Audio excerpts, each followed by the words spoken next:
Welcome back to Omni Wizard, your portal to the multiverse of imagination. What if Harry Potter was worthy of Mjolnir at Hogwarts? In a world where the boy who lived becomes the god of thunder, where lightning meets magic and worthiness meets destiny, one hammer will change everything. From the Forbidden Forest to the mountains of Norway, from the halls of Hogwarts to the throne of Asgard, this is the story of Harry Potter as you've never seen him before. If you enjoy tales that shatter the boundaries between worlds, make sure to subscribe to Omni Wizard and hit that notification bell so you never miss an adventure. Now then, let's begin. Chapter 1. The Hammer in the Forest. The storm came without warning. It arrived not as storms typically did over the Scottish Highlands. No gradual darkening of skies, no slow gathering of clouds along the mountain ridges. This storm tore open the heavens like a wound. One moment, the evening sky above Hogwarts was painted in the amber and violet hues of a late October sunset. The next, a column of light, blinding, white-blue, impossibly bright, punched through the atmosphere and struck the Forbidden Forest with a sound that shook the castle to its thousand-year-old foundations. Harry Potter was sitting in the Gryffindor common room when it happened. The windows rattled so violently that Lavender Brown screamed, and the fire in the great hearth guttered as though an invisible giant had blown across the flames. Every candle in the tower extinguished simultaneously, plunging the room into a darkness that lasted exactly 3 heartbeats before the enchantments restored the light. What in Merlin's name was that? Ron Weasley scrambled to his feet, his chessmasters weakly tumbling from his lap. His face had gone the particular shade of white that Harry had come to associate with genuinely alarming situations, paler than encountering Aragog, though not quite as colorless as when he'd been vomiting slugs. Hermione was already at the window, her face pressed close to the glass. That wasn't lightning. Lightning doesn't move in a single vertical column like that, and it certainly doesn't shake a building with this many stabilization charms woven into its structure. She turned to them, and Harry recognized the look in her eyes, that fierce, hungry curiosity that meant she would not rest until she understood exactly what had happened. Something struck the forest, something enormous. Harry moved to the window beside her and looked out. Where the column of light had struck, the trees of the Forbidden Forest had been flattened in a perfect circle, as though an immense fist had punched downward from the sky. At the center of the devastation, something glowed, a faint, pulsing light that flickered between silver and gold, visible even from this distance through the gathering dark. His scar didn't hurt. That was the first thing he checked, an automatic reflex that had become as natural as breathing over the past year. Since Voldemort's return, every unusual event carried the potential to be connected to the Dark Lord, and Harry had learned to read the barometer of pain in his forehead, the way sailors read the sky. But tonight his scar was silent. Whatever had fallen from the heavens, it didn't carry the taint of dark magic. It carried something else entirely, something that made the hair on his arm stand on end and sent a prickling sensation across his skin that felt less like danger and more like recognition. "We should tell a professor," Hermione said, but even as the words left her mouth, she was reaching for her cloak. "Since when has telling a professor ever been your first instinct?" Ron asked, already pulling on his shoes. "Since never," she admitted. "I said we should, I didn't say we would." They moved through the castle like ghosts. Harry carried the Marauder's map, its surface alive with tiny footprints. Dumbledore was already striding toward the main entrance, Professors McGonagall and Snape flanking him at a pace that suggested they'd been summoned with some urgency. Filch was shuffling toward the astronomy tower with Mrs. Norris, probably hoping to catch students out of bed in the chaos. Umbridge, mercifully, was in her office, her dot stationary, probably composing another educational decree about unauthorized weather phenomena. They took the passage behind the one-eyed witch, emerging near the edge of the grounds where the manicured lawns gave way to the wild tangle of the forest's edge. The night air hit Harry like a slap, cold, electric, charged with something that made his teeth ache. The smell was extraordinary, ozone and pine and scorched earth, underlaid with something older, something that reminded him inexplicably of standing in Ollivander's shop for the first time, surrounded by the accumulated magic of 10,000 wands. There, Harry pointed toward the glow, which had not diminished. If anything, it was brighter now, pulsing with a steady rhythm that was almost like a heartbeat. They entered the forest, their wands lit. Normally, Harry would have felt the familiar press of unease that the forbidden forest inspired, the sense of being watched by 1,000 unseen eyes, the knowledge that things lived between these trees that did not welcome human visitors. But tonight, the forest was silent in a way that went beyond quiet. The creatures that called this place home had fled. No centaurs, no the strals, even the insects had gone still.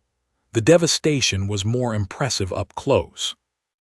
Trees that had stood for centuries lay toppled like matchsticks, their roots torn from the earth in great clumps of soil and stone. The ground was scorched in a pattern that spiraled outward from the impact point, and where the earth had been burned, strange symbols were visible, not carved but branded into the very bedrock, as though the force of the impact had left its signature in the stone.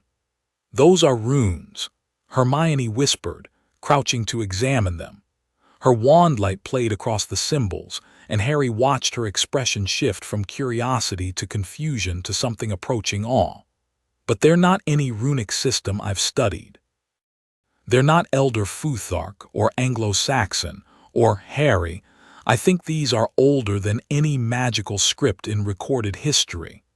But Harry wasn't looking at the runes. He was looking at the center of the crater. It sat on a chunk of rock that jutted from the churned earth like a broken tooth. A hammer, not the crude, heavy-headed tool a blacksmith might use, nor the ornamental weapon that might hang on a pureblood family's wall as a trophy. This was something else entirely, a weapon that looked as though it had been forged by someone who understood that form and function were not merely related but inseparable. Its head was rectangular, compact, made of a metal that caught the light of their wands, and threw it back in colors that metal shouldn't produce. Its handle was wrapped in leather so dark it was almost black, wound in a pattern that suggested a grip designed for a specific hand. At the base of the handle, a leather strap dangled, swaying slightly in a wind that Harry couldn't feel. And it was singing. Not with sound, or not only with sound. The song was in his bones, in the electric charge of the air, in the way his magic stirred and pressed against his skin like a living thing trying to get out. The hammer was calling, and everything in Harry, every instinct, every fiber of his magical being wanted to answer. "Don't touch it," Hermione said sharply, grabbing his arm. She must have seen the way he'd leaned forward, the way his hand had drifted toward the weapon as though drawn by a magnet. "We don't know what it is. We don't know what it does. For all we know, it could be cursed." "It's not cursed," Harry said, and the certainty in his own voice surprised him. He couldn't have explained how he knew. It was the same instinct that had told him to trust the Sorting Hat, the same gut-level knowledge that had guided his hand when his wand chose him. "I can feel it, Hermione." "It's not dark. Feeling isn't knowing," she said, but her grip on his arm loosened slightly. "Blimey," Ron breathed. He was standing at the edge of the crater, looking not at the hammer but at the sky above it. Harry followed his gaze and felt his stomach lurch. Directly above the impact point, the clouds had parted in a perfect circle, revealing stars that burned with an intensity he'd never seen before, not even from the astronomy tower on the clearest night. They weren't twinkling. They were blazing, as though the impact had torn a hole not just in the forest but in the very fabric of the sky. "We need to go back," Hermione said. "We need to tell Dumbledore." As it turned out, Dumbledore was already on his way. They met the headmaster at the forest's edge, his silver beard streaming behind him as he walked with a speed that belied his age. McGonagall was half running to keep up, her tartan dressing gown billowing, and Snape stalked behind them both, his black robes making him nearly invisible in the darkness. Hagrid brought up the rear, carrying a crossbow that looked almost proportional in his enormous hands. "Ah," Dumbledore said, pausing when he saw them. His eyes, bright, sharp, and entirely unsurprised, moved from Harry to Ron to Hermione and back again. "I see that your admirable habit of investigating matters that are none of your concern remains undiminished. I would ask how you left the castle, but I suspect the answer would only make me feel old." "Professor," Hermione began, "there's something in the forest, a hammer embedded in rock, and the runes around it are unlike anything. I know, Miss Granger." Dumbledore's voice was gentle, but there was something beneath the gentleness that Harry had heard only a handful of times before, a note of deep, profound gravity. "I felt it arrive. I suspect every witch and wizard with any sensitivity to magical resonance within 300 miles felt it arrive." He looked past them, toward the glow that still pulsed from the crater. "What I do not know, what I am most eager to discover, is what precisely it is." They returned to the crater together, and Harry watched as Dumbledore approached the hammer with the careful deliberation of a man who understood that some objects demanded respect. The headmaster circled it slowly, his wand tracing patterns in the air that left trails of golden light, diagnostic spells, Harry assumed, though they were far more complex than anything he'd seen in class. Symbols and equations materialized and dissolved around the weapon, and with each one, the slight furrow between Dumbledore's eyebrows deepened. "Remarkable," he murmured. "The magical signature is unlike anything in my experience. It is not wizarding magic, not as we understand it, nor is it the magic of any creature I have encountered in a century and a half of study." He straightened and looked at the hammer with an expression that Harry had never seen on the old wizard's face before, genuine bewilderment. "It is, I believe, something else entirely." "Can you lift it?" Harry asked. Dumbledore regarded him with a faint smile. A direct question. "I appreciate directness." He tucked his wand into his sleeve, stepped forward, and grasped the handle with both hands. Nothing happened. Dumbledore pulled. The tendons in his ancient hand stood out like cords, and a faint shimmer of magical force rippled down his arms. He was channeling power into the attempt, Harry realized, and not a trivial amount. But the hammer did not move. It sat on its stone perch with the implacable stillness of a mountain. Dumbledore released his grip and stepped back. The bewilderment on his face had deepened into something more complex. Not frustration, exactly, but a kind of delighted astonishment, as though he had encountered a puzzle worthy of his full attention for the first time in decades. "No," he said simply. "I cannot." McGonagall tried next, then Snape, then Hagrid, who, with his giant's blood and enormous strength, should have been able to move any physical object. Hagrid strained until his face turned purple, his boots digging furrows in the scorched earth, and the hammer didn't shift so much as a millimeter. "It's enchanted," Snape said, his dark eyes narrowed. "Some manner of binding curse. The object is affixed to the stone through magical means." "No, Severus," Dumbledore said quietly. "It is not bound. It is waiting." "Waiting for what?" McGonagall demanded. Dumbledore didn't answer. He was looking at Harry, and there was something in that gaze, something ancient, something knowing, that made the hair on the back of Harry's neck stand up. He had the sudden, unsettling impression that Dumbledore was not merely looking at him but looking through him, examining some quality or potential that existed beneath the surface of who Harry Potter was, and reaching into the bedrock of who Harry Potter could become. "Perhaps," Dumbledore said softly, "we should all return to the castle. It has been a long night, and I suspect it is only the beginning of many."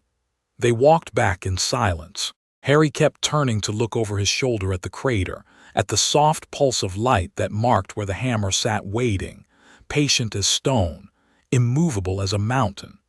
The song in his bones had not faded.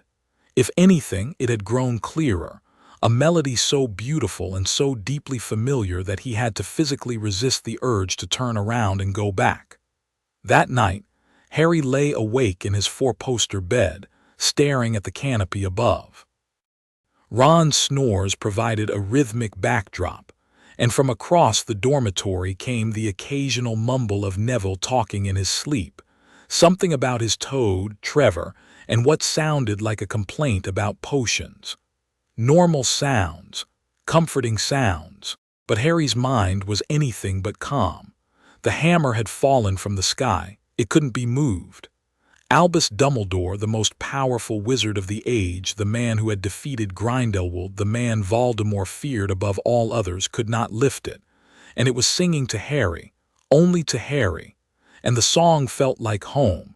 He pressed his hand against his scar, still silent, still calm. Whatever Mjolnir was, whatever power it represented, it had nothing to do with Voldemort or the connection they shared. This was something separate, something new, or perhaps something very, very old that had finally decided to wake up. Sleep, when it came, was filled with dreams of lightning and the sound of a hammer striking an anvil made of stars. Over the days that followed, the hammer in the Forbidden Forest became the most talked-about mystery at Hogwarts since the opening of the Chamber of Secrets. Word spread through the school with the velocity of a well-cast cheering charm. By breakfast the next morning, every student from first year to seventh knew that something had fallen from the sky, and by lunch, elaborate theories were circulating about what it was. The Ravenclaws were convinced it was an artifact from a lost civilization. The Hufflepuffs worried it might be dangerous. The Slytherins, predictably, speculated about whether it could be weaponized. Neville Longbottom, to everyone's surprise, became one of the most thoughtful voices in the debate. My gran says there are old families, older than the sacred 28, older than Hogwarts itself, that used to worship the Norse gods. She says they weren't just myths. They were real beings who visited Earth centuries ago and taught the first wizards how to channel natural magic. He flushed under the sudden attention. I'm not saying I believe all of it, but my gran doesn't usually make things up. The Weasley twins, naturally, saw an opportunity. Within 48 hours, they were running a betting pool on who could lift the hammer. The odds were posted on a charmed parchment in the Gryffindor common room. Dumbledore at 3-1, Hagrid at 5-1, Snape at 100-1, because nobody wants to bet on Snape, George explained, but someone might do it for a laugh. Harry noticed, with a complicated mixture of amusement and unease, that his own name was listed at 12-1. Why 12? He asked Fred. Because you're the dark horse, Harry, always have been. Fred winked. Personally, I've got a tenner on you. The Ministry arrived 3 days after the impact, and that was when things became complicated. Cornelius Fudge came personally, flanked by a squad of Aurors and a team of unspeakables from the Department of Mysteries. Dolor's Umbridge, who had been relatively quiet since the impact, perhaps the only positive side effect of the event, now strutted about the castle with renewed authority, her toad-like face arranged in an expression of smug satisfaction that suggested she viewed the hammer as a personal opportunity. The Ministry will, of course, be taking possession of this object, she announced at dinner that evening, her girlish voice cutting through the murmur of conversation. Under Educational Decree No. 37, all unidentified magical artifacts found on Hogwarts grounds are classified as Ministry property. The students will refrain from approaching the Forbidden Forest until further notice. Harry watched from the Gryffindor table as the unspeakables attempted to move the hammer. They tried everything: levitation charms, banishing spells, summoning enchantments, even a coordinated effort involving 8 wizards channeling their magic through a single focus point. They brought in a team of goblins from Gringotts, who examined the metal with instruments that hummed and clicked and ultimately shook their heads. They brought in a Norwegian dragon handler who theorized that dragon fire might loosen whatever held the weapon in place. The dragon, a young Swedish short snout, took one look at the hammer, whimpered, and refused to go within 50 feet of it. Harry found himself drawn back to the crater again and again. He went at night, under the invisibility cloak, when the ministry guards had grown bored and careless. He would sit on one of the fallen trees at the crater's edge and simply look at the weapon, listening to the song that only he seemed to hear. It was stronger now, more insistent, as though the hammer sensed his presence and was adjusting its frequency to match something inside him. He told Ron and Hermione about the song on the 4th night. "You're hearing things that nobody else can hear," Ron said, and the concern on his face was unmistakable. "Harry, mate, the last time that happened, it was a basilisk." "This is different," Harry said. The basilisk voice was cold, predatory. I don't know how to describe it. It feels like coming home." Hermione had spent every free moment in the library since the hammer's arrival, and she'd begun to develop a theory. "I've been reading about Norse magical traditions," she said, spreading a collection of books across their usual table in the common room. The ancient Norse wizards believed in a pantheon of magical beings they called the Aesir, immensely powerful entities who could manipulate the fundamental forces of nature. Most modern magical historians dismiss them as myth, but there's one object that appears consistently in every source. She opened a heavy, leather-bound volume to an illustration that made Harry's breath catch. A hammer, forged from a dying star by beings called dwarves, though not the dwarves we know. A weapon of impossible power, enchanted so that only those deemed worthy could lift it. Mjolnir, Harry said, and the word felt right in his mouth, as though he'd always known it, as though it had been waiting behind his teeth for years. Hermione stared at him. "How did you know that name?" "I don't know," Harry said, and he didn't. But the song in his bones had surged at the word, and the hammer, miles away, buried in stone in a scorched crater, seemed to pulse in response, a heartbeat matching his own. It was on the 7th night that everything changed. Harry was returning from the crater, later than usual, the pre-dawn darkness heavy and cold, when he heard the screams. They came from the direction of Hogsmeade, thin and distant but unmistakable, carrying the particular quality of terror that he had learned to recognize in the years since Voldemort's return. He broke into a run, the invisibility cloak streaming behind him, and emerged from the forest to find the sky above the village burning. Not with fire, with the sickly green light of the dark mark, hanging above the rooftops like a malevolent constellation. And beneath it, moving through the streets with the practiced coordination of soldiers, a dozen figures in black robes and silver masks. Death Eaters, in Hogsmeade, barely a mile from Hogwarts. Harry's blood went cold, then hot. He could see villagers running, could hear the crack and flash of spells being exchanged. The Order of the Phoenix would have been alerted by now. The protective enchantments around Hogwarts would have triggered warnings, but the Order was spread thin, and the castle's defenses took time to mobilize. People were dying right now, in this moment, while the bureaucracy of war ground through its procedures. He could hear screams, not the distant, abstract screams of a nightmare, but the immediate, desperate sounds of people in mortal danger. A woman's voice, shrill with terror. The deeper shout of a man trying to protect someone. And beneath it all, the cold, mocking laughter that Death Eaters used when they were enjoying their work. Rage flooded through Harry, pure, white-hot, and clarifying. It burned away the fear, the uncertainty, even the pain in his shoulder where he'd scraped it climbing over a wall. He thought of his parents who had died fighting this same darkness. He thought of Cedric, who had died simply because he'd been in the wrong place at the wrong time. He thought of every person Voldemort and his followers had ever tortured, maimed, or murdered, and the rage crystallized into something harder and more useful than anger. It became resolve. He ran toward the village. He didn't think about it. He didn't weigh the risks or consider the tactical implications. People were in danger, and he could help, and that was all the calculation that mattered. He reached the village boundary just as a Death Eater cornered a family, a mother clutching two small children, backing against the wall of the three broomsticks with nowhere to go. The masked figure raised a wand, and Harry recognized the beginning of the killing curse in the movement, the particular twist of the wrist, the slight backward draw before the forward thrust. "Stupefy!"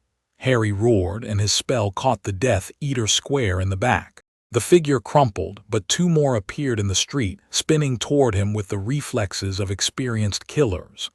Spells flew, a cruciatus that he dodged by inches, a blasting curse that shattered the cobblestones at his feet, and Harry fought back with everything he had, which was considerable but not, he realized with a sinking certainty, enough.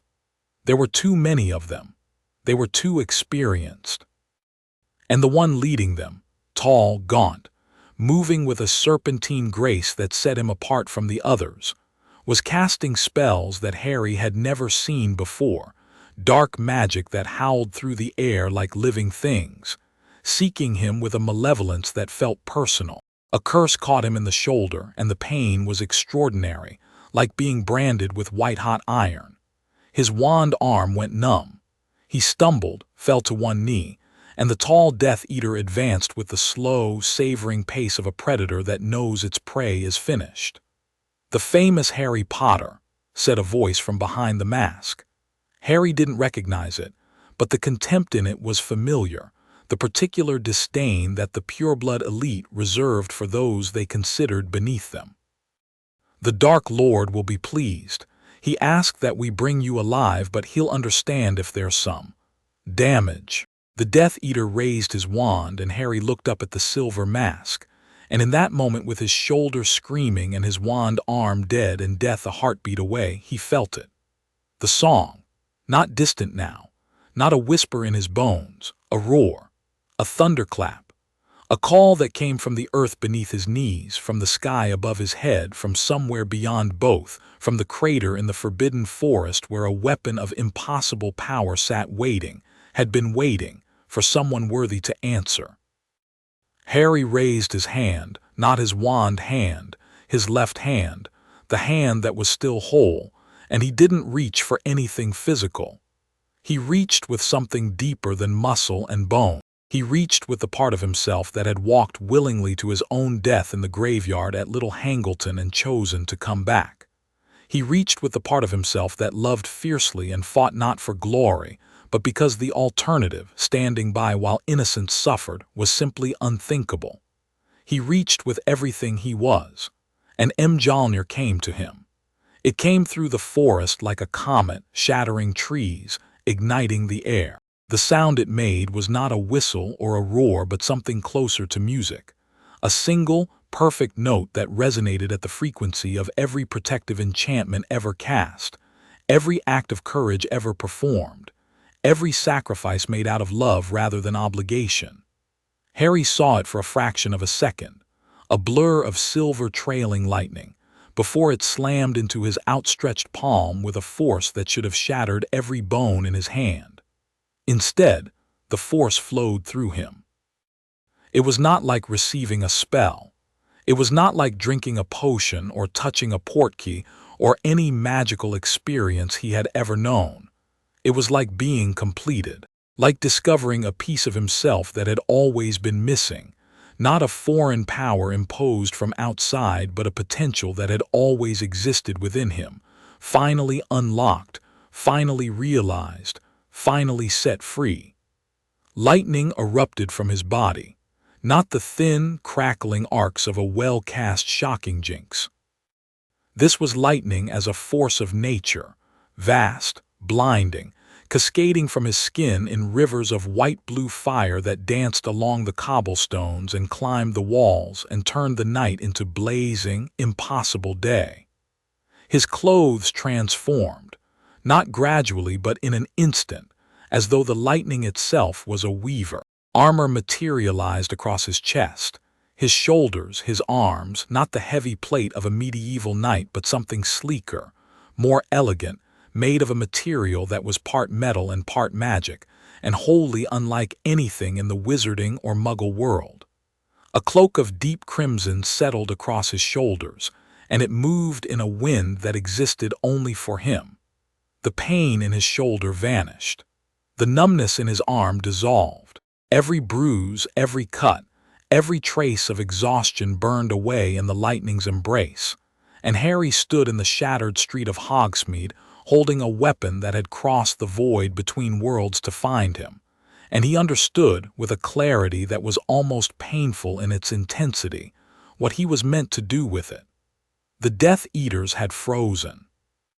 Even through their masks, Harry could sense their shock, the particular stillness of people confronting something so far outside their understanding that their minds refused to process it. The tall leader recovered first, raising his wand and firing a killing curse with the desperate speed of a man who recognizes, on some instinctive level, that the power balance in the room has shifted catastrophically and irreversibly.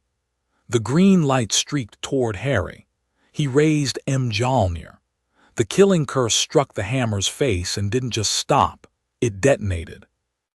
The dark magic that powered it, the force of pure malevolence that made the Avada Kedavra unblockable by any known magical means, came apart against Mjolnir like a wave against a cliff. Green fire sprayed in every direction, harmless, dissipating into sparks that fizzled and died in the charged air. For a moment the street was utterly silent. Then Harry moved. He didn't fly, not exactly. He launched himself forward with a thrust of Mjolnir that carried him across the 30 feet between himself and the nearest Death Eater in the time it took to blink. The hammer connected with the dark wizard's shield charm, and the shield didn't merely break, it exploded, the magical energy that composed it flying apart like shattered glass. The Death Eater was flung backward into a stone wall and slid to the ground, unconscious before he finished falling.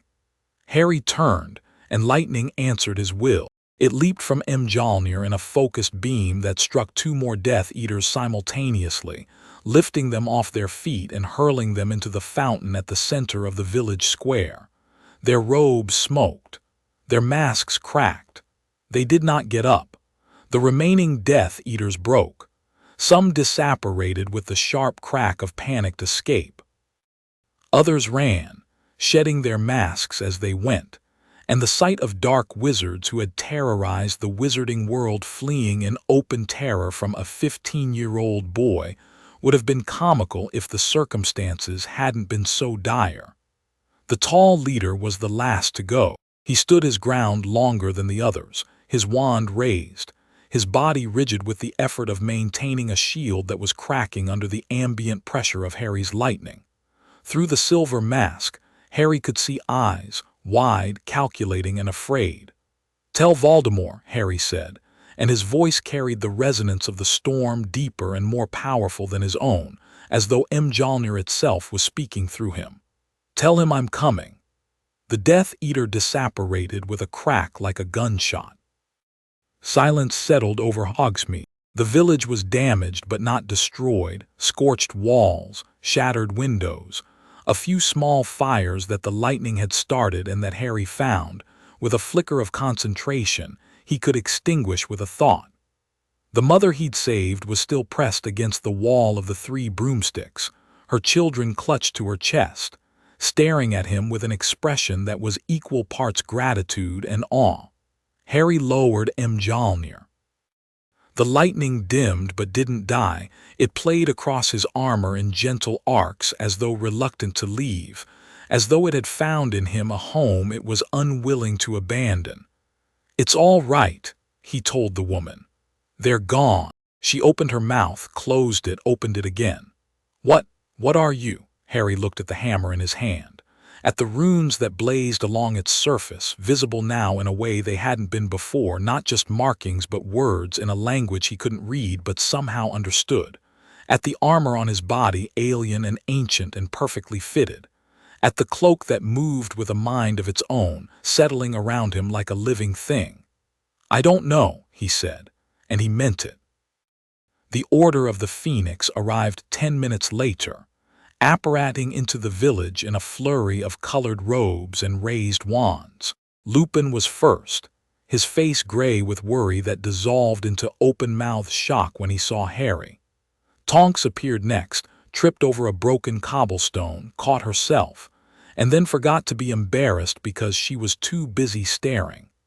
Moody stumped in with both eyes, magical and natural, fixed on Harry, and for the first time in living memory, Alistair, Mad-Eye Moody, was rendered speechless. Dumbledore arrived last, and Harry would remember the expression on the old wizard's face for the rest of his life. It was not surprise. Dumbledore was too knowing, too ancient in his wisdom to be truly surprised. It was recognition, as though he had always suspected this was possible and was now watching a theory become reality with the particular satisfaction of a scholar whose most outlandish hypothesis has been confirmed. "Harry," Dumbledore said, and his voice was very soft, "I see you found what the hammer was waiting for. Professor." Harry's voice had returned to normal, his own voice, young and uncertain, stripped of the storm's resonance. "I didn't plan this. It just came to me. I was trying to save those people and it just came to you," Dumbledore finished. "Yes, I rather thought it might." He stepped closer, and his blue eyes studied Mjolnir with an intensity that was almost physical. "Do you know what you're holding, Harry? Hermione thinks it's called Mjolnir, a weapon from Norse mythology." He paused, flexing his fingers around the handle, marveling at how naturally it fit his grip, as though the weapon had been crafted with his hand in mind, measured and forged across impossible distances to match the contours of his palm. "She's been researching it all week. Norse magical traditions, the Aesir, something called the Bifrost. She's read more books in the past 7 days than most people read in a year, and that's saying something for Hermione." A faint smile crossed Dumbledore's face. "I would expect nothing less. Miss Granger's research is, as always, impeccable. Mjolnir, the hammer of Thor, son of Odin, god of thunder, a weapon forged in the heart of a dying star, enchanted with a charm that makes our most powerful spells look like parlor tricks." Dumbledore paused, and when he spoke again, there was a weight to his words that made the air feel heavy. "It can only be lifted by one who is worthy. In all the centuries of its existence, in all the worlds it has traveled, only a handful of beings have ever met that standard." "And you think I'm—" Harry couldn't finish the sentence. It seemed absurd. He was a 15-year-old wizard with messy hair and broken glasses and a scar on his forehead. He'd spent 10 years sleeping in a cupboard under the stairs. He was failing potions. He couldn't be worthy of a weapon wielded by gods. "I do not think, Harry, I know." Dumbledore smiled, and it was a smile of such warmth and pride that Harry felt his throat tighten. "The hammer has made its choice, and Mjolnir's judgment is beyond question. Whatever comes next, and I suspect a great deal is coming, remember this: you were not given this power. You earned it. Every choice you have ever made, every sacrifice, every act of courage and compassion and love, they are the reason that hammer is in your hand tonight." Harry looked at Mjolnir. The runes pulsed softly, and the song that had called to him from the crater, that had guided the hammer across miles of forest and mountain to his outstretched hand, settled into a quiet, contented hum like a living thing at rest. The mother from the 3 broomsticks had gathered the courage to approach. Her children, a boy who couldn't have been older than 7 and a girl of perhaps 5, peered at Harry from behind her legs with enormous eyes. "Thank you," the woman said. Those creatures, they would have killed us. You saved our lives." Harry knelt, bringing himself to the children's level. The little girl reached out and touched the armor on his arm with one tentative finger. Lightning sparked gently at the contact, warm, playful, not painful, and she giggled. "Cool," the boy whispered. Harry smiled. It was, he reflected, possibly the most accurate assessment of the situation anyone had offered. Harry extinguished the remaining fires with focused bursts of concentration, discovering, as he did, that Mjolnir responded to his intent with an almost frightening immediacy. He didn't need to speak a command, or even fully form the thought. A flicker of desire, put out the fire, heal the crack in that wall, calm the storm, and the hammer answered, channeling forces that made the most powerful spells he'd ever cast feel like candle flames next to a bonfire. The survivors of the attack emerged from their hiding places one by one, blinking in the altered light of the village square. Madame Rosmerta appeared from behind the bar of the Three Broomsticks, her face streaked with dust and blood from a cut above her eyebrow. Old Aberforth limped out of the Hog's Head, looking less surprised than anyone else, as though he'd long ago stopped being impressed by the impossible. "Well," Aberforth grunted, eyeing Harry and his hammer and his armor and his lightning with the weary appraisal of a man who has seen everything. "That's new." The walk back to Hogwarts was quiet. The Order members formed a loose escort, their eyes constantly scanning the darkness, but Harry could feel that the danger had passed. The Death Eaters had retreated and the night was reclaiming its natural sounds, the chirp of insects, the distant hoot of an owl, the whisper of wind through the trees. Ordinary sounds, comforting in their mundanity after the extraordinary violence of the past hour. Ron and Hermione were waiting at the castle gates, and the reunion was everything Harry needed. Ron gawked at the armor, circled him twice, and declared that Harry looked completely mental but also brilliant, sort of like Dumbledore if Dumbledore was also a Viking. Hermione's eyes were bright with unshed tears that she was pretending were caused by the cold wind. "The Norse texts were right," she said, her voice slightly unsteady. "About all of it. The hammer, the worthiness enchantment, the transformation. Harry, do you understand what this means? This is proof that the Aesir were real, that an entire branch of magic that we dismissed as mythology actually existed. The academic implications alone." "Hermione," Ron said gently, "he just fought off a dozen Death Eaters with a magic hammer. Maybe save the academic implications for tomorrow," she laughed, and it was a watery, relieved sound that meant she'd been far more frightened than she was willing to admit. "Fine, tomorrow. But I'm going to need a very detailed account of everything you felt, Harry. Everything." "Everything," Harry promised. He looked up at the castle, at Hogwarts, ancient and enduring, its windows glowing with warm light against the dark sky. He looked at the hammer in his hand, at the armor on his body, at the cloak that stirred in a wind that came from somewhere beyond the physical world. He thought about Voldemort, out there in the darkness, already hearing the news from his retreating servants. He thought about the war that was coming, that was already here, and the impossibility of the weapon he'd been given, and the weight of the responsibility it carried. He was 15 years old. He had a scar on his forehead and a price on his head, and a dark wizard who wanted him dead. And now he had the power of a god in his hand and absolutely no idea what to do with it. But he had Ron and Hermione beside him. He had Dumbledore's faith. He had the memory of a little girl giggling as lightning danced across his armor. And he had the song of Mjolnir humming in his bones, steady and sure, like a promise.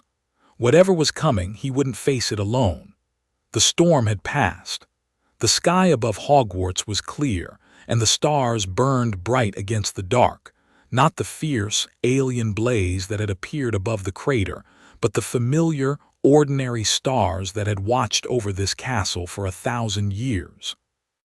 Somewhere in the Forbidden Forest, a crater still smoked, and the runes branded into the bedrock still glowed faintly, and the stone that had held Mjolnir sat empty, waiting for nothing, its purpose fulfilled.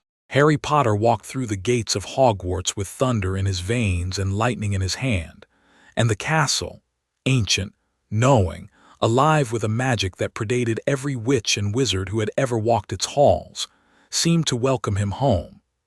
Behind him, Dumbledore paused at the gates and looked back toward the forest. The old wizard's expression was unreadable, but his eyes, those piercing blue eyes that had seen more than most could imagine, were bright with something that might have been tears. "Extraordinary," he whispered to no one, "truly extraordinary." Then he followed Harry inside, and the great gates of Hogwarts swung shut behind them, and somewhere in the darkness beyond the castle walls, the world began to change. Because power had come to Hogwarts, not the quiet, studied power of wands and incantations, but something primordial, something that existed before the first wizard drew the first rune. The power of storms, the power of the worthy.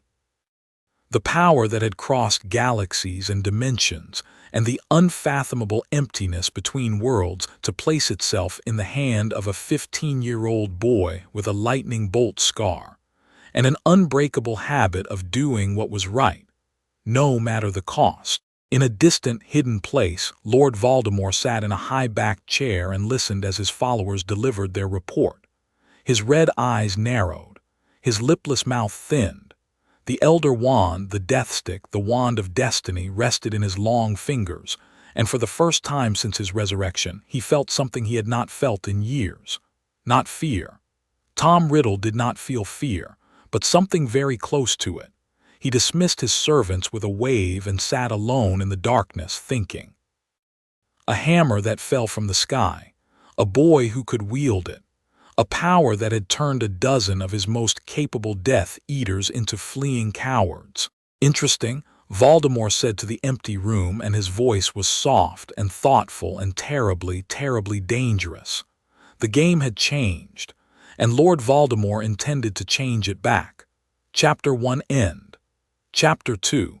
The storm inside. The morning after Hogsmeade, Harry woke to discover that he'd shattered every window in Gryffindor Tower. He didn't remember doing it. The last thing he recalled was lying in bed, Mjolnir resting against the nightstand beside him. He couldn't bring himself to let it out of arm's reach, a compulsion that was less about paranoia and more about the deep, bone-level comfort the hammer's proximity provided. He'd fallen asleep to the soft hum of its song, and his dreams had been filled with storms and starlight and the sound of a voice speaking in a language he didn't know but somehow understood. Then he'd woken to the sound of Ron shouting, Seamus cursing, and the distinctive tinkling crash of glass giving way to forces it was never designed to withstand. Every window, all 8 of them, including the enchanted panes that were supposed to be resistant to everything up to, and including a direct hit from a reducto curse, had blown outward in a perfect starburst pattern, showering the grounds below with glittering fragments. The curtains of Harry's 4-poster bed were scorched at the edges. Small arcs of electricity crawled across his blanket like luminous spiders, crackling softly before dissipating into the wool. "Harry!" Ron was on his feet, barefoot on the cold stone floor, his red hair standing on end, literally, each strand suspended in the charged air like the needles of a compass seeking north. "Your bloody hammer is doing something." Harry looked at Mjolnir. The weapon was exactly where he'd left it, leaning against the oak nightstand, but its surface was alive with light, runes blazing in sequences that shifted and pulsed in time with Harry's heartbeat.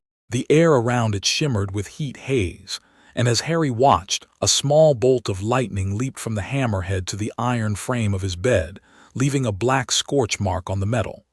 "I think," Harry said carefully, "I might have done that in my sleep." "You think?"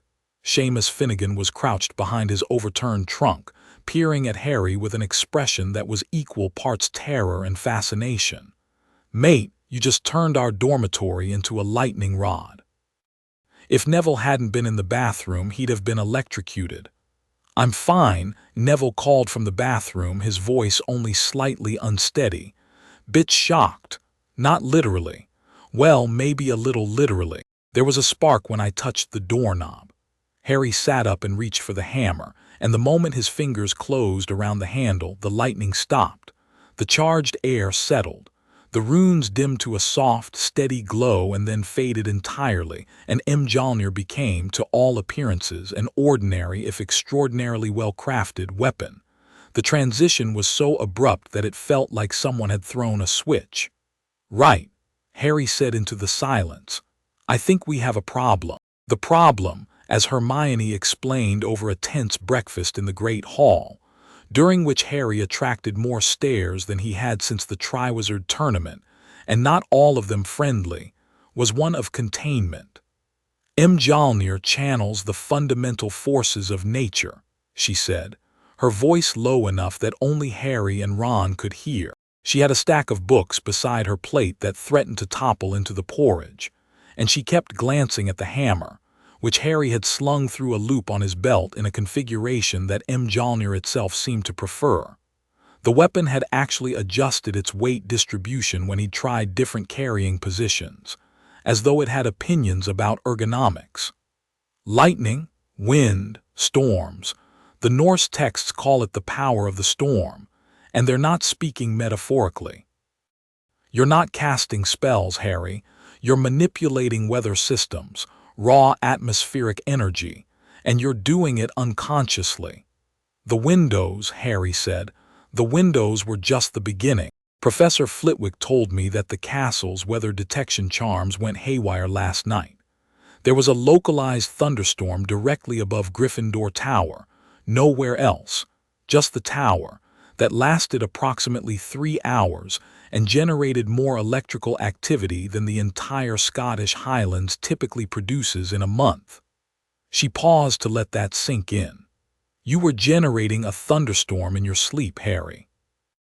Ron, who had been listening with his fork suspended halfway to his mouth, set it down. "So what you're saying is that Harry's now a walking weather disaster, and sharing a dormitory with him is basically a death wish." "I'm saying that the power Mjolnir is channeling through Harry needs to be controlled, or it will control itself. An uncontrolled atmospheric manipulation at this scale could be genuinely dangerous, not just to the school but to the surrounding area. We're talking about a force that could generate hurricanes, trigger earthquakes, alter climate patterns." Hermione's voice was carefully neutral, but Harry could see the fear beneath the academic precision. "Harry, you need to learn to manage this. Quickly." She was right, and the days that followed proved it with uncomfortable clarity. The power that Mjolnir had awakened in Harry was vast, and it obeyed his conscious commands with exhilarating precision. When he wanted lightning, lightning came.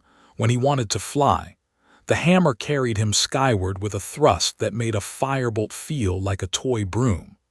But the power didn't sleep when he did. It didn't pause when he was distracted or emotional or simply not thinking about it. In potions that afternoon, Snape made a comment about Harry's father. The usual casual cruelty, delivered with the precision of a man who had spent years perfecting the art of inflicting maximum psychological damage with minimum apparent effort. Harry's jaw tightened, his fingers curled, and a bolt of lightning struck the dungeon ceiling so violently that it brought down a shower of medieval plaster and sent Snape's collection of pickled specimens crashing to the floor. The potion's master, to his credit, didn't flinch, though his face went even paler than usual, and when he spoke next, his voice had the careful, measured tone of a man who has just realized that the student he's been antagonizing can now call down the wrath of the heavens. "Perhaps, Potter," Snape said, brushing dust from his robes with an expression of studied indifference, "you might consider keeping your temper and your weapon under control. I have no desire to explain to the headmaster that my classroom was destroyed by a 15-year-old's tantrum." "Sorry, Professor," Harry said, and meant it. The look on the faces of his classmates, Neville's wide-eyed alarm, the Slytherin's barely concealed fear, even Malfoy's unusual silence, told him everything he needed to know about how his loss of control had appeared from the outside. In Charms, he accidentally summoned a gale-force wind when he sneezed, sending Flitwick sailing off his stack of books and across the room. The tiny professor was caught by a hastily cast cushioning charm from Hermione and took the incident with remarkable good humor. Marvelous force multiplication, Mr. Potter, though perhaps we might work on the delivery. But Harry could see the concern behind the professional encouragement. At dinner, a heated argument with Seamus about the Ministry's position on Voldemort's return produced a thunderclap inside the great hall that shattered the enchanted ceiling's illusion and rattled the plates on all 4 house tables. Dumbledore restored the ceiling with a casual wave of his wand and caught Harry's eye across the room with a look that was sympathetic but pointed. "You need help," Hermione said that evening in the room of requirement, which had obligingly transformed itself into something that looked like a cross between a training arena and a physics laboratory, padded walls, reinforced ceiling, and a collection of instruments that hummed and clicked as they measured the ambient magical energy in the room. Not just practice. You need someone who understands what Mjolnir is and how it works. "And where exactly do I find that person?" Harry asked. He was standing in the center of the room, Mjolnir in hand, trying to summon a controlled bolt of lightning. The previous 3 attempts had been too powerful. The first had blown a hole in the padded wall, the second had set the padding on fire, and the third had somehow generated a miniature tornado that had chased Ron around the room for 30 seconds before Hermione dispelled it. "The hammer came from another world, Hermione. I don't think there's a chapter in any of your books about how to control Asgardian power." "There isn't," she admitted, "but there are principles. Energy management, resonance theory, feedback control. The fundamentals are the same whether you're dealing with a wand or a war hammer from Norse mythology. The power responds to your emotions, Harry. When you're calm, it's calm. When you're angry or afraid or excited, it amplifies those feelings into physical phenomena. You need to find the emotional baseline where the power is present but quiescent, active but controlled. So basically, I need to become a monk. You need to become someone who doesn't accidentally generate tornadoes when they get into arguments about Quidditch." Harry took a breath, closed his eyes, and reached for the state she was describing. It was harder than it sounded. The power was immense, a roaring river of energy that flowed through Mjolnir and into him with relentless, tireless force. Trying to control it was like trying to dam a waterfall with his bare hands. Every time he thought he'd found the balance point, a stray thought or emotion would tip the scales, and the lightning would surge. But Hermione was patient, and Ron, despite his frequent role as an involuntary test subject for Harry's misfired abilities, provided a steady, grounding presence that Harry hadn't expected. When the power surged, Ron was there with a joke or a distraction or simply a hand on Harry's shoulder, and somehow the contact helped. The lightning couldn't find purchase when Harry was laughing at Ron's impression of Umbridge, attempting to lift Mjolnir. Educational Decree Number 43. All hammers of godlike power must register with the Ministry or face a fine of no fewer than 12 galleons. They trained every evening, and slowly, painfully slowly, Harry began to find the balance. He learned that the power responded best when he didn't try to force it into shapes, but instead guided it, the way a skilled rider guides a horse rather than wrestling it into submission. He learned that Mjolnir had preferences. It liked being thrown and recalled, took particular pleasure in channeling lightning through the air, and had an almost playful quality when Harry was in a good mood that manifested as tiny sparks that danced across his fingers like fireflies. He discovered that he could sense other magical beings through the hammer's connection to the natural world, a sixth sense that operated through electrical fields and atmospheric pressure, allowing him to detect approaching threats before they were visible or audible. This ability proved its worth during a rainstorm, when Harry sensed the approach of a ministry inspection team 20 minutes before they reached the castle gates, and was able to warn the DA to disperse from the room of requirement before Umbridge could catch them. He learned that the armor and cloak were not separate from the hammer's power but expressions of it. They appeared when he needed protection and faded when the danger passed, responding to his subconscious assessment of threat with an intelligence that suggested Mjolnir was far more than a simple weapon. And he learned, gradually, that the power was changing him. Not just his abilities, but the way he perceived the world. He could feel the weather now, not in the vague, intuitive way that most people can sense an approaching storm, but with the precision of a meteorologist reading a satellite feed. He knew the air pressure within a 50-mile radius. He could feel the electrical charge in every cloud, the potential energy in every weather system, the vast, slow-moving currents of atmospheric power that circled the globe like invisible rivers. The sky had become a language, and Mjolnir had taught him to read it. Umbridge, predictably, was the first to try to exploit the situation. She appeared in the room of requirement on the fourth evening of training, flanked by two ministry officials, whose blank expressions and dark robes marked them as Aurors or something very like it. Harry, Ron, and Hermione had barely registered their entrance when Umbridge's girlish voice cut through the room like a nail on glass. "Mr. Potter, I have been informed that you are in possession of an unregistered magical artifact of extraordinary and potentially dangerous power." She smiled the smile of a woman who believed she held all the cards. Under Educational Decree No. 24, amended subsection 12, all magical objects carried by students must be approved by the High Inquisitor. You will surrender the weapon immediately. Harry looked at her. The lightning stirred in his veins, responding to his irritation, but he held it in check, one of Hermione's early lessons, and perhaps the most important. Don't let them see you lose control. The moment you do, you become the threat they want you to be. "I can't surrender it," Harry said. "It won't work for anyone else. That is not my concern. The weapon is to be confiscated, catalogued, and stored in the Ministry's Department of Mysteries pending investigation." She extended one pudgy hand, her toad-like face arranged in an expression of supreme confidence. "The hammer, Mr. Potter." Harry turned to Mjolnir, which was resting on a training dummy where he'd left it after his last exercise. He picked it up, felt the familiar surge of connection, and then set it on the stone floor of the room of requirement. "Go ahead," he said, stepping back. Umbridge's smile widened.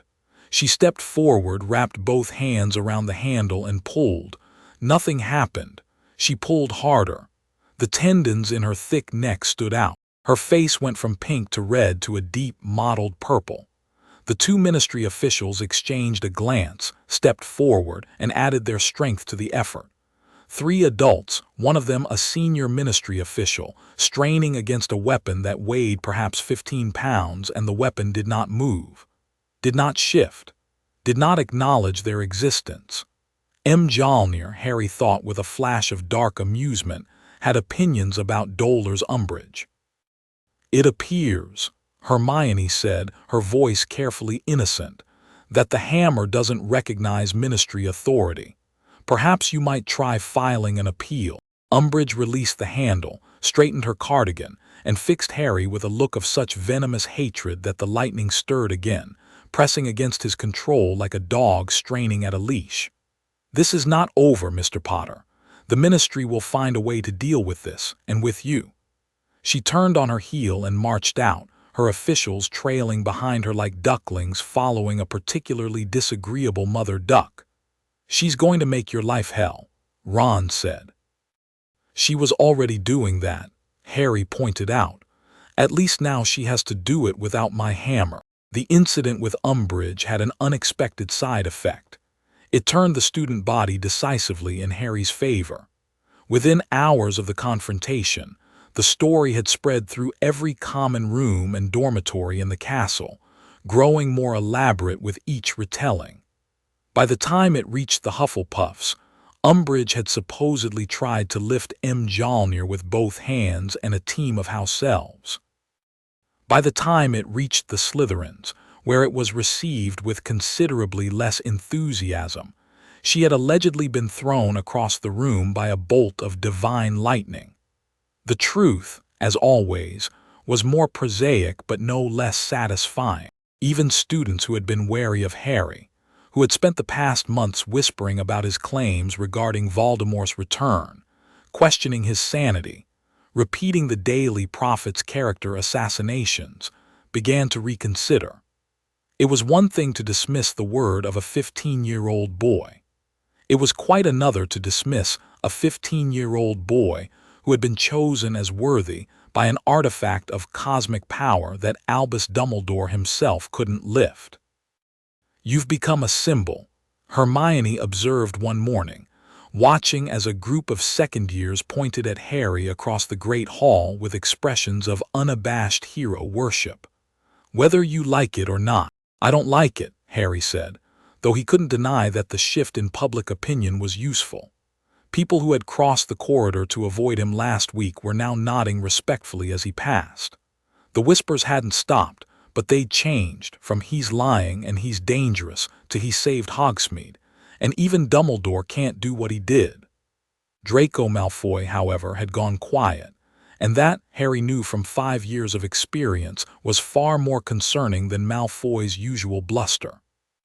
The Slytherin watched Harry from across classrooms and corridors, with an expression that was not the familiar sneer of schoolboy rivalry, but something colder and more calculating. He was taking notes, actual notes, in a small leather-bound journal that he kept close and never left unattended. Harry caught him at it twice, once in potions, where Malfoy had been sketching what looked like a diagram of Mjolnir's runes, and once in the corridor outside the room of requirement, where he'd been loitering with a casualness that was entirely unconvincing. "He's spying for his father," Ron said bluntly, "which means he's spying for you-know-who." "I know," Harry said. "But we can't prove it, and even if we could, what would we do? Tell Umbridge she'd give him a medal?" "We watch him," Hermione said. "We watch him the way he's watching you, and we wait for him to make a mistake." But Umbridge was not the only one with designs on Mjolnir.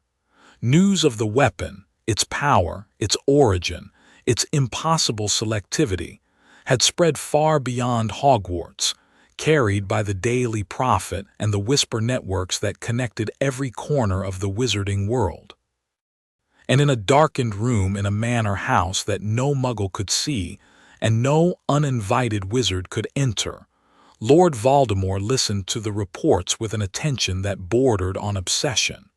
He had sent his Death Eaters to test the boy, and they had returned broken and terrified. He had heard the description of what Harry Potter had become: the armor, the lightning, the force that had turned the killing curse itself aside like a child's jinx. And for the first time in his second life, Voldemort confronted the possibility that the prophecy might be fulfilled in a way he had never anticipated.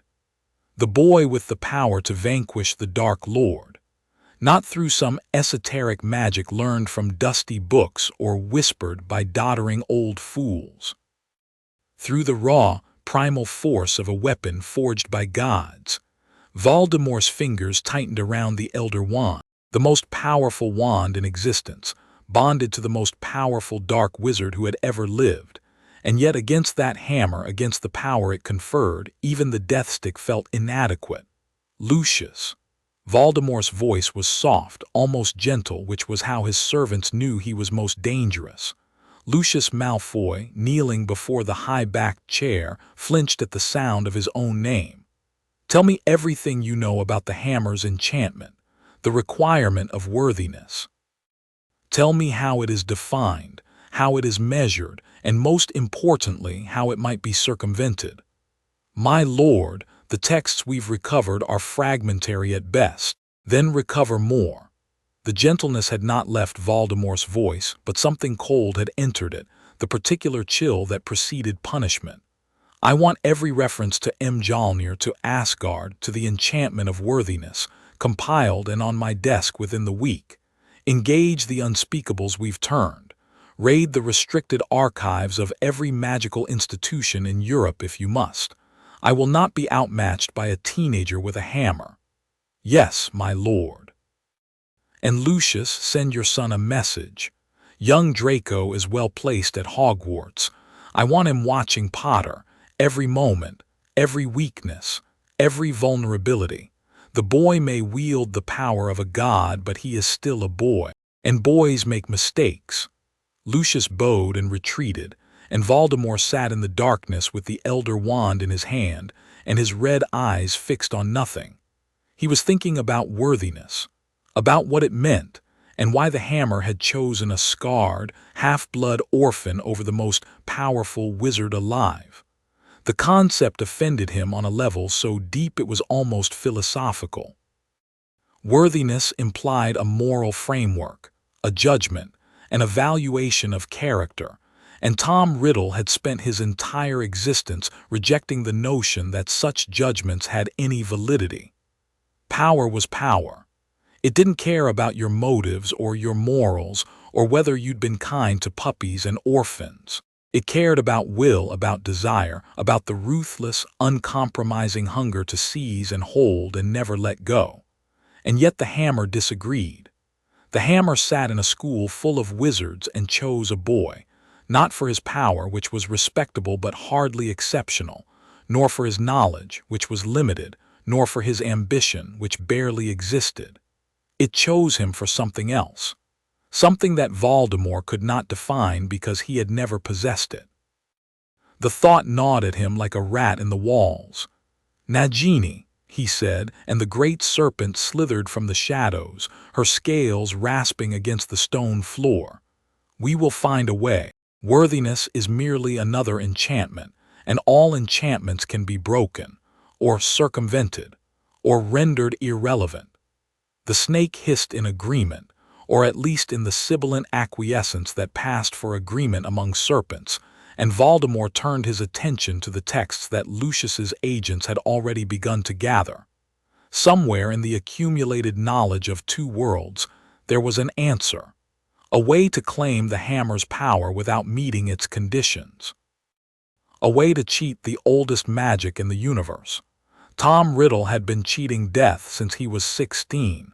Cheating worthiness should be simple by comparison. Meanwhile, at Hogwarts, Harry's relationship with the Dumbledore's army had transformed into something none of them had anticipated. The DA had been founded as a secret defense group, a collection of students teaching each other the practical magic that Umbridge's curriculum refused to provide. But with Harry's transformation, the group's purpose had shifted. They were no longer just learning to defend themselves. They were preparing for a war that felt suddenly, terrifyingly imminent, and they had a weapon that changed the calculus of that war entirely. The room of requirement became their training ground, and the sessions took on a new intensity. Harry demonstrated what Mjolnir could do, the controlled lightning strikes, the flight, the devastating close combat capability that came from wielding a weapon that could shatter magical shields like glass. And then he worked with each member to develop tactics that complemented his abilities. Luna Lovegood, with her dreamy manner and surprisingly creative approach to combat magic, devised a strategy for using Harry's lightning as an area denial weapon. She called it the Storm Curtain.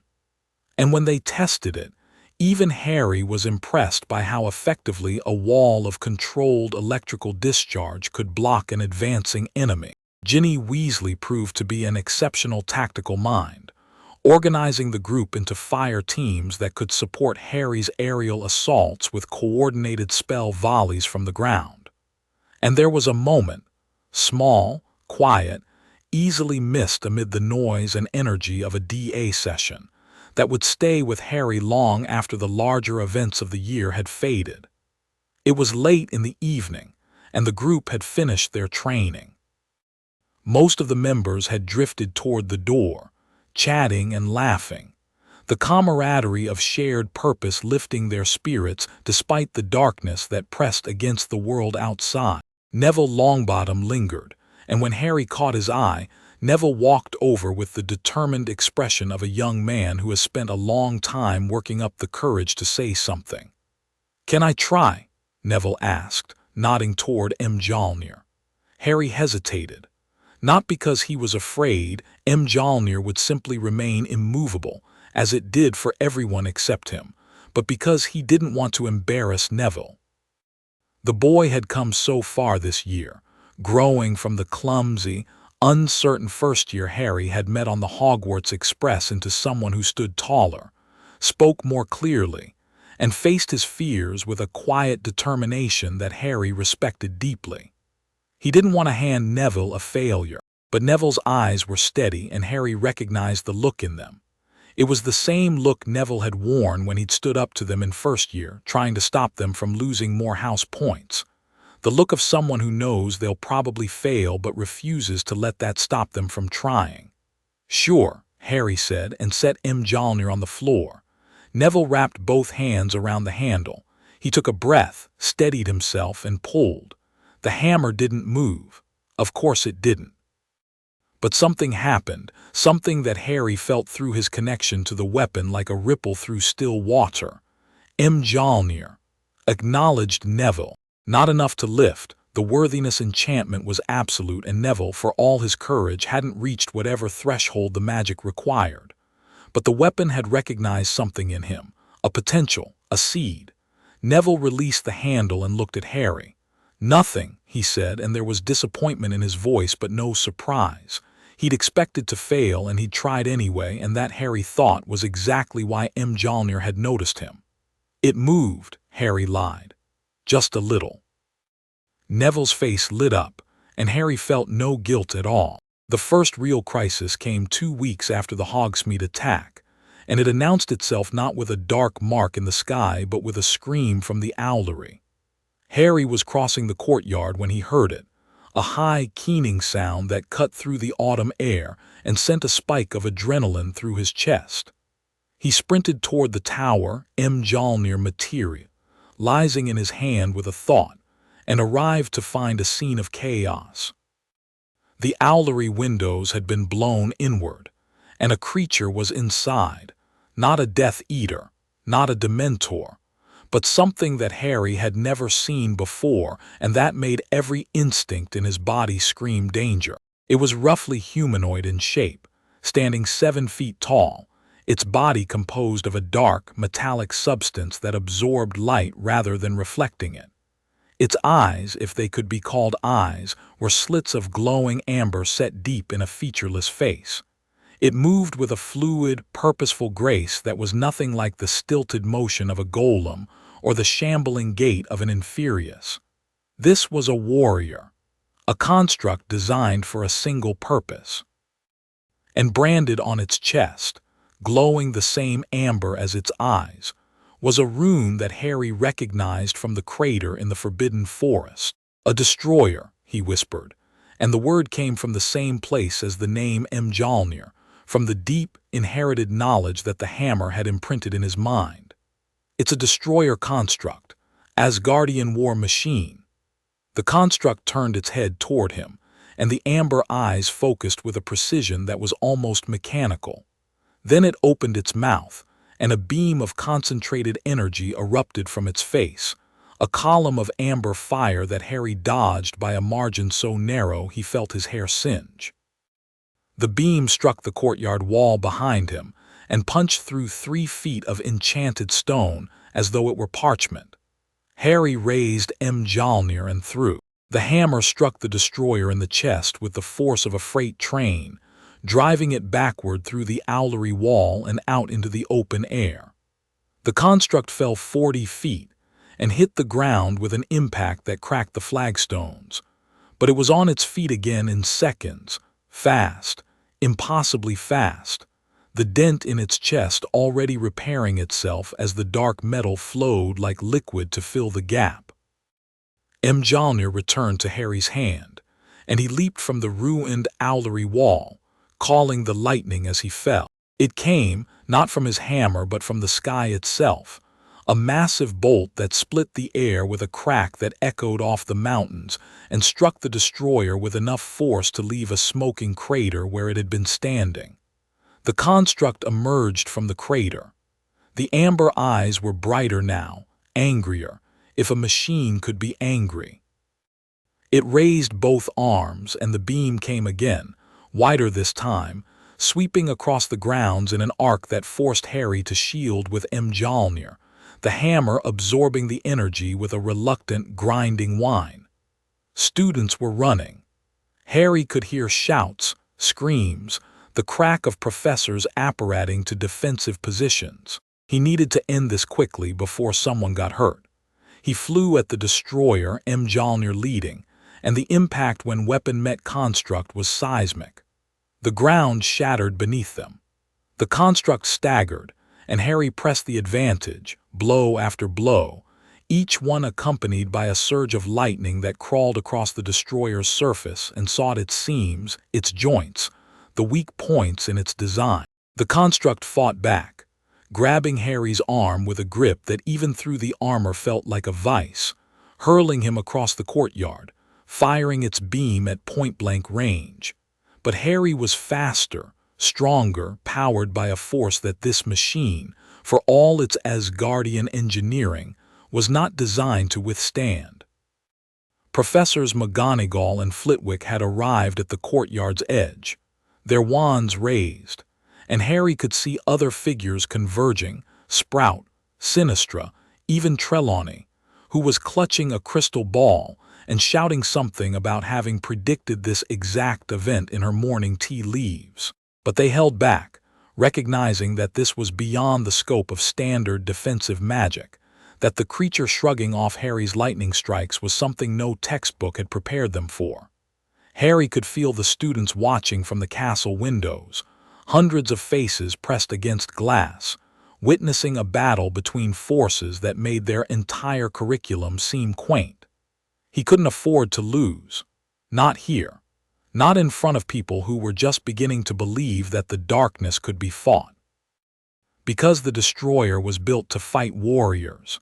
It was built to fight soldiers and monsters and the enemies of Asgard's throne. It was not built to fight someone who was worthy of Mjolnir. The enchantment that made Harry the hammer's bearer also made him its fullest expression, not just a wielder but a conduit, a living channel for the storm force that the weapon embodied.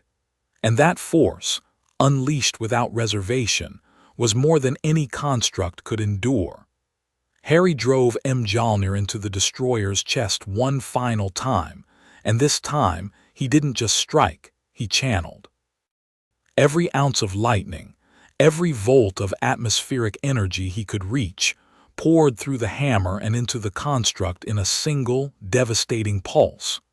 The destroyer's eyes flared, brightened, and then went dark. The metal body froze, trembled, and then collapsed, not falling but disintegrating, the dark metal crumbling into fragments that scattered across the ruined courtyard like ashes. Silence. Then, from somewhere behind him, a first-year whispered, "Wicked." Dumbledore arrived moments later, surveying the destruction with the serene expression of a man who has seen worse but would prefer not to make a habit of it.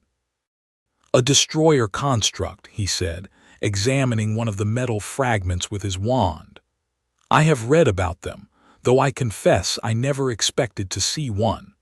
They are weapons of Asgard, powerful, relentless, and generally deployed only against the most dangerous of threats." "Someone sent it," Harry said. He was breathing hard, the adrenaline still singing in his veins.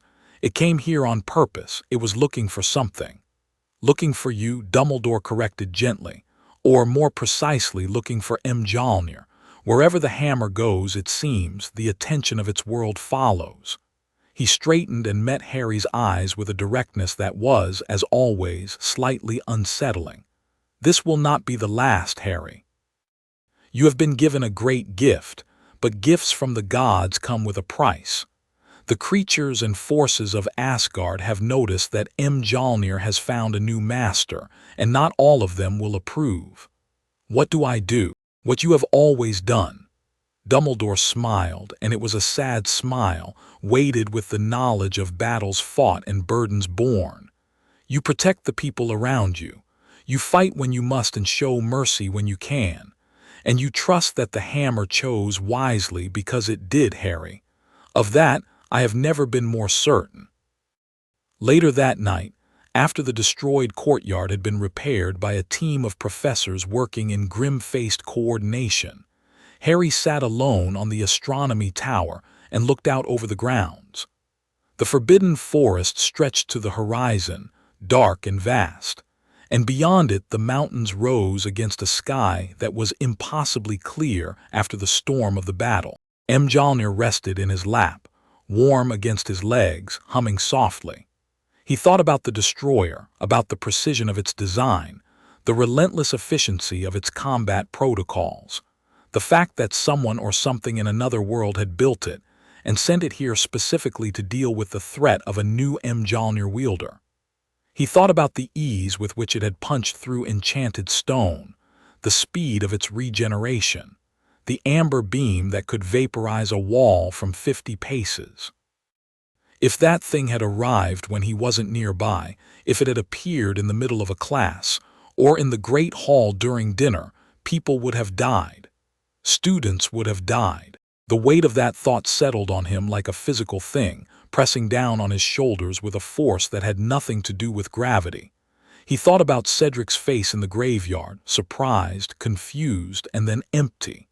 He thought about the sound Cedric's body had made when it hit the ground, and the way the silence afterward had been the loudest thing Harry had ever heard. He couldn't let that happen again. Not to anyone. Not while he had the power to prevent it. He was 15. He should have been worried about OWLS and Quidditch, and whether Cho Chang had noticed his new haircut. Instead, he was worrying about interdimensional war machines and dark lords and the terrible, exhilarating, exhausting responsibility of wielding a weapon that painted a target on everything and everyone he loved. "You're brooding," said a voice from behind him, and Harry turned to find Ginny Weasley climbing the last steps to the tower's parapet. She was wrapped in a thick Gryffindor scarf, her red hair wind-tousled, her brown eyes bright in the starlight. "Ron sent me. He said you'd be up here, and he also said, and I quote, 'Tell the brooding git to come eat something before Hermione organizes a search party.'"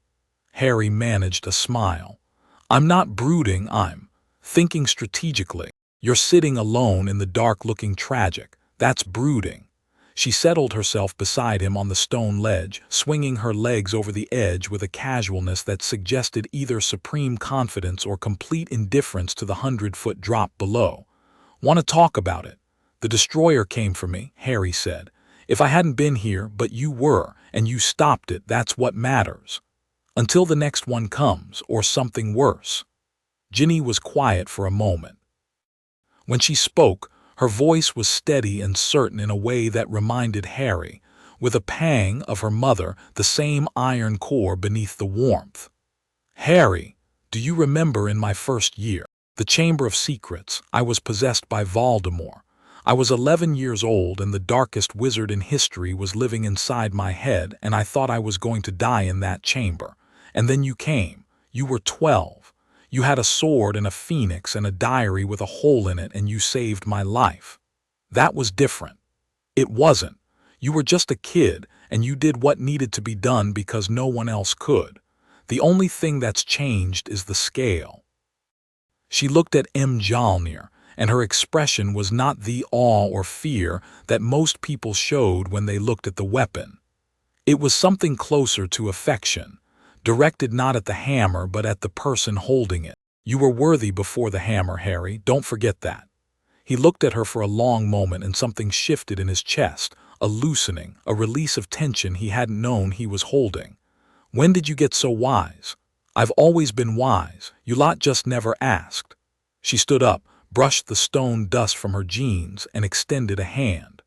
"Now come eat." Hermione's already composed a 30-page research brief on Asgardian combat constructs, and she's going to make us all read it. Harry took her hand and let her pull him to his feet, and something about the simplicity of the gesture, the human warmth of it, the normalcy, anchored him in a way that all the cosmic power in the universe couldn't.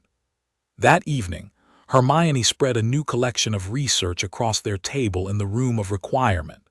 She had been cross-referencing the Norse texts with the runes from the Forbidden Forest crater, and what she'd found had driven the color from her face. "The runes aren't random," she said. "They're a message, carved into the bedrock by the force of Mjolnir's impact, a message encoded in the oldest magical script I've ever encountered." She took a breath. "It says, 'Whosoever holds this hammer, if they be worthy, shall possess the power of Thor.' And beneath that, in smaller runes, 'When the worthy rises, the unworthy shall seek to claim what they cannot earn. Beware the serpent who wears a crown.'" The three of them sat in silence, and the fire in the room of requirement crackled and popped, and outside the enchanted windows, the night sky above Hogwarts was clear and cold and full of stars that had watched over this castle for 1,000 years. "The serpent who wears a crown," Ron said quietly. "That's Voldemort. It has to be." Harry looked at Mjolnir resting beside him, its surface dark and still. The song was quiet now, not absent but waiting, the way a musician waits between notes, waiting for the melody to resume, waiting for the storm to return. "He's going to come for it," Harry said, "for the hammer, for the power." "Yes," Hermione said, "and the prophecy, the serpent who wears a crown, suggests that whoever sent Mjolnir to this world knew that too. They knew Harry would need this weapon. They knew what was coming." Ron leaned forward, his face serious in the firelight. "So what's the plan?" "We can't just wait for Voldemort to figure out how to get around the worthiness enchantment. We train," Harry said, and his voice carried a certainty that surprised even him. "We get the DA ready for a real fight. We learn everything we can about Mjolnir, about its history, about whatever else might come through from Asgard. And when Voldemort makes his move," he lifted the hammer, and a single bolt of lightning arced across its surface, casting sharp shadows across the walls. "We hit him so hard he wishes he'd stayed dead." Ron grinned, the reckless, fearless grin of a boy who had faced giant chess pieces and sentient Cartrees and 100 Dementors, and had never once considered the possibility of backing down. "Now that's a plan I can get behind." Hermione sighed, but she was smiling too. "It's not really a plan. It's more of a general intention to commit violence." "Best kind of plan there is," Ron said, "and I'm going to be ready." The fire crackled, the stars burned, and deep beneath Hogwarts, in places where no student had ever walked and no professor had ever reached, the ancient magic of the castle stirred in its sleep, sensing the change in the air, the shift in the balance of power. Something old was waking.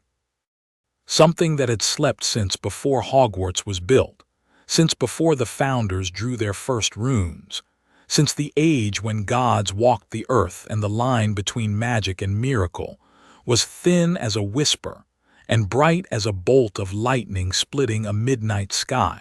The storm inside Harry Potter was just beginning, and it would shake the world, both worlds, perhaps all worlds, before it was done. Chapter 2, End. Chapter 3. Worthy and Wanted. The Daily Prophet's headline on the morning of November 15th read, in letters 3 inches tall, "Boy Who Lived or Boy Who Stole? Ministry demands answers on Potter's alien weapon." Harry didn't need to read the article. He could tell from the way people looked at him, some with admiration, others with suspicion, a few with outright fear, that Rita Skeeter or someone equally venomous had been busy. Hermione read it for him, her lips pressed into a thin white line, and provided a summary that was more precise and considerably angrier than the original. "They're calling Mjolnir a weapon of mass destruction, and comparing you to Grindelwald," she said, slapping the paper down on the breakfast table with enough force to make the marmalade jar rattle. "They're saying you're unstable, that the power has corrupted you, that you need to be contained for public safety." There's a quote from Fudge saying he's deeply concerned about the welfare of students at Hogwarts in the presence of an uncontrolled force. And there's a lovely bit at the end suggesting that you might have summoned the hammer yourself using dark magic, because of course, in their tiny, frightened little minds, anything powerful must be evil. "Is there anything in there about me saving Hogsmeade?" Harry asked. Paragraph 17, one sentence. While some claim the weapon was used defensively during a recent incident in Hogsmeade, the Ministry has not verified these reports. Ron reached across the table and took the paper from Hermione with the weary resignation of someone who has long since stopped being surprised by institutional incompetence. "Mate, they're going to try something. This isn't just propaganda. They're laying groundwork." He was right. The groundwork became visible 3 days later, when a delegation from the Wizengamot arrived at Hogwarts bearing an official summons. Harry was to appear before the full court on charges of unlawful possession of a Class 7 restricted magical artifact and reckless endangerment of magical and non-magical persons through uncontrolled use of unknown forces. The penalties, if convicted, included confiscation of the artifact, binding of Harry's magical abilities, and imprisonment in Azkaban. "They can't do this," Hermione said, but her voice lacked its usual confidence. She was poring over legal texts in the library, her hair escaping its constraints in wild, stress-induced spirals. "The charges are absurd. You didn't steal Mjolnir, it came to you. You can't unlawfully possess something that chose you. And the endangerment charge is undermined by the fact that you saved an entire village from Death Eaters." "Since when has logic stopped the Ministry?" Ron asked. Dumbledore intervened before the situation could escalate further.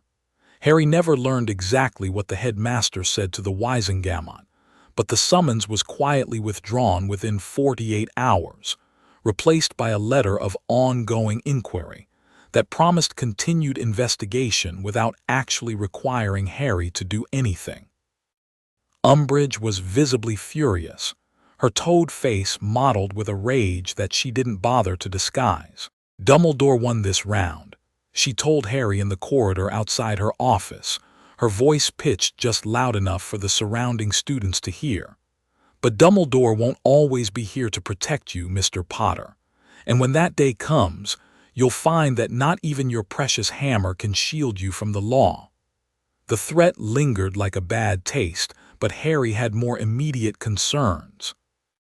In the weeks since the Destroyer's attack, the world beyond Hogwarts had grown darker, and the darkness was closing in with an urgency that made the Ministry's political maneuvering feel almost quaint.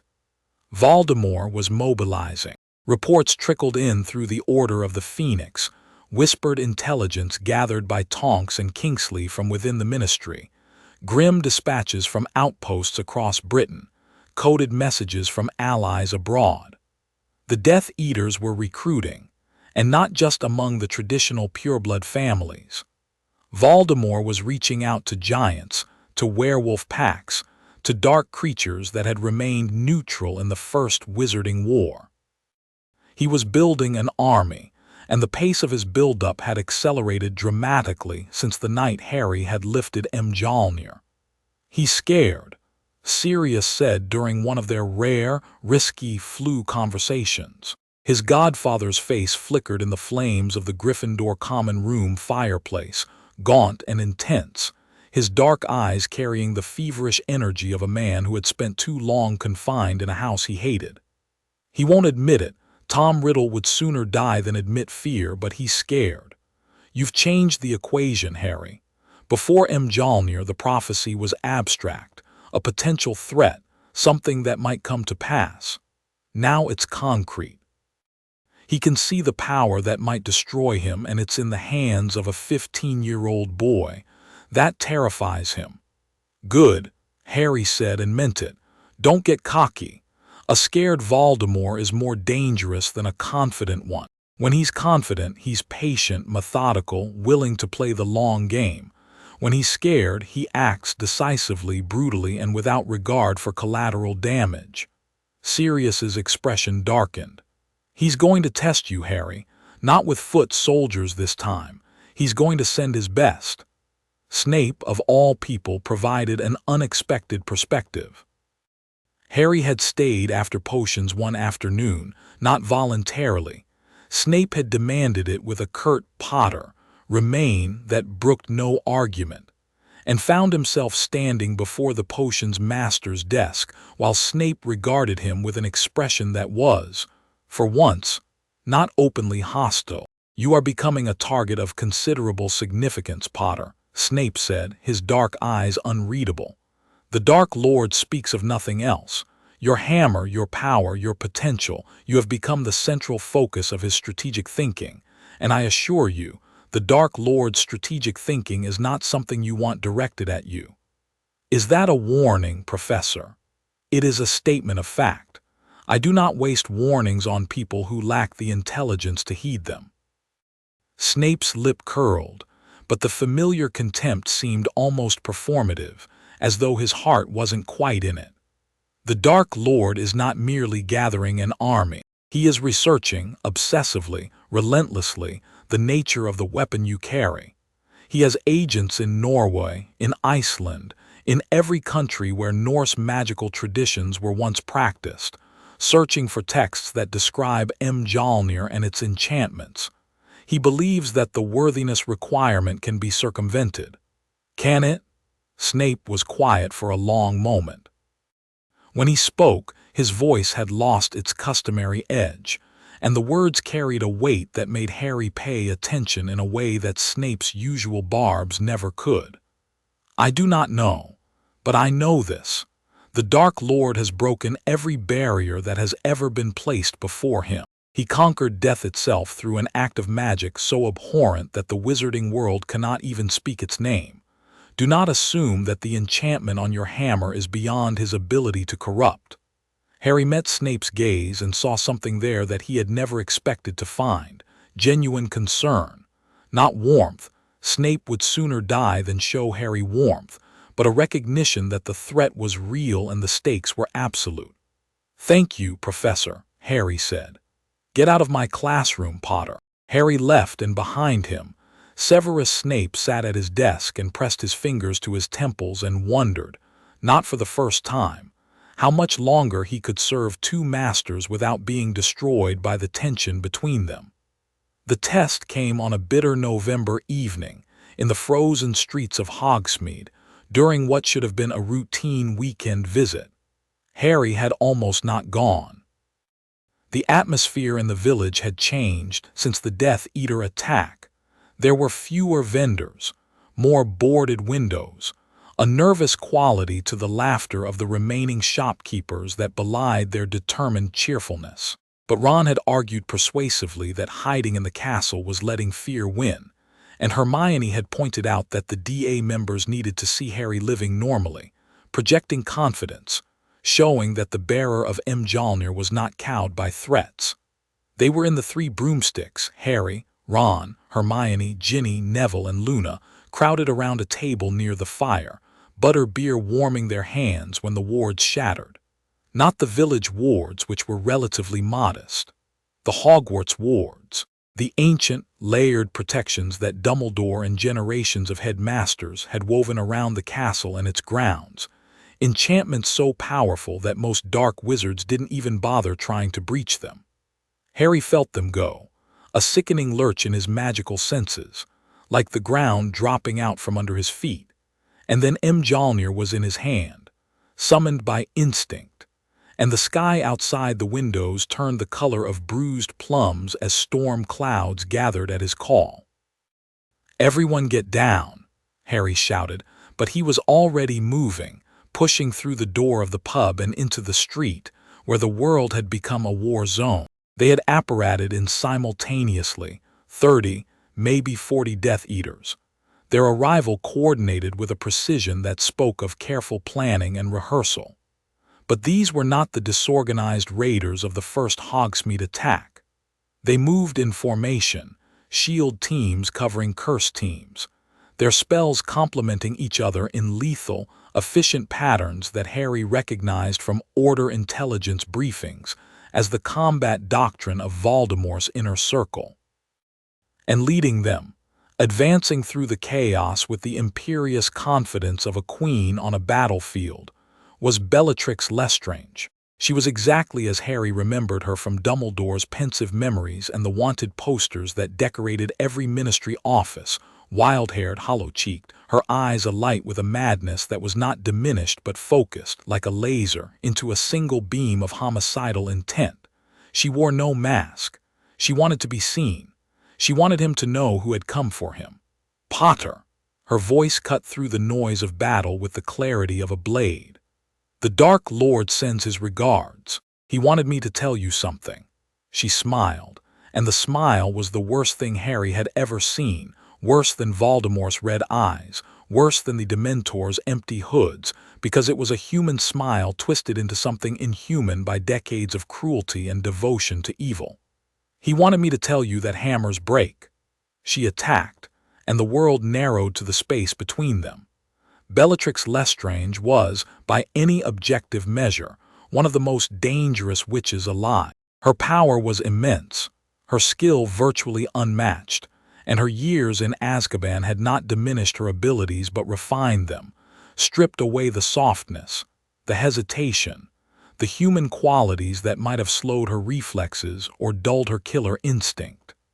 She fought the way a storm fights, relentlessly, chaotically, with a creative fury that turned every spell into something unique and unpredictable. Harry felt Mjolnir surge in his hand. The hammer recognized a true threat, and its response was proportional. The Asgardian armor materialized across his body in a rush of lightning, the crimson cloak snapping into existence behind him, and the world narrowed to the crystalline clarity that combat always brought. Colors sharpened, sounds separated into distinct layers. He could hear individual heartbeats, his own, Bellatrix's rapid-fire percussion, the slower, steadier rhythms of the DA members forming up behind him. Time didn't slow exactly. Harry simply became fast enough to notice its passage. Harry met her fury with his own, and the collision was cataclysmic. Lightning crashed against dark fire. Mjolnir deflected killing curses that Bellatrix cast with the casual ease of someone swatting flies. The street became a no-man's land, cobblestones pulverized by the force of their exchange, buildings shuddering as stray spells and lightning bolts struck walls and roofs and foundations.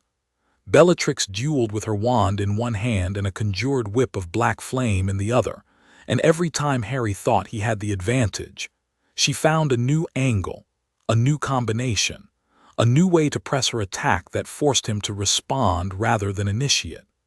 The woman fought like nothing Harry had ever faced. Not even the Destroyer had been this challenging, because the Destroyer had been predictable, a machine following combat algorithms, powerful but ultimately limited by its programming. Bellatrix was creative. She was inventive.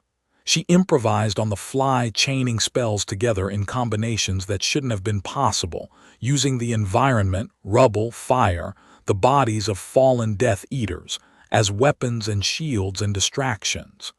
She turned the entire street into a trap and dared Harry to walk through it. She was testing him, probing his defenses, mapping his responses, cataloging the capabilities of the weapon he wielded.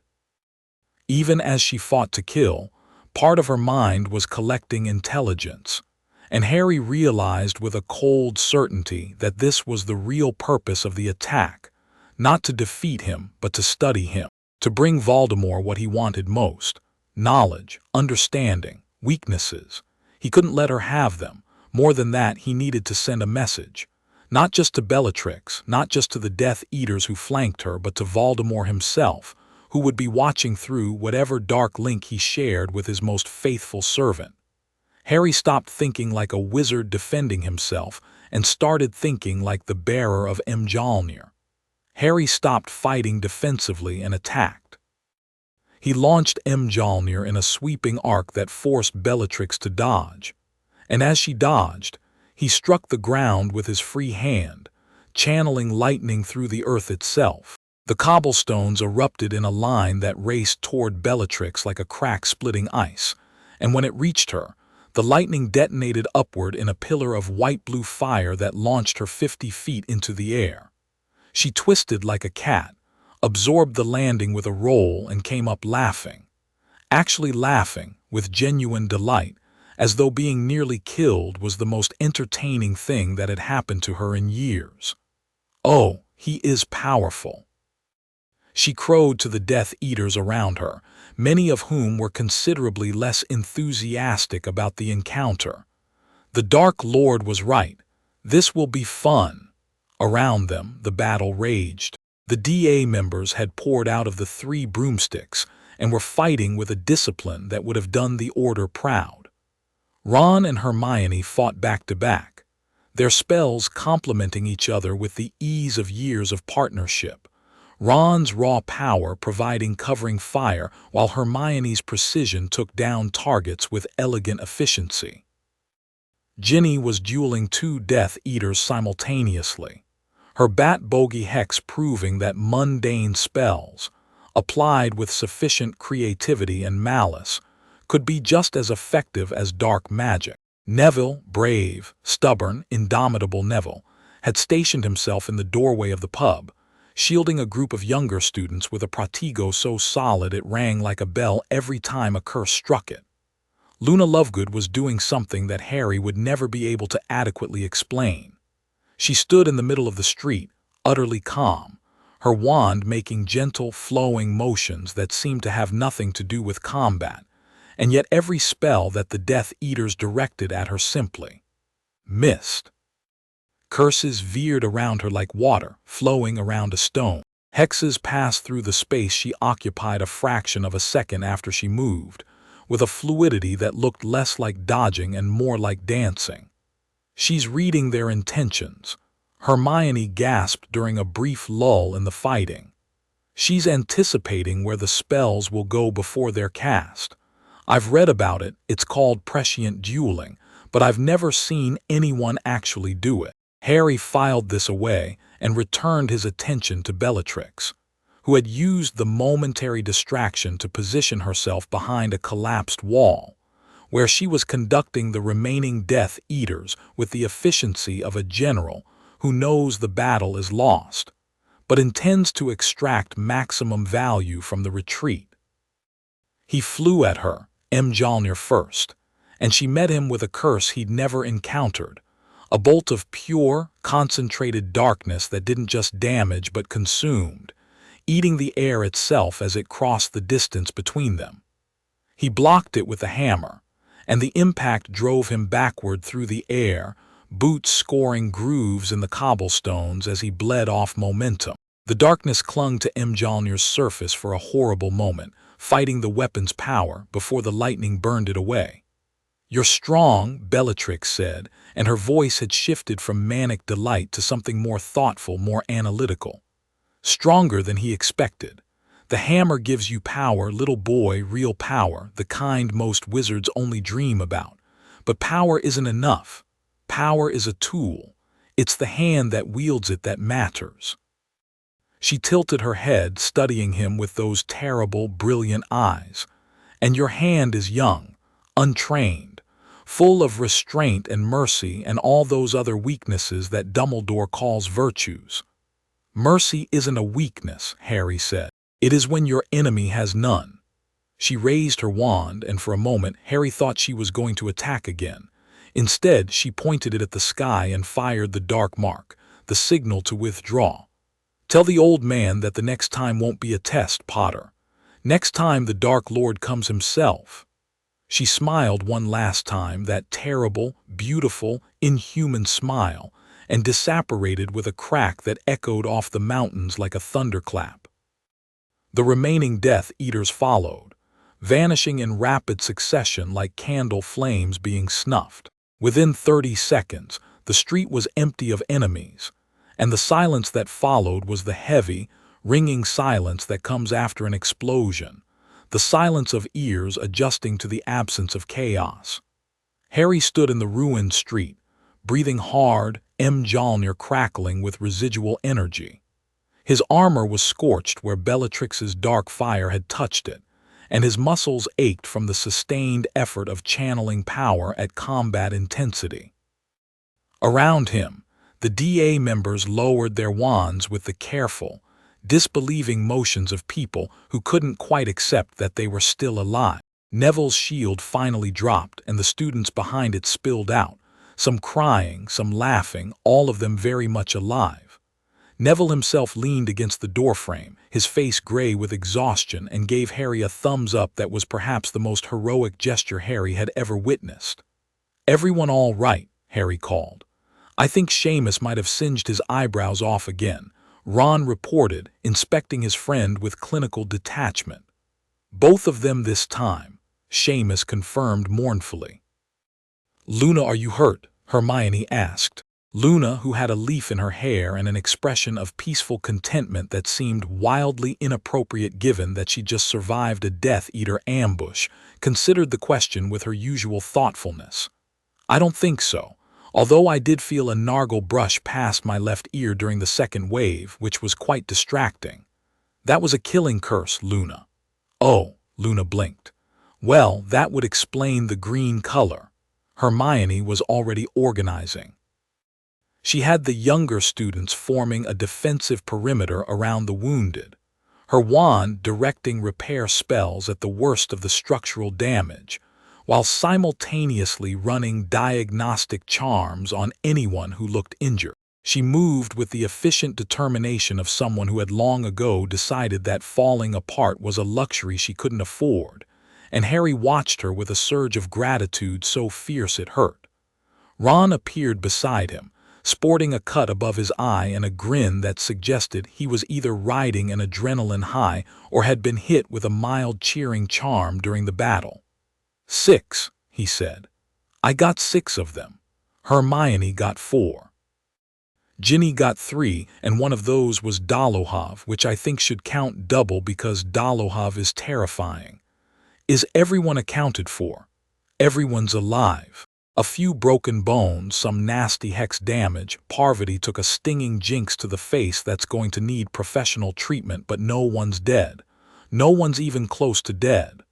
Ron's grin faded into something more serious. "That's because of you, Harry. The DA held, but you broke their formation. You drew their fire. If you hadn't been here with that hammer—" "I was here," Harry said. "That's what matters." The order arrived within minutes. Lupin, Tonks, Kingsley, and a cadre of others who assessed the damage with grim, professional efficiency.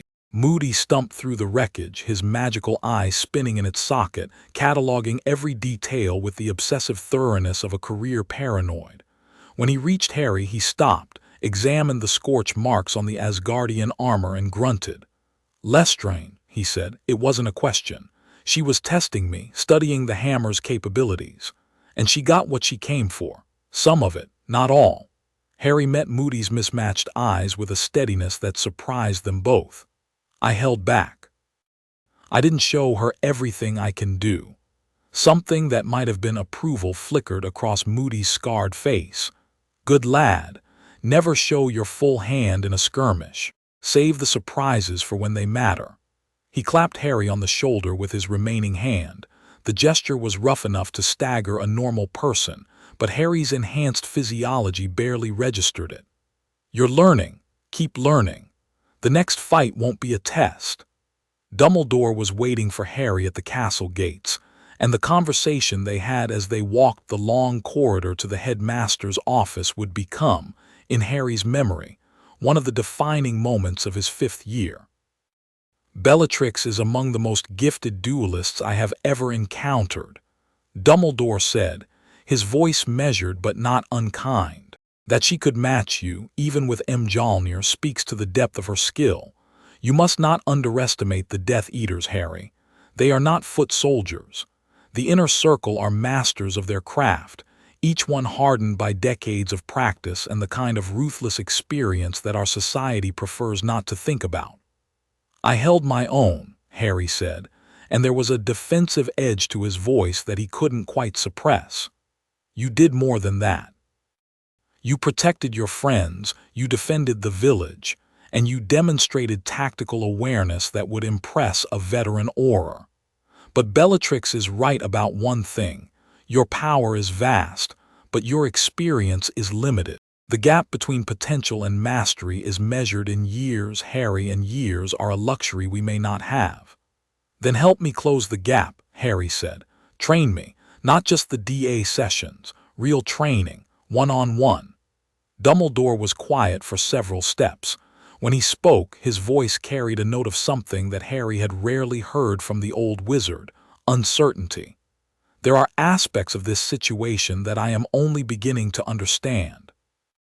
The hammer's power is not wizarding magic, and I am not qualified to teach its use. But there are other things I can teach you, things about Voldemort, about the war, about the choices that lie ahead, that may prove equally valuable. Then teach me those. I will, starting next week. Come to my office on Monday evenings and we will begin. The old wizard paused at the foot of the staircase that led to his office and turned to Harry with an expression of fond gravity. You have grown a great deal in a very short time, Harry. The boy I met 4 years ago would not have faced Bellatrix Lestrange with such composure. Whatever Mjolnir has given you, it has also revealed what was already there. Harry watched Dumbledore ascend the stairs, the old wizard's silver robes trailing behind him like moonlight on stone, and felt the weight of the moment settle on his shoulders like the crimson cloak that appeared when the lightning came. He was being shaped by events, by choices, by powers he didn't fully understand, into something he'd never imagined becoming. Whether that something was hero or weapon or sacrifice, he couldn't yet say. That evening, Harry sat in the room of requirement with Mjolnir across his knees, and made a discovery that changed everything. He had been examining the runes on the hammer's surface, something he did regularly, studying the shifting patterns, trying to decode the language that hovered just beyond the edge of his understanding. Usually, the runes were static when he wasn't actively channeling power. But tonight, perhaps because of the battle, perhaps because of the sustained magical effort he'd expended, the runes were active, flowing across the metal in sequences that pulsed with their own internal rhythm. He traced one with his fingertip and the rune responded. It brightened at his touch, and suddenly he understood it. Not the literal translation, but the concept, the meaning, the intent behind the symbol. It was a word in a language older than human civilization, and it meant bridge, connection. The joining of two things that were separated by distance. He traced another, and the meanings cascaded: power, storm, heart, sacrifice, home. They were instructions, guidelines. A user's manual encoded in the weapon itself, waiting to be read by someone who had earned the right. And then he found the rune that made his breath stop. It sat near the base of the handle, smaller than the others, easy to miss unless you were looking with both your eyes and the deeper sight that Mjolnir had given him. He traced it, and the meaning hit him like a physical blow. It meant channel, conduit. A pathway between two sources of power, allowing them to flow together, to merge, to become something greater than either could achieve alone. Harry looked at his wand, which lay on the table beside him, holly and phoenix feather. The brother wand to Voldemort's, a weapon of wizarding magic, rooted in the traditions and knowledge of a world that Mjolnir had nothing to do with. Or so he'd thought. He picked up the wand in his right hand and raised Mjolnir with his left. He brought them together, wand tip touching the hammer's surface, and channeled. The room of requirement lit up like the sun. Lightning poured from Mjolnir, but it wasn't raw, unfocused atmospheric energy. It was shaped, refined, filtered through the wand's magical core, and emerging as something entirely new. A spell that was simultaneously lightning and magic, Asgardian power and wizarding craft, forged in the space between two worlds into a force that made the walls vibrate and the air sing, and the enchantments of the Room of Requirement, some of the most powerful protective magic in Hogwarts, strain at their foundations. Harry released the channel, and the room went dark. He sat in the silence, heart hammering, Mjolnir and wand both humming with residual energy, and understood with a clarity that felt less like realization and more like revelation what the bridge rune truly meant. He wasn't just the bearer of Mjolnir. He wasn't just a wizard who happened to wield an Asgardian weapon. He was the bridge between two worlds of power, and when those worlds merged through him, when the lightning of the storm and the magic of the wand became one, the result was something that neither world had ever seen before. He couldn't wait to tell Hermione. She was going to lose her mind. Hermione did, in fact, lose her mind, or at least the part of it responsible for maintaining her usual composure. When Harry demonstrated the combined channeling technique the following morning, producing a beam of power that left a perfectly circular hole in the Room of Requirement's training dummy and the three walls behind it, she made a sound that was half gasp and half sob, and spent the next 10 minutes oscillating between scientific ecstasy and inarticulate excitement. "You're creating a hybrid magical system," she said, once she'd recovered enough to form complete sentences. "No one's ever done this. No one's ever even theorized it was possible. You're combining two completely separate magical frameworks, the innate, nature-based power of Asgardian enchantment and the learned, intent-based power of wizarding magic, through a single conduit. You're the variable. The hammer chose you because you're a wizard, Harry, not in spite of it, because a wizard was the only kind of being who could bridge the gap between the two systems." Ron looked at the hole in the wall and the holes in the three walls behind it with an expression of deeply satisfied admiration. "So what you're saying is that Harry is now basically the most powerful magical being on the planet." "I'm saying he has the potential to be. The combined channeling is raw, uncontrolled, unfocused. It needs refinement, but the theoretical ceiling—" She trailed off, her eyes going distant in the way they did when she was performing calculations too complex for spoken language. "There isn't one. There's no theoretical upper limit to the amount of power this combination could generate. Think about it. Wizarding magic is shaped by intent, by willpower, by the specificity of what the caster wants to achieve. Asgardian power is raw force, elemental, primal, vast. Combine them and you get force that can be precisely directed, targeted, shaped into anything, any spell, any effect at any magnitude." She began pacing, her hair bouncing with each step, her hands making rapid, emphatic gestures that left trails of sparks in the air, a byproduct of her own magical excitement that she didn't seem to notice. "The implications extend beyond combat. Healing magic, protective enchantments, transfiguration, every branch of magical study could be amplified through this hybrid framework. Harry, you could cast a Patronus that would cover an entire city. You could create shields that would stop dark magic at a national scale. You could, or," Ron interjected mildly, "he could just hit Voldemort really, really hard, which I think was the original plan." Hermione stopped pacing and gave Ron a look that was equal parts exasperation and reluctant amusement. "Yes, that too." "Brilliant," Ron said. "Terrifying," Hermione corrected. "Both," Harry said, and they looked at him, and he looked at them. And for a moment the three of them were not the bearers of cosmic power or the architects of magical theory or the strategists of a secret army, but simply three friends, sitting in a room in a castle in Scotland, facing an impossible situation with the only weapon that had never failed them: each other. Harry spent the next several days refining the technique. Each session in the Room of Requirement pushed the boundaries further. He learned to channel specific spells through Mjolnir, amplifying their power 100-fold while maintaining the precision that wizarding magic demanded. A simple lumos became a beam that could illuminate the entire forbidden forest. An expelliarmus, channeled through the hammer, could disarm every person in a room simultaneously. And a patronus, Harry's corporeal stag, already one of the most powerful in the DA, became something that defied description. A blazing, lightning-wreathed creature the size of a dragon that galloped through the room of requirements walls, and according to a startled Professor Flitwick 3 floors below, briefly turned the entire west wing of the castle the color of silver moonlight. "That was beautiful," Luna said simply, and no one disagreed. That night, Draco Malfoy sent his report to his father via a charmed parchment that he believed was undetectable.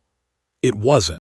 Hermione's monitoring spells, adapted from the surveillance enchantment she'd found in a restricted section text on magical counterintelligence, caught the transmission, and the contents confirmed everything they'd suspected. Malfoy had been documenting Harry's abilities in detail: the flight speed, the lightning's range and power, the combat techniques he demonstrated against the Destroyer and Bellatrix. But the final paragraph was what made Harry's blood run cold. "Potter has discovered a way to combine the hammer's power with his wand. The result is unlike anything I've witnessed. Father, tell the Dark Lord, the weapon is more dangerous than we thought. Potter is not merely wielding Asgardian power. He is merging it with his own. If he learns to control this technique, I do not believe the Dark Lord can defeat him in direct combat." The three of them sat in silence for a moment, the weight of the intercepted message pressing down on the room like a physical force. Outside the enchanted windows of the room of requirement, snow had begun to fall, the first snow of winter, silent and indifferent to the wars being waged beneath its blanket. "We should let Dumbledore know about this," Hermione said finally. "About Malfoy, about the surveillance, about the combined channeling. He needs to understand what Harry can do, and more importantly, he needs to understand that Voldemort is about to find out." "Agreed," Harry said. "But first, Ron, Hermione, I need you to promise me something." They looked at him, and the firelight played across their faces, and Harry saw in their eyes the same fierce, unbreakable loyalty that had sustained him through every trial of the past 5 years.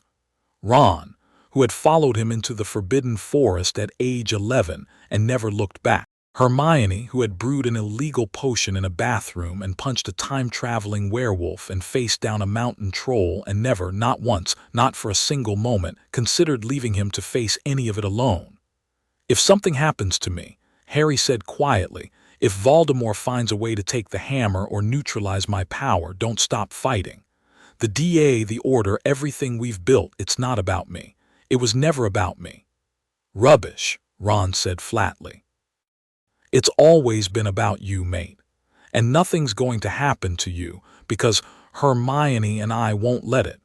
We didn't sign up for the easy version of this friendship." Hermione's eyes were bright, but her voice was steady. "What Ron is trying to say with his usual eloquence is that we're with you, to the end, whatever that looks like." Harry looked at them, his best friends, his family, the two people who mattered more to him than anything in any world, and felt the lightning stir in his blood, not with power but with something warmer and more fundamental: love. The same force that had saved him as an infant, that had driven him into the Chamber of Secrets, that had brought Mjolnir screaming across the sky to his hand, the force that made him worthy. Harry read the message twice, then set it down. "He's right, you know. If Voldemort reads this, he'll know that he can't beat me in a straight fight. Not anymore." "Which means he won't try," Hermione said quietly. "He'll find another way. He always finds another way." The words hung in the air like smoke, and the three of them sat with the knowledge that their advantage, Harry's power, the combined channeling, the DA's growing capabilities, was already being measured by the enemy. Every day they grew stronger was a day Voldemort grew more desperate, and desperation in a wizard of his power and intelligence was perhaps the most dangerous force in the world. Harry looked at the intercepted message one more time, then fed it to the fire. The parchment curled, blackened, and vanished, but the words it contained were already burning their way through the corridors of power on both sides of the war. The game of information and counterinformation, of spying and counterspying, of move and countermove, had begun in earnest. And somewhere in the darkness beyond Hogwarts, in a manor house that smelled of old blood and older magic, Lord Voldemort read Draco's report by the light of a single candle and did not speak for a very long time. When he finally moved, it was to open a book, ancient, bound in leather that was not quite leather, its pages covered in runes that predated every human language. He had found it in the ruins of a temple in Norway buried beneath stone that had been undisturbed for 2,000 years. The book described a ritual dark, complex, utterly forbidden by every magical tradition in every world that could corrupt the concept of worthiness itself. Not by making the unworthy worthy. That was impossible. But by creating a field, an aura, a zone of influence that could suppress the enchantment. That could weaken Mjolnir's power in the presence of someone who had performed the ritual. That could strip the hammer of its greatest advantage and reduce its bearer to a boy with a piece of metal. The ritual required sacrifice. It required suffering. It required the kind of dark magic that left permanent marks on the soul, or would have, if Tom Riddle had still possessed a complete one. Voldemort smiled. His souls were already divided. What was one more scar? He began to prepare. The ritual required 7 nights. 7 nights of incantation in a language that predated human speech, spoken over a cauldron of ingredients so rare and terrible that even the most depraved potion master would have recoiled. The blood of a willing servant, Wormtail provided this, trembling, his silver hand clutching the knife that opened his other arm's veins. The venom of Nagini, freely given, which the great serpent supplied with a hiss that might have been reluctance or might have been anticipation. A fragment of the Bifrost itself, a shard of the rainbow bridge between worlds, recovered from a crater in Iceland where a connection point had existed millennia ago, still faintly vibrating with the residual energy of a pathway between realms. And darkness. Pure, distilled darkness, not the absence of light, but the presence of something antithetical to it. The kind of darkness that existed in the spaces between stars, in the void that lay beneath reality, in the souls of beings who had chosen, deliberately and irrevocably, to embrace the opposite of everything Mjolnir represented. Voldemort had plenty of that to spare. On the 7th night, the ritual completed. The cauldron erupted, not with flame or smoke but with silence, a sphere of absolute nothingness that expanded from the vessel and washed over Voldemort like a wave. Where it passed, the candles died. Where it passed, the ambient magic of the manor house, enchantments woven over centuries by generations of dark wizards, flickered and went dim. Where it passed, the world became less. Voldemort stood in the aftermath and felt the change. It was subtle, not a new power but a new quality, a field that surrounded him like an aura, invisible and insidious. He could feel it pressing outward from his body, and where it reached, magic weakened. Not his magic, his remained as potent as ever, perhaps more so, but other magic. The kind of magic that was rooted in goodness, in worthiness, in the belief that power should serve rather than dominate. Mjolnir's kind of magic. He raised the Elder Wand and smiled, and the darkness smiled with him, and somewhere in Hogwarts, 1,000 miles away, Harry Potter woke from a dreamless sleep with his scar blazing and a scream locked behind his teeth. In the Gryffindor dormitory, Ron was on his feet before Harry's eyes were fully open, his wand lit, his face pale but steady. Harry, what is it?" Harry pressed his hand to his scar. The pain was extraordinary, worse than anything since the graveyard. A white-hot lance that felt less like a connection to Voldemort's mind and more like a warning, like an alarm sounding in the deepest part of his consciousness. "He's done something," Harry gasped. "Voldemort. He's done something terrible, something that changes everything." He looked at Mjolnir, and for the first time since the hammer had come to him, the weapon's song faltered. Not stopped, never stopped, but wavered like a candle flame in a sudden wind, like something was trying to blow it out. "Something's wrong with the hammer," Harry whispered. "Something's changed." Ron looked at him, and the fear in his eyes was not for himself but for Harry, and that, more than the pain, more than the alarm, told Harry how serious the situation had become. Ron Weasley did not fear easily, and when he did, it was because the thing he feared was worth fearing.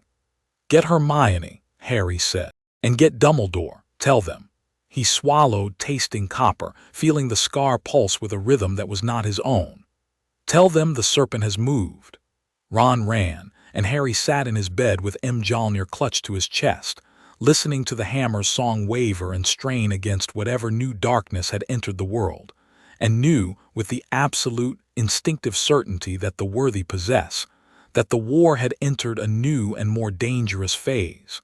The serpent who wears a crown had found his weapon. Now the worthy would have to find a way to survive it. Chapter 3 End. Chapter 4 The Unworthy King. The attack on Hogwarts came at dawn, and it came from everywhere at once, like a fist closing around the castle from every direction simultaneously. Harry was on his feet before conscious thought caught up with instinct. He felt it before he heard it, a disturbance in the atmospheric pressure that Mjolnir's connection to the weather translated into a visceral, full-body alarm. He was out of bed and armored before the first explosion shook the castle, the hammer in his hand, and the lightning already gathering in the clouds above the towers. Through the dormitory windows he could see them, dark figures moving across the grounds in a formation that was less an army and more a tide, hundreds of shapes, some human and some decidedly not, converging on Hogwarts from the forest, from the lake, from the mountains to the north where the wards were thinnest. Giants. He could see giants, 3 of them at least, their silhouettes blocking the pre-dawn sky like walking hillsides, each footfall sending tremors through the earth that Harry could feel through the stone floor. Behind them came the Death Eaters, scores of them, their wands painting the darkness with green and red and violet light as they cast spells at the castle's outer defenses. And in the air, things were flying. Not brooms but dark shapes that moved with the erratic, predatory grace of creatures that did not care about aerodynamics because they had never heard of gravity. Dementors. Dozens of them, maybe hundreds, their tattered robes streaming behind them like funeral shrouds, their presence turning the early morning cold into something that bit through even Mjolnir's protection and touched the marrow of Harry's bones with despair. Hermione appeared in the doorway, fully dressed, her beaded bag slung across her body, the one she'd been carrying everywhere since the Hogsmeade attacks, packed with supplies that she refused to enumerate but that Ron claimed could sustain a small army for a week. Her face was pale but composed, her wand already in her hand. Behind her, Neville and Seamus and Dean were pulling on clothes and grabbing their wands with the urgent, practiced motions of people who had rehearsed exactly this scenario. "How bad?" Hermione asked, her eyes finding Harry's across the room. "Bad. Giants, Dementors, and what looks like every Death Eater Voldemort can field." Harry paused by the window and felt Mjolnir pulse in his grip, its song strong but underlaid with something he hadn't felt before, a subtle discordance like a note being played slightly off-key. The dampening field. Even from this distance it was already reaching for him. And something else, something new. "He's done it, Hermione. The ritual we were worried about, I can feel it." Her face tightened, but she didn't flinch. "Then we adapt. We've prepared for this. "It's happening," Ron said beside her, and his voice was steady, the voice of someone who had always known this moment would come and had made peace with it. He was dressed, wand in hand, the sleep-tousled look of moments ago replaced by the sharp-eyed alertness of a chess player who has just seen the board change. Full assault. He's not testing anymore. "No," Harry said. "He's not." Ginny appeared at the top of the girls' staircase, wand in hand, her face set in an expression that brooked absolutely no argument. Behind her, Lavender and Parvati were clutching their wands, and even Crookshanks had emerged from beneath Hermione's bed, his bottle-brush tail standing on end, his flat face fixed in an expression of feline outrage that suggested he took the invasion of his territory very personally. "The DA knows what to do," Ginny said. "We practiced this. Harry, you do what you have to do. We'll hold the castle." Harry met her eyes, and what passed between them in that moment was too complicated and too important to be captured in words. It was trust, and it was fear, and it was something else, something that neither of them had the time to name, and both of them had the wisdom not to try. Not now. Not yet. There would be time later if they survived. "Hold the castle," Harry said. "I'll handle the rest." They moved through the castle at a run, and the school woke around them in a cascade of alarm and action. The portraits were shouting, relaying messages between floors with the frantic efficiency of a communications network under siege. Suits of armor were marching toward the entrance hall in formation, their metal feet ringing on the stone in a rhythm that was both martial and strangely reassuring.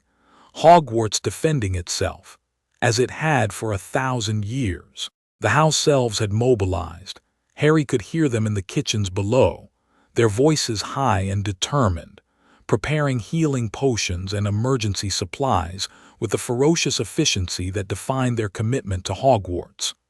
Dobby appeared briefly at Harry's side, his tennis ball eyes huge with fear and excitement, and pressed a pair of mismatched socks into Harry's hand. "For luck. Harry Potter, sir," before vanishing with a pop to join the other elves in their preparations. Peeves was somewhere above, screaming with delight at the prospect of violence, hurling furniture out of windows at the advancing army with the chaotic enthusiasm of a poltergeist who had been waiting for this kind of opportunity his entire existence. Dumbledore was in the entrance hall, and the sight of him was enough to slow Harry's sprint to a walk. The headmaster stood at the center of the great space like the eye of a hurricane, utterly still while chaos swirled around him. His wand was in his hand, and the air around him shimmered with the residual energy of enchantments being cast faster than the eye could follow. Professors flanked him on either side. McGonagall, her face carved from granite, her wand moving in the precise, devastating patterns of a combat transfiguration master, Flitwick, his small frame fairly vibrating with the power of the charms he was layering into the castle's defenses. Snape, dark and silent and deadly, his wand producing shields that absorbed spells like a black hole absorbs light. The younger students were being herded to the lower levels by prefects, their faces white with terror, some crying, others clutching each other's hands. Harry saw a first-year Hufflepuff girl standing frozen in the corridor, paralyzed by the noise and the shaking and the primal terror of a castle under siege, and he paused just for a second to kneel beside her. "Hey," he said, and his voice was gentle, and the lightning that played across his armor dimmed to a soft glow. "What's your name?" "Emily," the girl whispered. "Emily, I need you to go with the prefects. They're going to keep you safe. Can you do that for me?" She looked at him, at the armor, at the hammer, at the lightning, and something shifted in her expression. The terror didn't disappear, but it was joined by something else, something that looked remarkably like courage. She nodded once and ran toward the nearest prefect. Harry straightened, turned toward the entrance hall, and let the full weight of Mjolnir's power settle across his shoulders like the cloak of a king going to war. "Harry." Dumbledore's voice cut through the noise with effortless clarity. "He has come. Not in person, not yet, but his generals lead the assault and his power is behind it. The wards will hold for perhaps another 20 minutes. When they fall, I need you in the air. I'll be there. I know." And there it was again, that look of pride and sorrow that Dumbledore wore when he contemplated the burden he had placed on a young man's shoulders. "Be careful, Harry. Something has changed. I can feel a darkness in the approaching force that is different from anything Voldemort has wielded before. It feels hungry, as though it exists not merely to destroy but to diminish." Harry felt it too. Through Mjolnir's connection to the storm, he could sense the approaching army as a mass of magical energy, hot, chaotic, teeming with aggressive intent. But there was something else in the mix. Something that didn't register as magic at all, but rather as the absence of magic. A void that moved through the attacking force like a poison in the blood. And at its center, radiating that void darkness like a sun radiates light, was a presence that Harry recognized with a chill that had nothing to do with the Dementors. Voldemort. Not here physically, Dumbledore was right about that, but present nonetheless. His consciousness extending through the army like tendrils of smoke, guiding, directing, and projecting the new power that his ritual had created. The dampening field. Harry could feel it pressing against Mjolnir's song, trying to muffle it, trying to smother the bright, clear note that connected the hammer to its bearer. It was like trying to sing underwater, possible but harder, every note requiring more effort, more will, more of whatever quality it was that made Harry worthy. "He's done something to himself," Harry told Dumbledore. "Some kind of ritual. He can weaken the hammer. I can feel it, like trying to see through fog. The power is there, but it's muted, suppressed." Snape spoke from behind them, his voice flat and clinical. "The Dark Lord performed a ritual of corruption. 7 nights. I attempted to warn the Order, but my message was intercepted." There was a tightness in his voice that might have been guilt or might have been fury. With Snape, the two were often indistinguishable. The ritual creates a dampening field, an aura of unworthiness, if you will, that suppresses the enchantment binding the hammer to its bearer. At close range, the effect is significant. Dumbledore's expression didn't change, but something in his eyes shifted. A calculation being revised, a strategy being adjusted. Can he negate it entirely? Harry reached for Mjolnir with his full awareness, pushing through the dampening effect like a swimmer pushing through thick water. The hammer responded, sluggishly at first, then with growing strength as his will pressed harder against whatever was trying to suppress it. The song wavered, strained, and then surged back, not quite as bright as before but present, defiant, refusing to be silenced. "No," Harry said, and the certainty in his voice was earned, not assumed. "He can weaken it, he can't stop it. Then we fight." The wards fell 17 minutes later and the Battle of Hogwarts began. The wards fell with a sound that Harry would never forget, not a crash but a sigh, like the last breath of a dying giant. The ancient magic that had protected Hogwarts for 1,000 years dissolved into the air in streams of golden light that faded to nothing. And in their absence, the cold of the approaching army rushed in like water filling a breach. Harry was airborne before the first Death Eater crossed the threshold of the grounds, Mjolnir carrying him skyward in a trajectory that put him directly between the Dementor swarm and the castle. He could feel the dampening field even from this height, a subtle but persistent drag on his power, like trying to run through knee-deep water. The lightning came when he called it, but it came slower, dimmer, requiring more focus and more energy to produce the same effect. He adjusted. He had no choice. The Dementors were descending on the castle like a black rain, and every student inside those walls was depending on him to stop them. EXPCTOPATRONUM. The spell erupted from his wand, channeled through Mjolnir in the hybrid technique he'd developed, amplified and electrified into something that was as much lightning as it was light. The stag that burst from the hammer's surface was enormous, 20 feet tall, wreathed in arcs of electricity, its antlers crowning a head that blazed with silver fire. It charged into the Dementor swarm, and the dark creatures scattered like crows before a hawk, their tattered forms burning where the patroness's light touched them. But there were too many. For every cluster he dispersed, another formed. The Dementors were not merely attacking, they were absorbing the dampening field, drawing strength from it, becoming bolder and more aggressive as the darkness grew.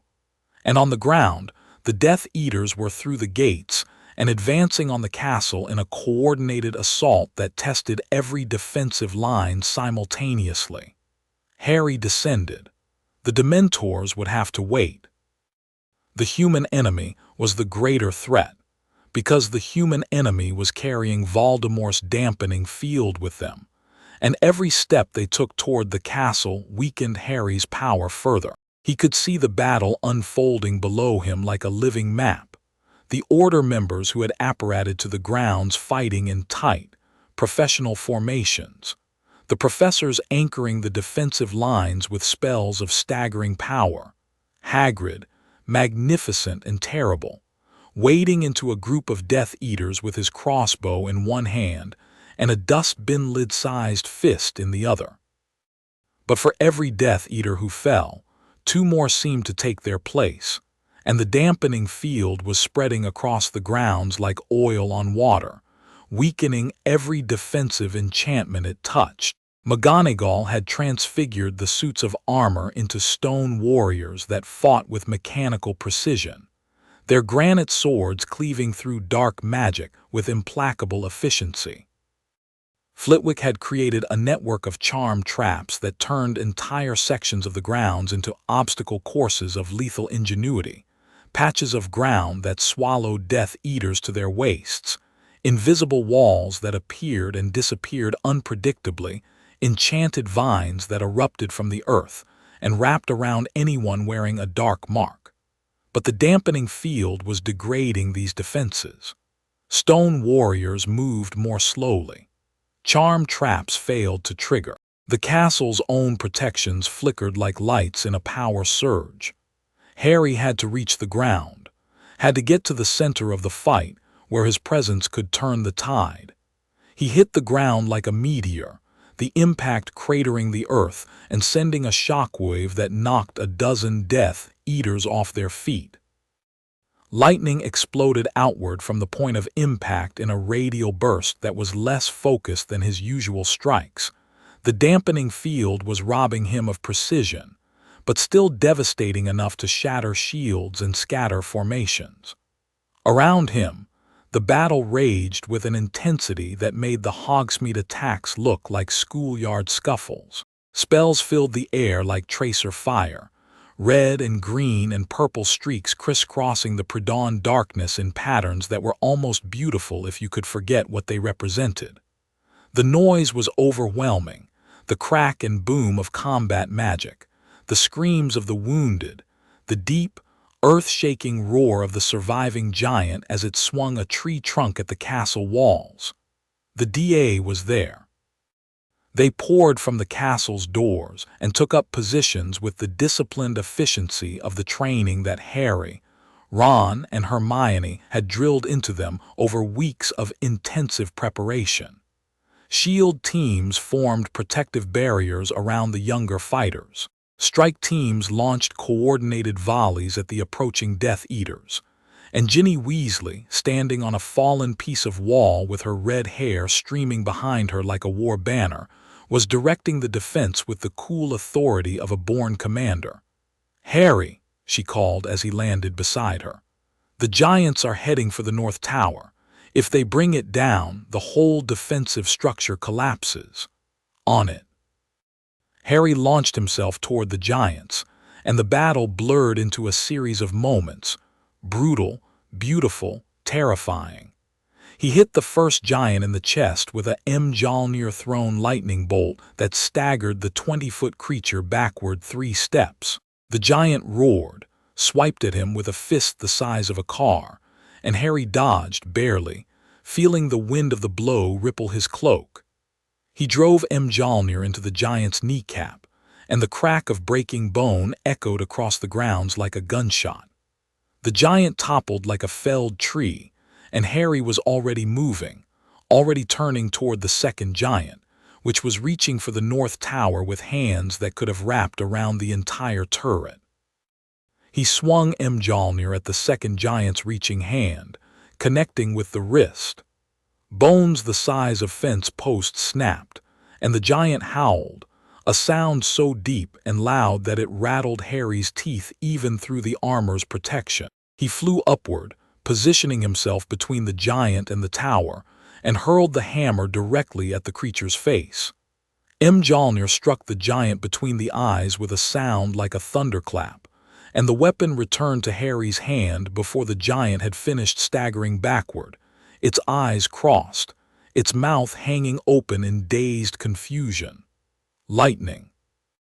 Not from the sky but from Harry himself, channeled through every inch of his body and the hammer simultaneously, a technique born of desperation and refined in the heat of the moment. The bolt struck the giant's arm and traveled through its body, and the creature convulsed, its grip on the tower loosening, its eyes rolling back. It fell and the ground shook, and the third giant, seeing what had happened to its companions, paused, reconsidered, and began to retreat. Below, the battle on the ground had reached a critical intensity. Harry could see Lupin dueling two Death Eaters simultaneously, his werewolf reflexes giving him a speed that compensated for being outnumbered. Tonks was beside him, and even in the heat of combat, the two of them moved together with a synchronicity that spoke of deep trust and deeper love. She covered his blind spots, he covered hers, and between them they created a zone of absolute lethality that the Death Eaters quickly learned to avoid. Snape was a revelation. Harry had seen the potion's master duel before, but always in controlled circumstances, demonstrations, defenses, the careful application of violence within institutional bounds. In a real battle, Snape was something else entirely. He moved through the fight like a shadow, his spells invisible until the moment they struck, his tactics a masterclass in efficiency and ruthlessness. He didn't waste energy on dramatic gestures or showy magic. Every spell was precise, targeted, devastating. 3 Death Eaters went down in as many seconds, and none of them saw the spell that hit them. "Keep pushing," Harry shouted to the DA members below, and his voice carried the resonance of the storm, amplified by Mjolnir into a sound that could be heard across the entire battlefield. "They're breaking. Don't let them regroup." But even as he said it, he felt the dampening field intensify. It pressed against him like a physical weight, and Mjolnir's song, that clear, bright note that was the source of everything, dimmed another fraction. The armor on his chest flickered, becoming momentarily translucent before solidifying again. The lightning in his veins pulsed irregularly, like a heartbeat skipping. And then he saw him. Not Voldemort in person, not yet, but something that made Harry's blood freeze in a way that the Dark Lord's physical presence might not have achieved. A projection, a manifestation of dark magic so powerful that it took physical form in the center of the battlefield. A towering figure of black smoke and green fire, 50 feet tall, wearing the face of Tom Riddle as he had been in his prime, handsome, cold, terrible. The projection raised its arms, and the dampening field exploded outward in a wave that washed over the entire grounds. Harry staggered. Mjolnir's song went nearly silent, not dead, but muted to a whisper that he had to strain to hear. His armor flickered again and this time nearly vanished entirely. The lightning in his blood guttered like a candle in a hurricane. "You see." The projection's voice was Voldemort's, amplified to a volume that made the mountains ring. "Your power is nothing before mine. The hammer chose a boy, and a boy you remain. Surrender the weapon, Potter. Surrender, and I will make your death quick." Harry looked at the projection, and the fear was real, genuine, stomach-clenching fear, the kind he hadn't felt since the graveyard. His power was fading. The dampening field was working. Voldemort had found a way to suppress the very enchantment that made him worthy, and without that enchantment, Mjolnir was just a hammer and Harry was just a boy. The battlefield around him was chaos. He could hear Ron shouting commands to a squad of DA fighters who were holding the main entrance against a concentrated push. He could hear Hermione's voice, sharp and clear, directing healing spells at fallen defenders while simultaneously maintaining a shield that covered half the courtyard. He could hear Neville, brave, impossible, wonderful Neville, roaring a battle cry that sounded nothing like the quiet, uncertain boy Harry had first met on the Hogwarts Express, and everything like the warrior he'd become. They were losing. Slowly, inevitably, the defenders of Hogwarts were being pushed back. Not because they lacked courage or skill, they had both in abundance, but because the dampening field was eroding their magical capabilities while leaving the attackers untouched. Voldemort's ritual had created a weapon specifically designed to destroy the advantage that Mjolnir provided, and without that advantage, the defenders were simply outnumbered. Harry's knees buckled. He drove Mjolnir's handle into the ground to keep himself upright, and for one terrible moment, one fraction of a second that stretched into an eternity, he considered the possibility that this was it. That Voldemort had won. That the power of the worthy was not, in the end, enough. But Harry Potter had been just a boy before.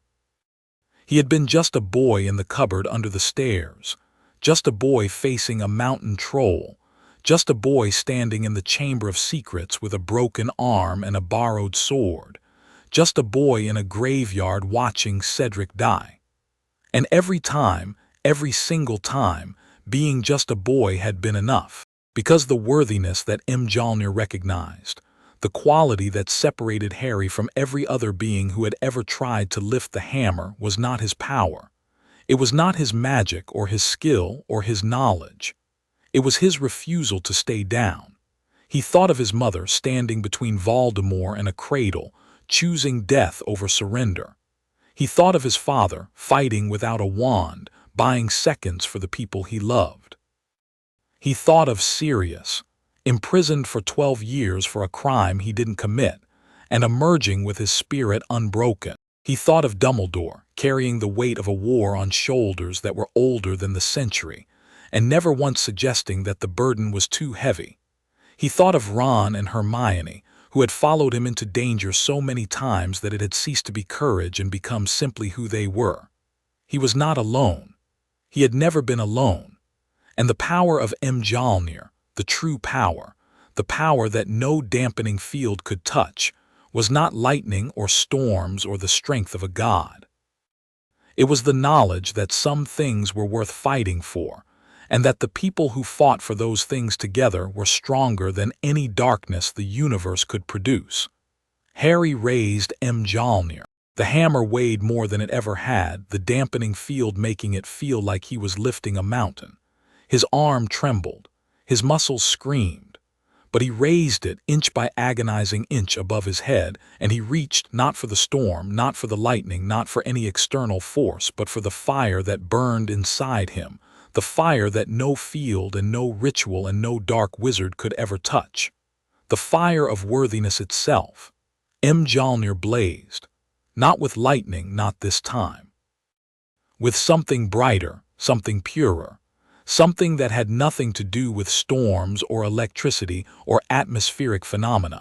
It blazed with the light of the enchantment itself, the primal, absolute force that separated the worthy from the unworthy, and that light tore through the dampening field like sunlight through fog.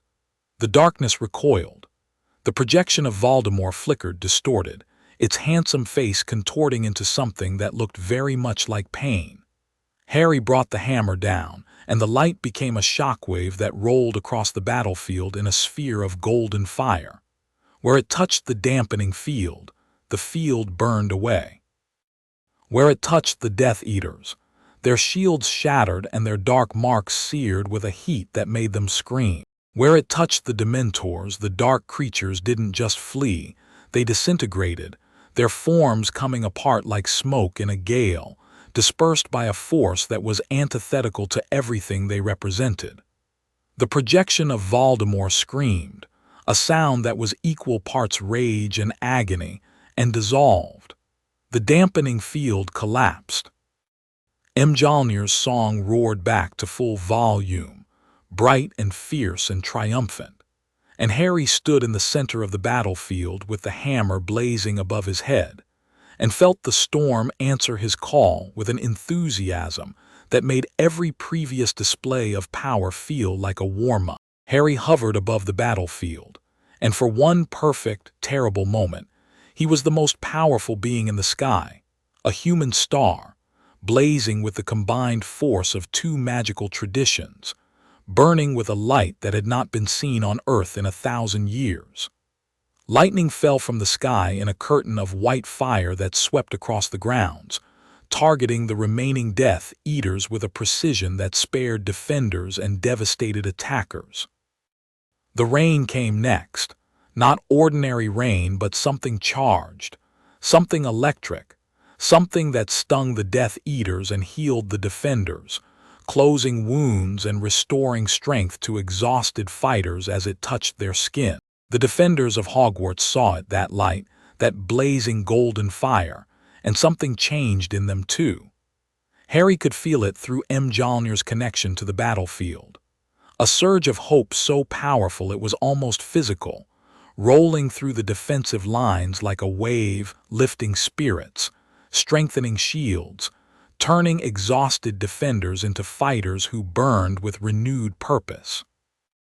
Neville screamed a war cry that would have made his parents proud, and charged a group of Death Eaters, with a fury that sent them scattering. Ginny launched herself into the air on a broom she'd summoned from somewhere and began raining hexes down on the enemy from above, her red hair streaming behind her like a flag. Even Peeves stopped throwing furniture long enough to stare at Harry in open-mouthed wonder, and then, in what was perhaps the most remarkable thing that happened all day, the poltergeist saluted. The battle turned. Not gradually but decisively, like a switch being thrown. The Death Eaters, stripped of their dampening advantage, stripped of their Dementor support, stripped of the psychological boost that Voldemort's projection had provided, broke. They ran, they disapparated, they surrendered, some dropping their wands and raising their hands with the desperate relief of people who had just realized they'd been on the wrong side of an unstoppable force. The giants were already gone.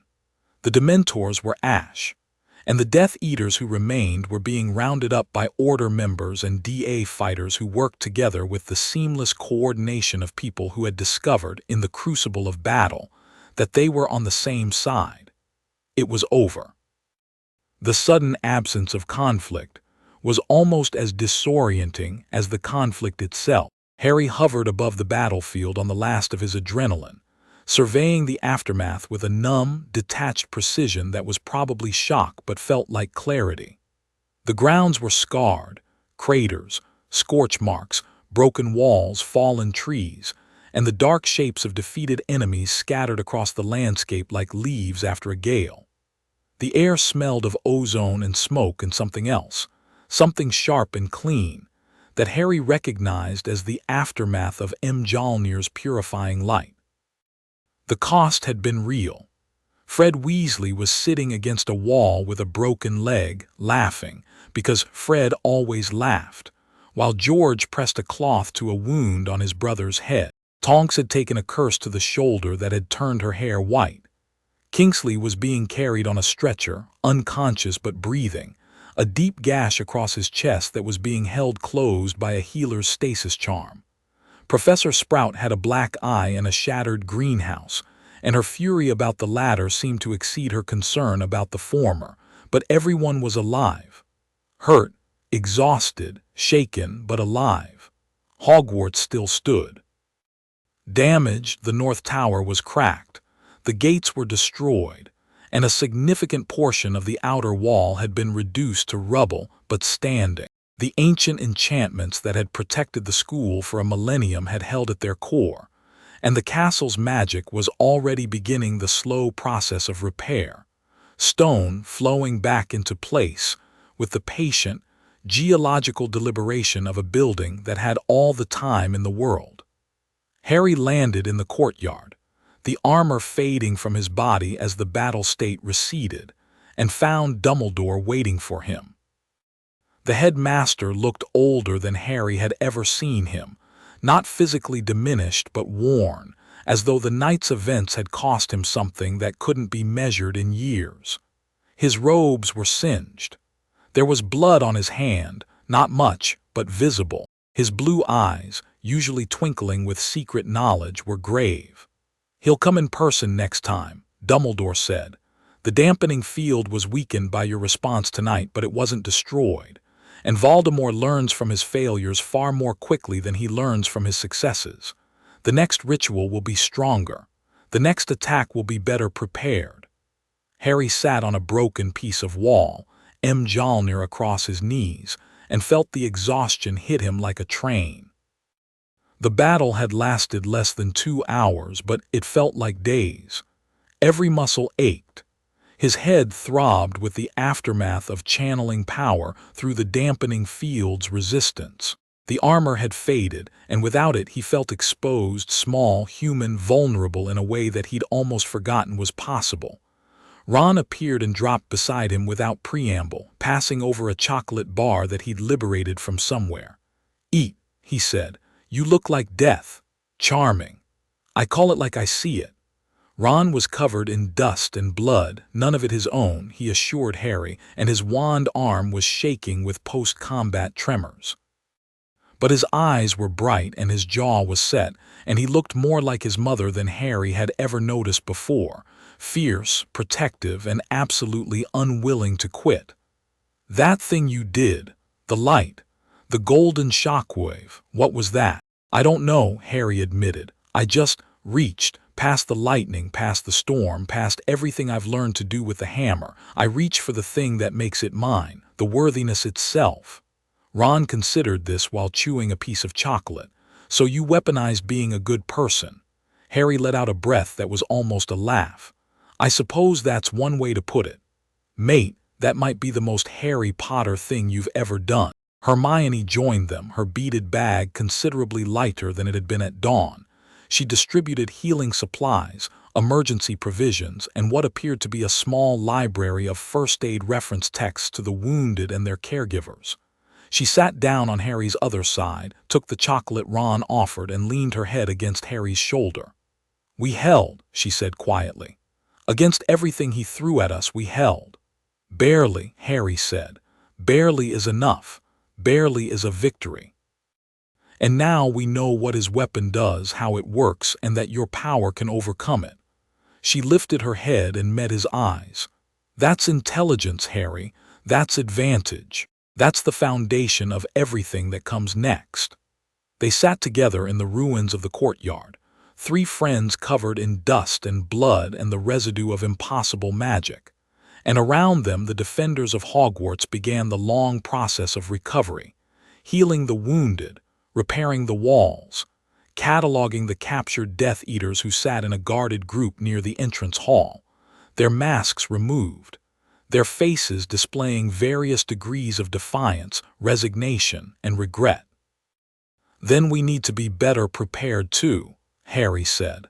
"There must be a way to counter the dampening field permanently, to protect Mjolnir's power from whatever dark magic he's using."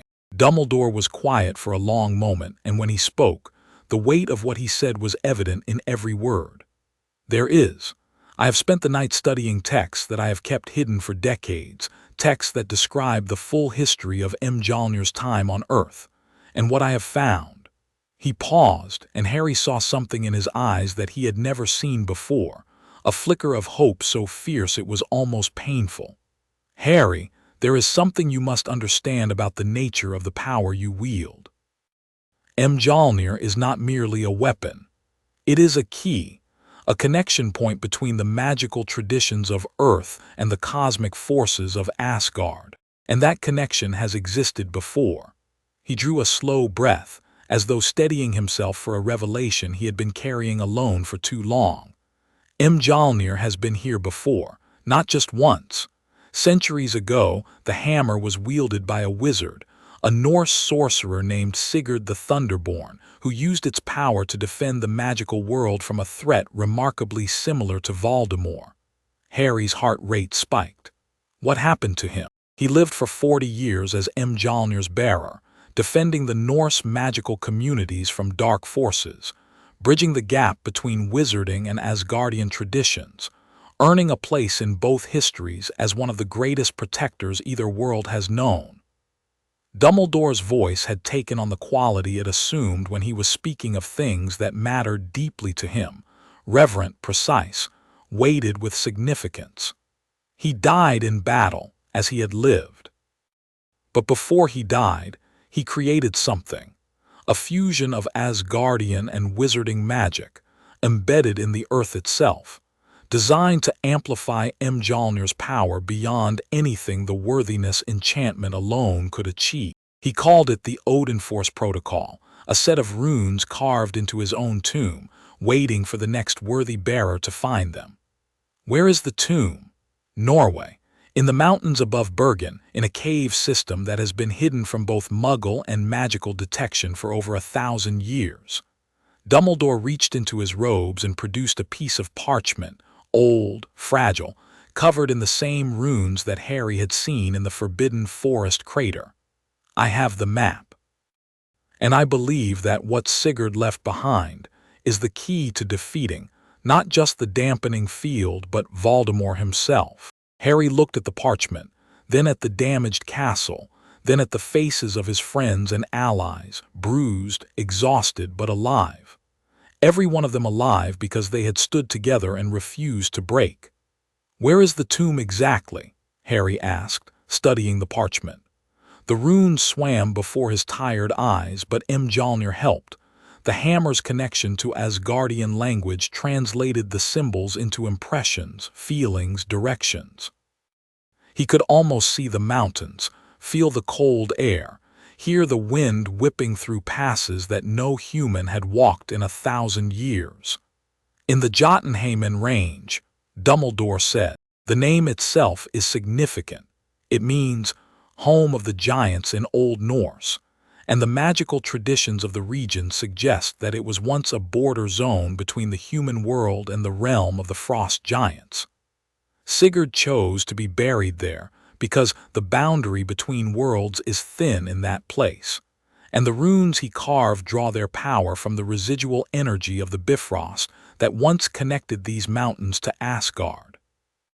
Hermione's eyes had gone wide with the particular intensity of a scholar encountering information that reorganized her entire understanding of a subject.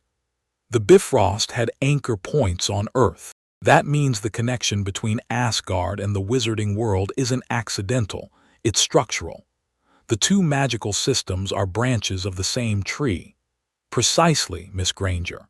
And Sigurd understood this better than anyone before or since. The runes in his tomb are not merely instructions. They are a key to unlocking the deepest potential of that connection. If Harry can activate them, the hybrid power he's already discovered will evolve into something far greater. Something that the dampening field, no matter how refined, cannot touch. Then I'm going to Norway, Harry said. Ron and Hermione with me, as soon as possible. Tomorrow, Dumbledore said, I will prepare the portkey myself. And Harry, the old wizard, placed a hand on his shoulder, and the touch carried the warmth of a man who understood exactly what he was sending this young man toward. What you did tonight, overcoming the dampening field through sheer force of will, confirmed something that I have long suspected. The worthiness enchantment is not merely a test of character. It is a living connection between you and the hammer, and like all living things, it can grow. It can evolve. It can become stronger than it was when it chose you. How? The same way anything grows stronger. Dumbledore smiled, and for the first time that night, the twinkle returned to his eyes. Through trial, through struggle, through the refusal to surrender even when every rational calculation says you should. He squeezed Harry's shoulder and released it. Rest tonight. Tomorrow you go to find the Thunderborn. Harry watched him go, then turned to find Ron and Hermione standing behind him, already anticipating what came next. Ron's face was set in an expression of resigned determination. Hermione had a notebook out and was already making a list. Norway, Ron said. Norway, Harry confirmed. Brilliant. I've always wanted to see a fjord. Ron, this is a dangerous mission to find the 1,000-year-old tomb of an ancient Norse wizard in a hidden cave system, not a holiday. Those aren't mutually exclusive, Hermione. Harry looked at them, Ron with his grin and his bloodied knuckles and his unshakable loyalty, Hermione with her notebook and her brilliant mind and her fierce, protective love, and felt the hammer hum against his palm in a note that was pure, wordless joy. Whatever waited in Norway, they would face it together. That night, as the castle settled into an uneasy sleep, the defenders posting watches, the walls still groaning as the ancient magic worked to repair the damage, Harry stood at the window of Gryffindor Tower and looked out at the stars. The sky was clear now, the storm clouds of battle dispersed, and the familiar constellations blazed with an intensity that seemed almost encouraging, as though the universe itself was offering its approval. Mjolnir hummed softly in his hand, its song fully restored now that the dampening field had dissipated. But the melody had changed, subtly, in ways that Harry could feel but not quite articulate. It was deeper now, more complex. As though the hammer itself had learned something from the battle, had grown in response to the challenge, had evolved in the same way that Dumbledore said the worthiness enchantment could evolve. Harry thought about Sigurd the Thunderborn, a wizard who had lived 1,000 years ago, who had wielded this same hammer, who had faced his own version of the darkness and found a way to leave a legacy that could help the next bearer. He wondered what kind of man Sigurd had been, whether he'd been scared, whether he'd had friends who stood beside him, who joked about fjords and organized first aid supplies and refused to let him face the impossible alone.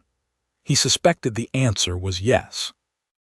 Because Mjolnir didn't choose people who stood alone. It chose people who inspired others to stand with them. Tomorrow, he whispered to the hammer, and the hammer hummed in agreement, and the stars wheeled overhead in their eternal, patient dance, and somewhere far to the north, in mountains that had stood since the beginning of the world, a tomb waited for the one who was worthy to find it. The game was changing again, and this time Harry intended to be the one changing it. He had been chosen, tested, broken, and rebuilt. He had faced the darkness, and found that the light inside him burned brighter than anything the darkness could produce. And now he was going to find the legacy of the last person who had walked this path, the last worthy bearer, the Thunderborn who had carved a way forward through the stone of his own tomb. Norway was waiting, and Harry Potter was ready. Chapter 4 end. Chapter 5. The tomb of the Thunderborn, the portkey deposited them on a mountainside so high that the clouds were below them, a rolling white sea that stretched to the horizon in every direction, broken only by the dark peaks of neighboring mountains that jutted through the mist like the teeth of sleeping giants. Harry's first breath of Norwegian mountain air was like swallowing ice, sharp, clean, so cold it burned the inside of his lungs and made his eyes water. The world up here was stripped to its essentials: gray stone, white snow, blue sky, and a wind that howled across the exposed ridge with a force that would have knocked a normal person off their feet. Mjolnir hummed contentedly in his hand, as though the hammer recognized something in this landscape, a kinship with the primal, elemental forces that defined it. Ron stumbled on the uneven ground, caught himself, and looked around with the expression of someone who had expected a fjord and gotten a mountaintop instead. Right, he said, his breath forming clouds in the frigid air. This is high. We're at approximately 2,000 meters, Hermione said, consulting a small enchanted compass that she'd produced from her beaded bag along with 3 sets of thermal cloaks, a map of the Jotunheimen Range, and a packet of sandwiches. She was, Harry reflected, the only person he knew who could prepare for an expedition to a lost Norse tomb with the same methodical thoroughness she applied to exam revision. The cave system Dumbledore described should be approximately 3 kilometers to the northwest, at the base of that ridge. She pointed, and Harry followed her gesture to a wall of gray stone that rose from the snowfield like the spine of a sleeping dragon. The ridge was massive, easily 1,000 feet high at its peak, and its surface was scarred with the kind of deep, vertical fissures that suggested geological forces of extraordinary violence. At its base, barely visible through the blowing snow, Harry could make out dark openings in the rock, the mouths of caves that had been carved by water and time and possibly by things far older than either. Mjolnir's song changed as they began the trek toward the ridge. The bright, familiar melody that Harry had come to associate with the hammer's baseline state deepened into something more complex, richer, more layered, as though additional instruments were joining an orchestra. The hammer was responding to something in the landscape, some residual magic or energy that permeated the stone and snow and air of this place like a scent or a flavor. "I can feel it," Harry said, and his voice was quiet with wonder. "The Bifrost, or what's left of it. There's energy here, old energy, Asgardian energy, woven into the bedrock of the mountain. It's like standing on the foundation of a building that was torn down centuries ago. The structure is gone, but the foundation remembers." Hermione's eyes went wide. She pulled a small crystal from her bag, a magical resonance detector Harry recognized, the same type the Unspeakables had used when examining Mjolnir, and held it up. The crystal blazed with light, its interior swirling with colors that Harry had never seen it produce before. "Off the charts," she whispered. "The ambient magical energy here is orders of magnitude beyond anything I've ever measured. Harry, this mountain is saturated with Asgardian power. No wonder Sigurd chose to be buried here. The residual Bifrost energy would sustain his enchantments indefinitely." The journey from the Portkey landing site to the cave system was not meant to be easy, and it wasn't. Dumbledore had warned them that the approach itself was part of the tomb's defense system, enchantments woven into the landscape by Sigurd himself, designed to test the resolve and character of anyone who sought his resting place. Lesser wizards would have turned back. Many had, over the centuries. The few who had even found the general area had been driven away by the sheer, punishing hostility of the environment. Within the first 30 minutes, they encountered the remains of a previous expedition, a frozen tent, its canvas shredded by wind, surrounded by abandoned supplies and a journal that Hermione picked up and examined with careful fingers. The entries described a team of Unspeakables from the Norwegian Ministry of Magic who had attempted to locate the tomb in 1847. The journal's final entry read simply, "The mountain does not want us here. We are leaving." "Cheerful," Ron muttered. They pressed on, and the wind pressed back. The thermal cloaks helped, but the cold up here was not merely temperature. It was a force, a presence, something that seemed almost alive in its determination to drive them back. Harry could feel it through Mjolnir, and the hammer's response was informative. The cold was a test, a threshold. The mountain was evaluating them, just as the hammer had evaluated Harry in the Forbidden Forest, and the price of entry was the willingness to endure.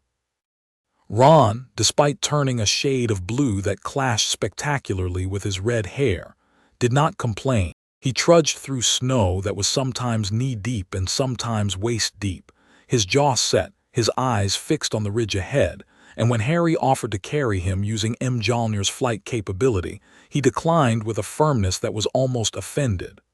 "I'm walking," he said. "If there's a test, I'm taking it. I didn't come this far to be carried." Hermione, whose lips were chapped and whose fingers were numb despite the warming charm she'd applied, nodded in agreement. He's right. The Norse traditions place enormous value on the willingness to endure hardship. If Sigurd's tomb is protected by worthiness trials, the way we arrive might matter as much as whether we arrive at all. They reached the base of the ridge after 2 hours of brutal hiking. The cave mouths were larger up close, dark, yawning openings in the rock that exhaled cold air, with a steady, rhythmic quality that reminded Harry uncomfortably of breathing. The largest entrance was flanked by columns of stone that were too regular, too symmetrical, to be natural formations.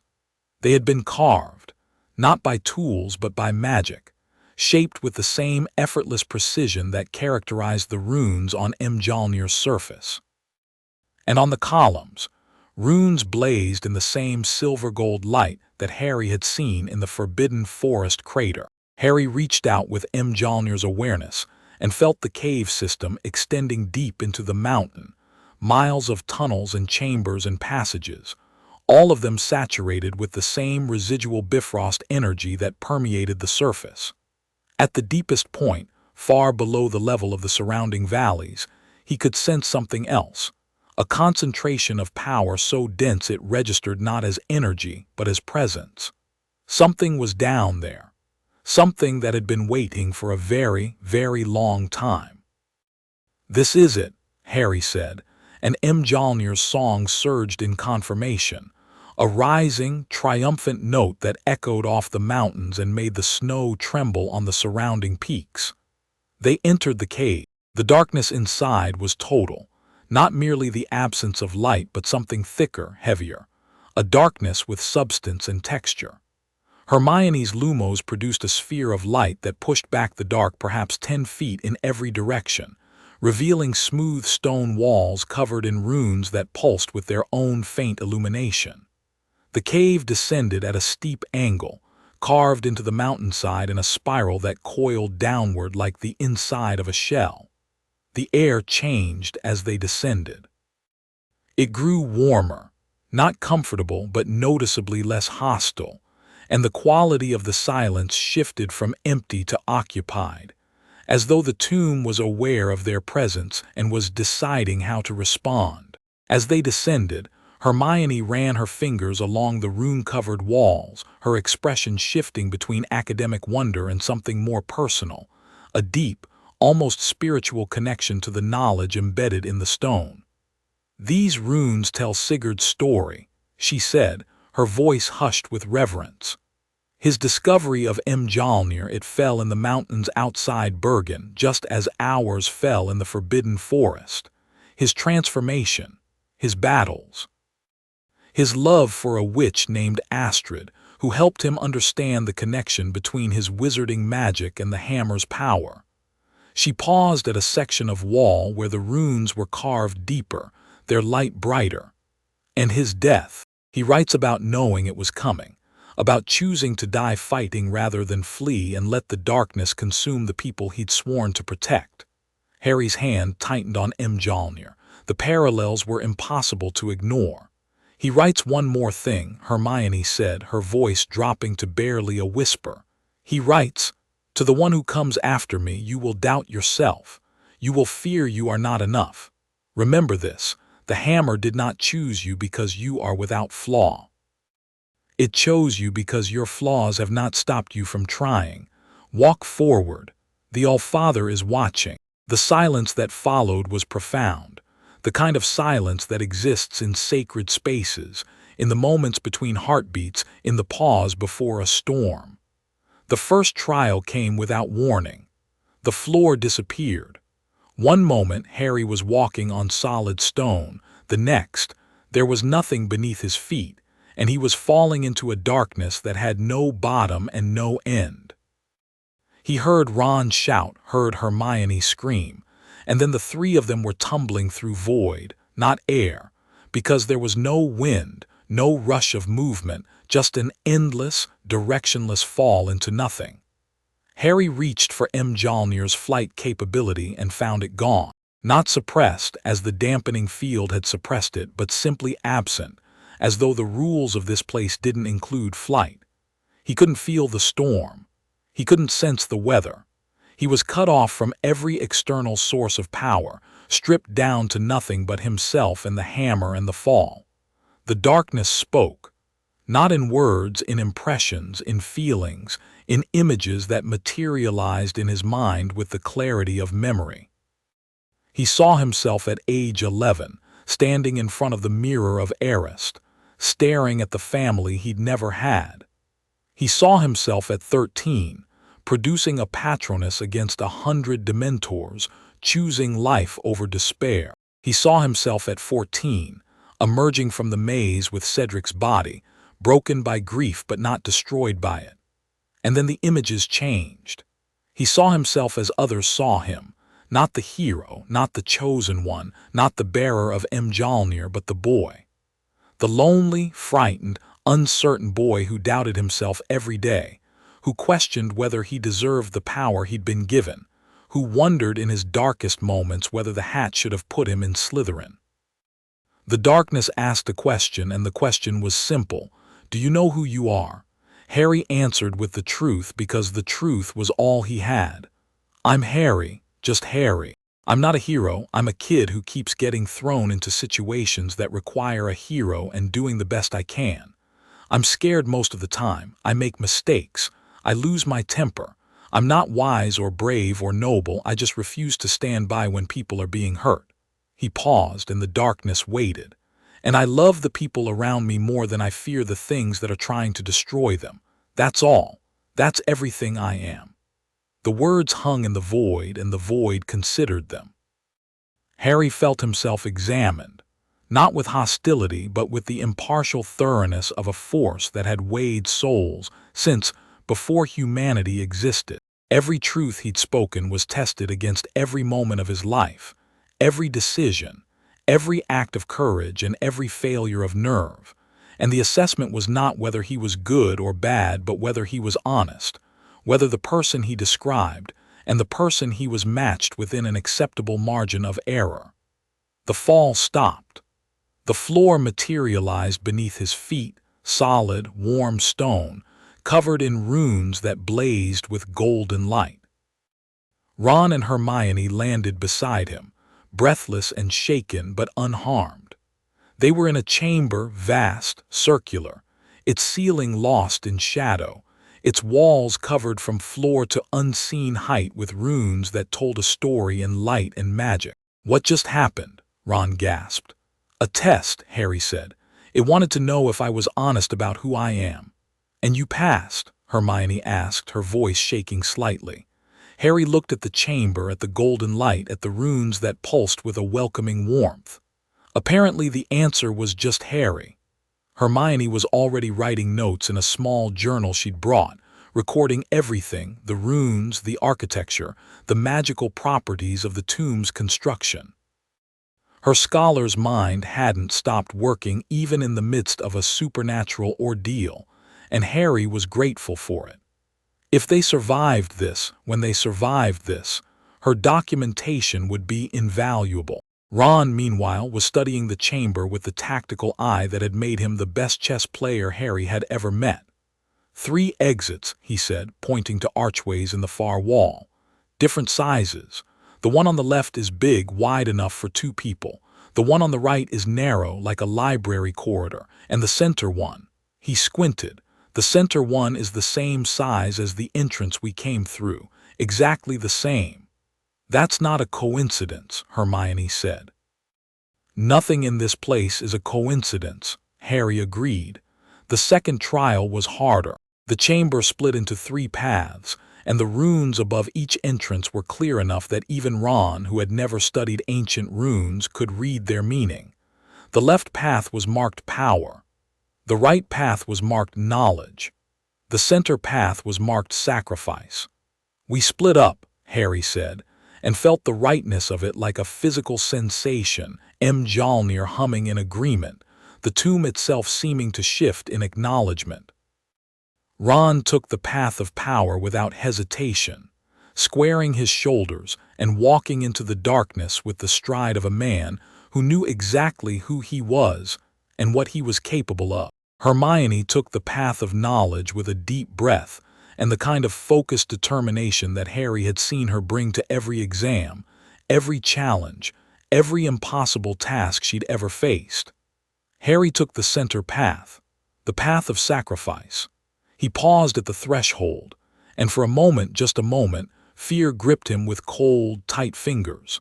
Not fear of the dark or fear of the trial, but fear of what the trial might reveal. Fear that when the tomb looked inside him and examined the quality that Mjolnir called worthiness, it would find something lacking, something broken, something that disqualified him, that made the hammer's choice a mistake. Then he thought of Sigurd's message on the wall. The hammer did not choose you because you are without flaw. It chose you because your flaws have not stopped you from trying. Harry stepped forward. He walked alone into darkness, and the darkness showed him things. It showed him the future, or a future, one of many possible. It showed him a world in which he used Mjolnir's power to defeat Voldemort through sheer force, crushing the Dark Lord in a battle of lightning and fire, ending the war in a single, devastating display of cosmic power. It showed him the celebrations afterward, the gratitude, the worship. It showed him growing older, growing stronger, the hammer's power expanding year by year until he was no longer a wizard who wielded Asgardian magic but something closer to an Asgardian himself, immortal, invincible, untouchable. And then it showed him what that future cost. It showed his friends aging while he remained unchanged. It showed Hermione growing old, growing frail, calling his name from a hospital bed while he stood at the window, unaged, untouched by time. It showed Ron's funeral, and then Ginny's, and then generations of people he loved born and dying while he endured, eternal and alone. The power of Mjolnir preserving him long past the point where preservation was a mercy. The vision was unbearable in its specificity. He saw Ron's hair going gray, then white. He saw Hermione's hands, those clever, busy hands that had brewed Polyjuice and punched Malfoy, and held his when he was afraid, growing thin and fragile with age. He saw the world change around him while he remained the same, an island of eternity in an ocean of mortality, and the loneliness of that existence was worse than any curse Voldemort could cast. The darkness asked its second question: would you give up the power? Harry looked at the future it offered, the immortality, the invincibility, the certainty of victory, and he looked at the cost, and the answer was so obvious it was almost laughable. In a heartbeat, he said, power that separates me from the people I love isn't power, it's a prison. The path blazed with light, and Harry walked through into a new chamber where Ron and Hermione were already waiting. Ron looked shaken but resolute. Whatever his trial had shown him, he had faced it and emerged intact. Hermione was crying silently, tears running down her cheeks, but her eyes were steady and her chin was high. "Are you all right?" Harry asked them both. "It showed me what I am without you," Ron said quietly. "Without you and Hermione. It showed me a version of myself that never got on the train, never sat in your compartment, never became your friend. And that version," he swallowed, "that version was less, not because of what I could do, but because of what I chose not to do. I chose power, Harry, not the power to destroy, but the power to stand beside the people who matter and make a difference." Hermione wiped her eyes with the back of her hand. "It asked me what knowledge is for," she said. "Whether it exists to be accumulated and hoarded, or to be shared and applied. Whether the pursuit of understanding is an end in itself or a means to serve others." She gave a watery smile. "I told it that knowledge without compassion is just data." It seemed to approve. The three paths had converged into a single chamber, and at its center, illuminated by a column of light that descended from somewhere far above, was a figure. Not alive, not a ghost. Something between a presence, an echo, a memory preserved in the stone and magic of the tomb with the fidelity of a photograph and the awareness of a portrait. It was a man, tall and broad-shouldered, wearing armor that was unmistakably Asgardian in design, but distinctly different from Harry's, older, more ornate, covered in runes that glowed with the same silver-gold light as the chamber walls. In his hand, he held a weapon that was not Mjolnir but was clearly related, a war axe, its blade singing with the same harmonics as the hammer, its handle wrapped in leather that matched the grip of Harry's weapon. "Sigurd," Harry whispered, and the name resonated through the chamber like a note struck on a bell, the runes brightening in response, the figure before them sharpening from translucent to nearly solid. The echo of Sigurd the Thunderborn opened his eyes, and they were the exact color of lightning.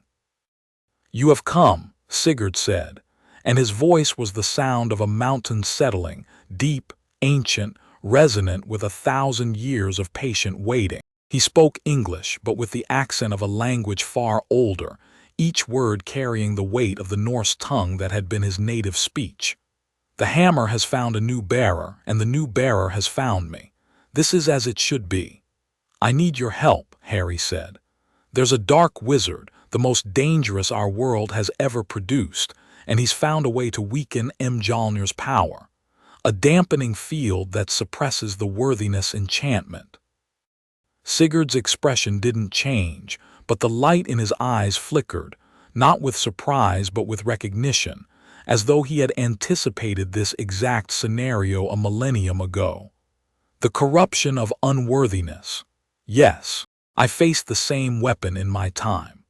The dark sorcerer Hrafnkel performed a ritual that drew on the void between worlds, the space where neither Asgardian nor wizarding magic holds sway, and used it to create a field that suppressed my connection to the hammer."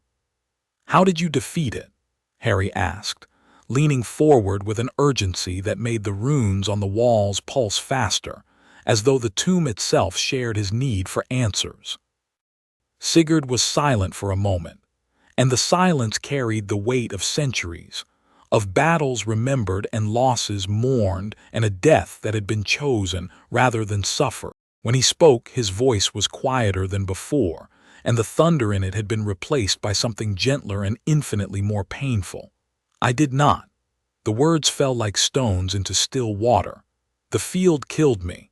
It weakened me enough that Hrafnkel's forces could overwhelm my defenses, and I died in the mountains above this cave, with the hammer in my hand and the lightning fading from my blood." A pause, heavy with the gravity of a 1,000-year-old confession. "But before I died, I created something. A countermeasure. A way to strengthen the worthiness enchantment beyond the reach of any dampening field, beyond the corruption of any void magic. The Odin-Force Protocol," Hermione breathed. Sigurd's gaze moved to her, and the ancient warrior's expression softened with something that might have been amusement. "You are well-read, young scholar. Yes, the Odin-Force Protocol, a fusion of Asgardian power and wizarding magic, inscribed in the runes of this tomb, waiting for the next worthy bearer to activate it." "How does it work?" Harry asked. Sigurd stepped forward, and the column of light moved with him, as though the tomb itself was adjusting to keep him illuminated. He was close enough now that Harry could see the details of his face, weathered, scarred, older than Harry had initially thought. This was a man who had fought for decades, who had borne the weight of Mjolnir for a lifetime, who had loved and lost and endured in ways that Harry could barely imagine. "The protocol does not give you more power," Sigurd said. "It changes the nature of the power you already have. The worthiness enchantment as it exists now is a gate, a threshold that determines whether you can access Mjolnir's capabilities. The protocol transforms the gate into a bond, a permanent, unbreakable connection between you and the hammer that no external force can sever. Not void magic, not dark rituals, not the corruption of unworthiness, not even death. Not even death. Sigurd smiled, and the expression was ancient and knowing and deeply, profoundly sad. I am dead, young bearer. I have been dead for 1,000 years. And yet here I am, preserved by the bond, maintained by the protocol, waiting in the spaces between the runes for the one who would come after me. He reached out and touched Mjolnir's surface, and the hammer blazed with light, brighter than Harry had ever seen it, brighter than the golden shockwave that had driven back Voldemort's projection. The bond has already begun. It began the moment you lifted the hammer, but it is incomplete. To finish it, to activate the protocol and make the connection permanent and inviolable, you must do something that no amount of power can accomplish. What? You must meet the one who forged the enchantment. You must stand before the All-Father and be judged not as a bearer but as a successor. You must look into the eyes of Odin himself and show him what Mjolnir already knows, that you are worthy not because of what you can do, but because of who you are. Harry felt his heart hammering in his chest. And how do I meet Odin? He's in Asgard. I'm on a mountain in Norway. Sigurd smiled again, and this time the smile was warmer, almost fatherly. You are in the one place on Earth where the Bifrost still remembers its path. The protocol includes a summons, a call that will reach across the void between worlds and bring the All-Father's attention to this place. When I activate the runes, the Bifrost will open, briefly, for a single moment. And in that moment, you will stand between worlds and be judged. He paused, and the weight of what he said next was evident in every line of his ancient face. But understand this, young bearer. The judgment is absolute. If Odin finds you worthy, the bond will complete, and the Odin force will flow through you like water through a broken dam. But if he finds you unworthy, if there is any doubt, any shadow, any trace of the darkness that the dampening field seeks to exploit, the bond will break, permanently. Mjolnir will leave you and you will never lift it again. The chamber was silent. Harry could hear his own breathing, hear Ron's and Hermione's, hear the soft, steady pulse of the runes in the walls. He looked at his friends, Ron, who had walked the path of power and emerged knowing that true power was the choice to stand beside the people who mattered, Hermione, who had walked the path of knowledge and emerged knowing that understanding without compassion was meaningless. Ron stepped forward and placed a hand on Harry's shoulder. Whatever happens in there, we're here. We came to Norway for this and we're not leaving until it's done. Hermione took his other hand and squeezed it once hard. You are the most worthy person I have ever known, Harry, not because of the hammer, because of you. Harry looked at them, his best friends, his family, the two people who had walked through a frozen mountain and survived magical trials and descended into the earth beside a weapon of cosmic power, not because they had to, but because they chose to. Because that's what love looks like when it puts on boots and starts walking. I'm ready, Harry said. No, Sigurd said gently. You're not, but that is precisely why you will succeed. The worthy never believe they are ready. It is the unworthy who walk into judgment with confidence. He placed both hands on Mjolnir, and the runes in the walls blazed, all of them, simultaneously, thousands of symbols erupting into light that turned the chamber into a cathedral of gold and silver fire. The air split. Not like the crack of apparition, or the swirl of a portkey, or any magical transportation Harry had experienced. The air split like a curtain being drawn, revealing behind it something that no human eye had seen in 1,000 years, the Bifrost, the rainbow bridge between worlds, a pathway of light so beautiful and so vast that Harry's mind struggled to process its existence. Colors he had no names for streamed past in rivers that were simultaneously solid and liquid and light, and at the far end of the bridge, impossibly distant but impossibly clear, a figure stood. The figure was enormous. Not physically, or at least not only physically. The enormity was more fundamental, more existential, as though the figure occupied a category of being that was simply larger than human. He wore armor of gold and bore a spear that crackled with the same energy as Mjolnir, but multiplied by a factor that made Harry's breath catch. One eye, a single eye, blue as the heart of a star, gazed at Harry across the Bifrost with an intensity that made Dumbledore's most piercing stare feel like a friendly glance. Odin All-Father, King of Asgard, father of Thor, the one who had forged the worthiness enchantment and placed it upon Mjolnir as a test for all who would dare to lift it, and he was looking directly at Harry Potter. The judgment was not a conversation. It was not a test, not a trial, not an examination.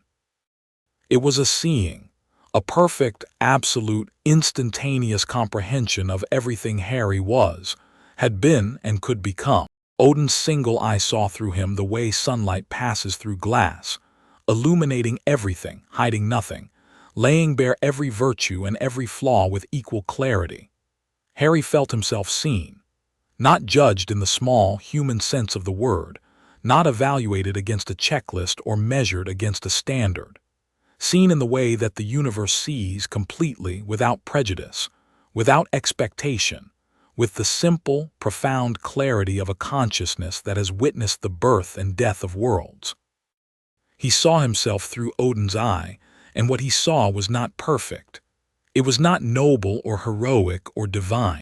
It was a 15-year-old boy with a scar on his forehead and terror in his heart, and a fierce, stubborn, unbreakable determination to protect the people he loved. It was a boy who had been hurt and had chosen not to hurt others. A boy who had been offered power and had used it to shield, not to strike. A boy who had faced the worst the universe could offer and had responded not with strength but with love. The All-Father spoke, and his voice was the sound of creation itself, vast, quiet, final. Worthy, the Bifrost blazed, the runes in the tomb erupted, and the Odin force, the primal, cosmic power that was the source of all Asgardian magic, the wellspring from which Mjolnir drew its strength, poured into Harry like a river breaking through a dam. It was not like the first time he'd lifted the hammer. That had been a completion, a missing piece falling into place. This was an expansion, a horizon receding, a ceiling being lifted, a door opening onto a vista so vast that Harry's mind strained to comprehend its scope. The power of the storm was still there, but it was no longer the limit of what he could do. It was the beginning. The transformation was not instantaneous. It built, layer upon layer, like a symphony reaching its crescendo. First came the storm sense, expanded beyond anything he'd experienced before. Not just the weather above the mountain, but weather systems across continents, the jet streams of the upper atmosphere, the electrical potential of every cloud on Earth. Then came something deeper, the ability to feel the magical fabric of reality itself, the woven threads of enchantment and natural law and cosmic force that held the universe together. He could feel the earth beneath his feet, not just the stone of the tomb but the tectonic plates of the continent, the magnetic field of the planet, the gravitational pull of the moon. He could feel the weather systems of the entire northern hemisphere, each one an instrument in an orchestra that he could conduct with a thought. He could feel the magical ley lines that crisscrossed the globe, and the places where they intersected with the remnants of the Bifrost's ancient pathways, and the deep, sleeping energy of the Earth's core, which was not merely geological but magical, the heartbeat of a living world. And through it all, bright and clear and unbreakable, the bond. The connection between Harry and Mjolnir that no dampening field could touch, no void magic could corrupt, no dark ritual could sever. The bond that Sigurd had died to create and Odin had just confirmed with a single world-shaking word. Harry opened his eyes. The Bifrost was gone. The chamber was dark except for the soft glow of the runes which had faded from their blazing intensity to a gentle, contented pulse. Sigurd's echo stood before him, and the ancient warrior's face was transformed. The sadness was gone, replaced by something that looked very much like peace. "It is done," Sigurd said. "The protocol is complete. The bond is forged. Mjolnir is yours, young bearer, truly yours, in a way that no previous bearer has ever achieved. The power of the All-Father flows through you now, and no darkness in any world can take it from you." "Thank you," Harry said, and his voice cracked with emotion that he didn't try to hide. He felt a kinship with this ancient warrior that transcended time, a bond forged not in blood but in understanding, in the shared knowledge of what it meant to carry a weapon that was also a responsibility, and to love the world enough to die for it. Sigurd smiled his ancient, knowing smile, and the warmth in that smile spanned 1,000 years like a bridge of its own, not rainbow bright like the Bifrost, but quieter, steadier, built from the universal understanding between two people who have walked the same impossible road. "Do not thank me. I built the door. You walked through it." He began to fade, the light in his eyes dimming, his form becoming translucent. "One last thing, young bearer. The dark sorcerer you face, the serpent who wears a crown, do not destroy him with power. Destroy him with the quality that makes you worthy. Power is what he understands. What he cannot comprehend is what will defeat him." "Love," Harry said. Sigurd's smile widened. "You see, you were always ready."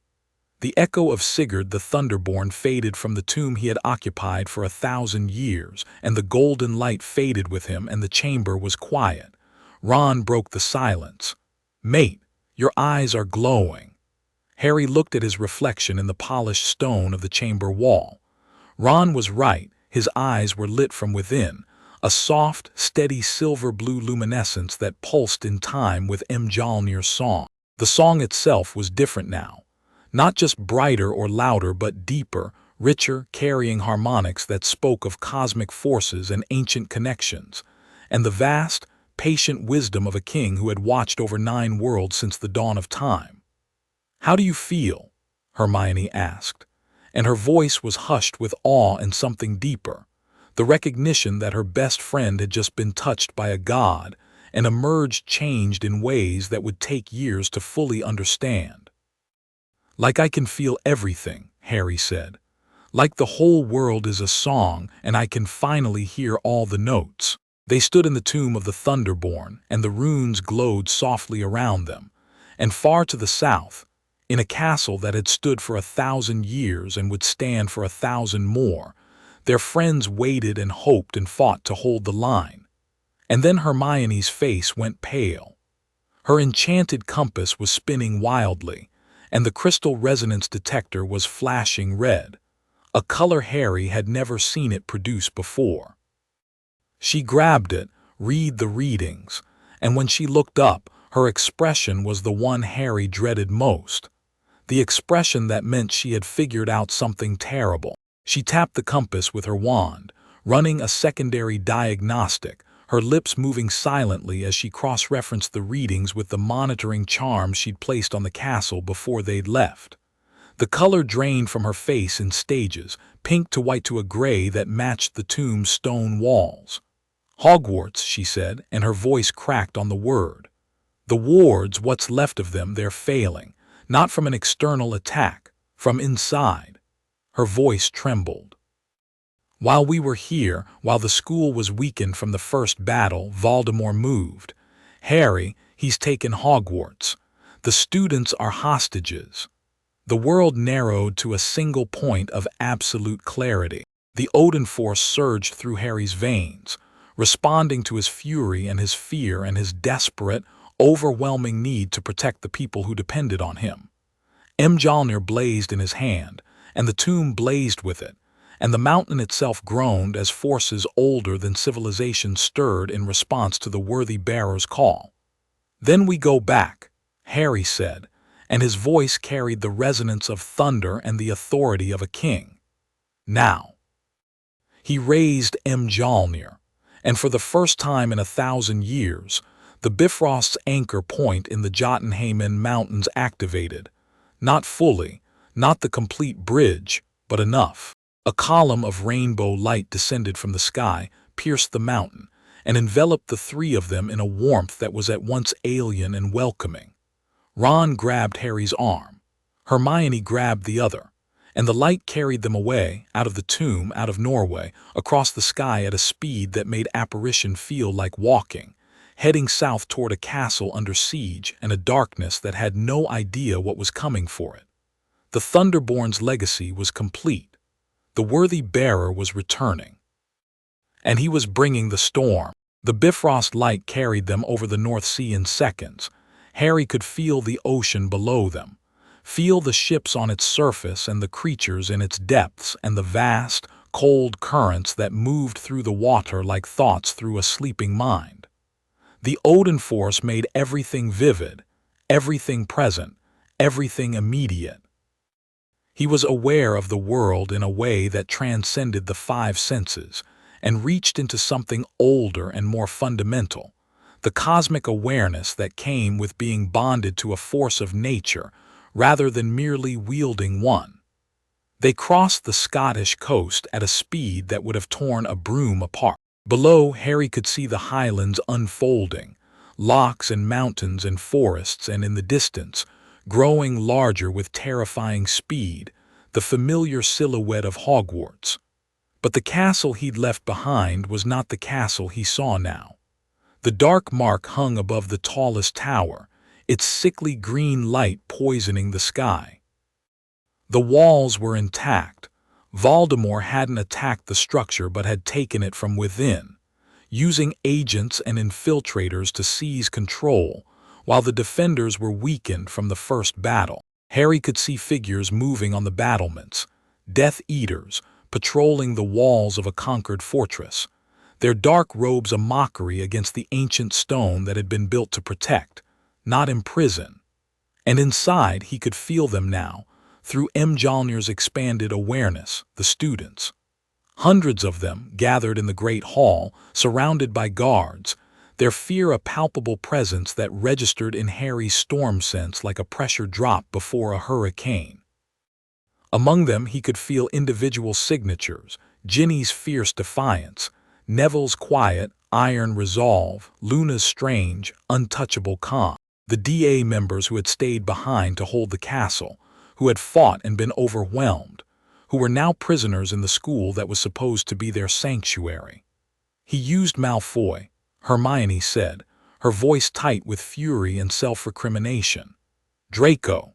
He opened a passage, probably the vanishing cabinet that Montague fell into last year, and let them in from the inside while the outer defenses were still focused outward. Ron's hands were clenched so tightly that his knuckles had gone white. My sister's in there, my brothers. Everyone he stopped, jaw working.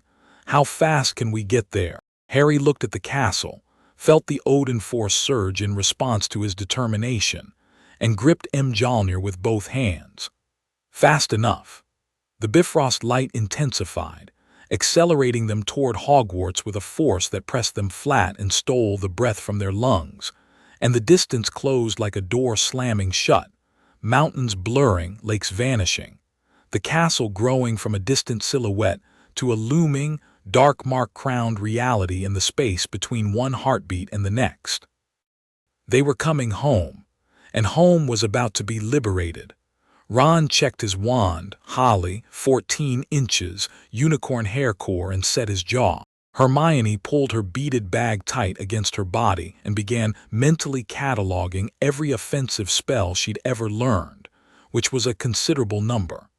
And Harry raised Mjolnir above his head, and the sky above Scotland answered his call with a crack of thunder that rolled across the Highlands like the voice of an angry god, which in a sense it was. The students in the great hall heard it. The Death Eaters on the battlements heard it. Voldemort, wherever he was, felt it through the dampening field that he had believed would protect him. And for the first time since his resurrection, he felt the full weight of what he was facing.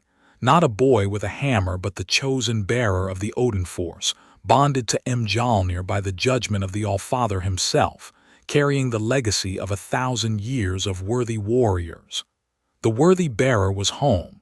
The storm was here, and it was time to end this. Chapter 5 End. Chapter 6.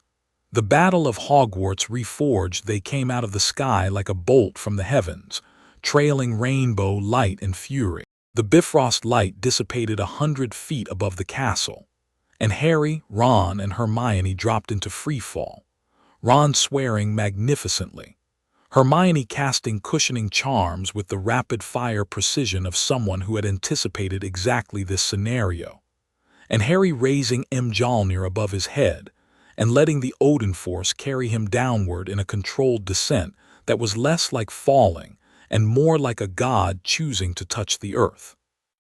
He landed on the battlements of the astronomy tower, and the impact sent shockwaves radiating through the stone that the Death Eater sentries felt in their teeth. 2 of them spun toward him, wands raised, and Harry didn't even break stride. A sweep of Mjolnir sent a concentrated arc of lightning across the tower that threw both guards over the parapet. They screamed as they fell, and Hermione caught them with levitation charms before they hit the ground, because even in the middle of a liberation, Hermione Granger did not let people die if she could prevent it. "The Great Hall," Harry said. "That's where they're keeping the students." Ron was already moving, having landed on the tower staircase with more grace than his initial freefall had suggested. His wand was drawn, his face set in the expression that Harry had learned to recognize as Ronin chess mode, calm, analytical, 3 moves ahead. "They'll have guards at every entrance. Standard siege protocol. How many Death Eaters are we dealing with?" Harry closed his eyes and reached out with the Odin force. The expanded awareness that Sigurd's tomb had given him unfolded like a map. He could feel every living being in the castle, their positions, their movements, the hot, bright sparks of the hostage students and the cold, dark signatures of their captors.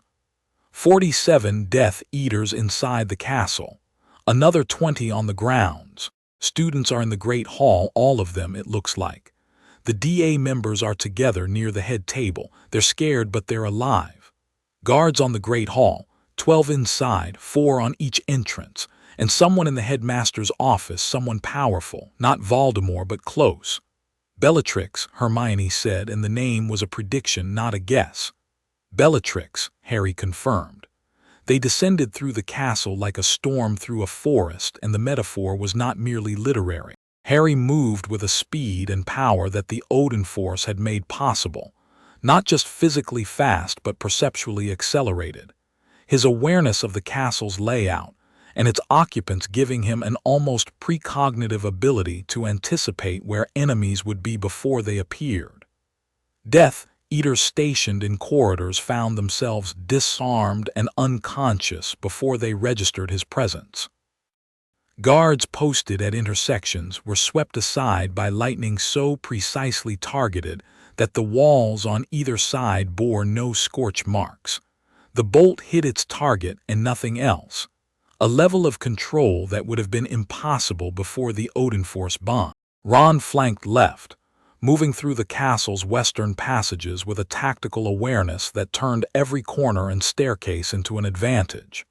He fought with an efficiency born of months of DA training and a lifetime of strategic thinking, each spell placed exactly where it needed to be. Each engagement ended in seconds. He reached the kitchen entrance to the Great Hall and signaled his position through the enchanted coins that the DA had used for communication all year. Hermione flanked right, moving through the eastern corridors and systematically dismantling the enchantments that the Death Eaters had placed on the castle, locking spells, surveillance charms, anti-apparition jinxes that they'd layered over Hogwarts' own in order to prevent escape. She worked with the focused intensity of a surgeon, unpicking each enchantment with a precision that left the castle's own magic intact while stripping away the invaders' additions. By the time she reached the eastern entrance to the Great Hall, the anti-apparition jinxes were down, and the locking spells had been reduced to the magical equivalent of wet tissue paper. Harry took the front door. He walked down the main corridor toward the great hall with Mjolnir in his hand and the Odin force blazing in his veins, and the castle responded to his presence. Torches that had been extinguished by the Death Eaters roared back to life as he passed, their flames burning brighter than natural fire, tinged with the silver blue of lightning. Suits of armor that had been dismantled and piled in corners reassembled themselves and fell into formation behind him, their metal feet ringing on the stone in a rhythm that was both escort and fanfare. The portraits on the walls, which had been silenced by the invaders, their frames sealed with sticking charms, broke free and began shouting, not in alarm but in welcome. "It's Potter!" cried the fat lady, her voice carrying through every corridor. "Potter's come back!" The Death Eaters at the main entrance to the great hall heard him coming. They had no choice. The entire castle was announcing his arrival with the subtlety of a herald at a royal court. There were 4 of them, and they formed a defensive line with their wands raised, and their faces set in expressions that ranged from grim determination to barely concealed terror. Harry didn't slow down. He raised Mjolnir and threw it. The hammer left his hand and accelerated to a speed that made it invisible, a blur of metal and lightning that struck the first Death Eater's shield, shattered it, bounced to the second, shattered his shield, ricocheted to the third, and then the fourth, each impact accompanied by a crack of thunder that echoed through the corridor like a drum roll. 4 shields shattered, 4 wands sent spinning through the air. 4 Death Eaters thrown against the walls with enough force to render them unconscious, but not enough to cause permanent harm. Mjolnir completed its circuit and returned to Harry's hand, humming with satisfaction. He pushed open the doors of the great hall and walked in. The scene inside was exactly as he'd sensed. Hundreds of students packed into the space between the house tables, sitting on the floor, huddled together in groups that crossed house boundaries, with an indifference to tradition that would have been heartwarming under less terrifying circumstances. Slytherins sat with Gryffindors. Ravenclaws held the hands of Hufflepuffs. The DA members had positioned themselves around the perimeter of the student body, forming a human shield with their bodies, their wands confiscated but their defiance very much intact. Neville stood at the front, and the sight of him made Harry's chest tight with pride. His face was bruised, someone had hit him more than once, and his robes were torn and there was dried blood on his lip. But he was standing between the Death Eaters and the students he'd sworn to protect, his chin raised, his eyes blazing with a courage that needed no hammer to validate it. 12 Death Eaters ringed the hall, their wands trained on the students. At the head table, on the headmaster's chair, because of course she would, sat Bellatrix Lestrange, her legs crossed, her wand twirling lazily between her fingers, her dark eyes alight with the manic pleasure of a woman who had everything she wanted and was enjoying every second of it. "Potter," she rose from the chair with theatrical grace, spreading her arms wide as though welcoming a guest to a party. "How delightful! The Dark Lord said you'd come. He said you'd never abandon your precious little friends." Her smile widened. "He's counting on it." "It's over, Bellatrix," Harry said, and his voice carried the resonance of the Odin force, deeper, stronger, filling the great hall the way thunder fills a valley. The students turned toward him, and the hope that broke across their faces was like watching the sun rise. "Release the students. Call off your people. This ends now." Bellatrix laughed, that terrible, beautiful, inhuman laugh that Harry had come to associate with her like a signature. "Oh, sweet boy, you think you're here to rescue them. You're here to be a bargaining chip. The Dark Lord wants that hammer and he's willing to trade 500 children for it." She tilted her head, her smile sharpening. "Would you like to hear the terms?" "No," Harry said. "I'd like you to surrender. And if I don't?" Harry raised Mjolnir and the Odin force responded, Not with lightning, not with storm, but with something subtler and infinitely more terrifying. The air in the great hall changed. The temperature dropped. The enchanted ceiling, which had been showing a gray, featureless sky since the Death Eater's takeover, shifted. Clouds parted, and through the gap, a single beam of golden light descended and struck Harry where he stood, bathing him in a radiance that was warm and cold and ancient and new and unmistakably, overwhelmingly divine. The Death Eaters flinched, every single one of them. These were hardened killers, veterans of a dark war, people who had faced Aurors and Order members and the worst the wizarding world could throw at them. And they flinched, because the power they were looking at was not wizarding power. It was not even Asgardian power as they understood it. It was the power of worthiness itself, concentrated and directed and wielded with a precision that made it clear, beyond any doubt, that the person holding the hammer was not merely dangerous but fundamentally, cosmically beyond them. Bellatrix did not flinch. Her smile didn't waver, but her eyes, those brilliant, mad, calculating eyes, narrowed with something that was not quite fear but was certainly a close neighbor. "Kill the hostages," she screamed. "Kill them all." The Death Eaters moved. The DA moved faster. Neville tackled the nearest Death Eater with a flying lunge that would have impressed a professional rugby player, driving the dark wizard to the ground and wresting the wand from his hand with a ferocity that was entirely at odds with his gentle nature and entirely consistent with the warrior he'd become. Ginny, who had somehow gotten hold of a wand, later investigation would reveal that she'd pickpocketed it from a guard during a bathroom break, which was either brilliantly resourceful or completely insane, and probably both, began firing hexes with the accuracy of a trained sniper. Luna disarmed 2 Death Eaters simultaneously with a spell that she had invented on the spot, which she would later describe as a focused expression of resolute disagreement. But 12 Death Eaters against unarmed students was still catastrophically unfavorable odds, and killing curses were already forming on dark lips when Harry acted.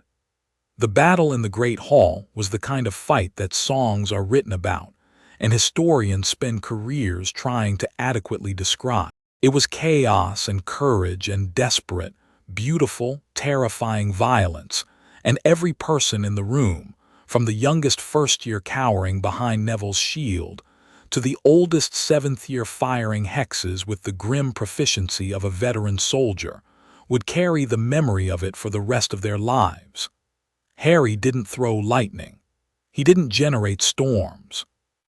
He did something that the Odin Force made possible, and that no previous wielder of Mjolnir, not even Sigurd, not even Thor himself, had ever attempted. He extended the worthiness enchantment. It poured from Mjolnir in a wave, not destructive but transformative, not lightning but light, flowing across the great hall like water released from a dam. Where it touched the students, it strengthened them. Shields materialized around their bodies, golden and warm, each one calibrated to the individual's magical signature, each one strong enough to turn aside a killing curse. Where it touched the DA members, it empowered them. Their magic surged, their reflexes sharpened, their bodies moved with a speed and certainty that matched trained Aurors. Where it touched the Death Eaters, it did nothing, because the enchantment could not be used as a weapon. It could only protect. It could only shield. It could only serve. The killing curses struck the golden shields and disintegrated. The Death Eaters stared at their wands in disbelief, fired again, and watched their curses dissolve against defenses that shouldn't have existed and couldn't be explained. And then the DA struck back, empowered, furious, and absolutely done with being hostages. The battle in the Great Hall lasted 90 seconds. It was the most one-sided magical engagement in recorded history. Ron burst through the kitchen entrance with a squad of house elves behind him, Dobby leading the charge, his tennis ball eyes blazing with righteous fury. wielding elf magic with a precision and power that reminded everyone present that house elves were not merely servants but magical beings of extraordinary capability. The elves hit the Death Eater's flank like a force of nature, their magic bypassing wand shields with an ease that would have humiliated the Ministry's best aurors. Hermione entered from the east, dismantling the last of the invaders' enchantments with a wave of her wand, and then joining the fight with a ferocity that made her bookworm reputation feel like a cosmic joke. She dueled 3 Death Eaters in rapid succession, disarming 2 and petrifying the 3rd with a full-body bind, so powerful it would take a team of healers to reverse it. The students, empowered by Harry's extended worthiness shields and emboldened by the sight of their champions returned, fought too. Not all of them and not the youngest, but enough. 5th years and 6th years and 7th years who had spent months in the DA training for exactly this moment rose to their feet and raised their wands and showed the Death Eaters what happened when you locked 500 wizarding students in a room and gave them a reason to fight back. The Death Eaters fell like dominoes. Bellatrix was the last one standing.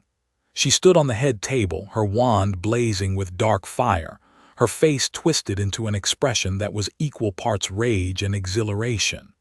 Even now, even surrounded, even with her forces destroyed and her position hopeless, she was magnificent in her defiance, a creature of pure, undiluted will, refusing to surrender not because she thought she could win, but because surrender was simply not in her nature.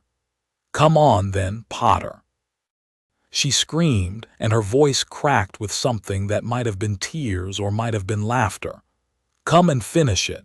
Show me what your precious hammer can do." Spells hammered into the worthiness shields that surrounded the students, dark curses, blasting hexes, even a fiendfire that a panicking Death Eater released in desperation, which Harry extinguished with a thought and a gesture that turned the demonic fire into a cascade of harmless sparks that drifted to the floor like autumn leaves. The DA was magnificent.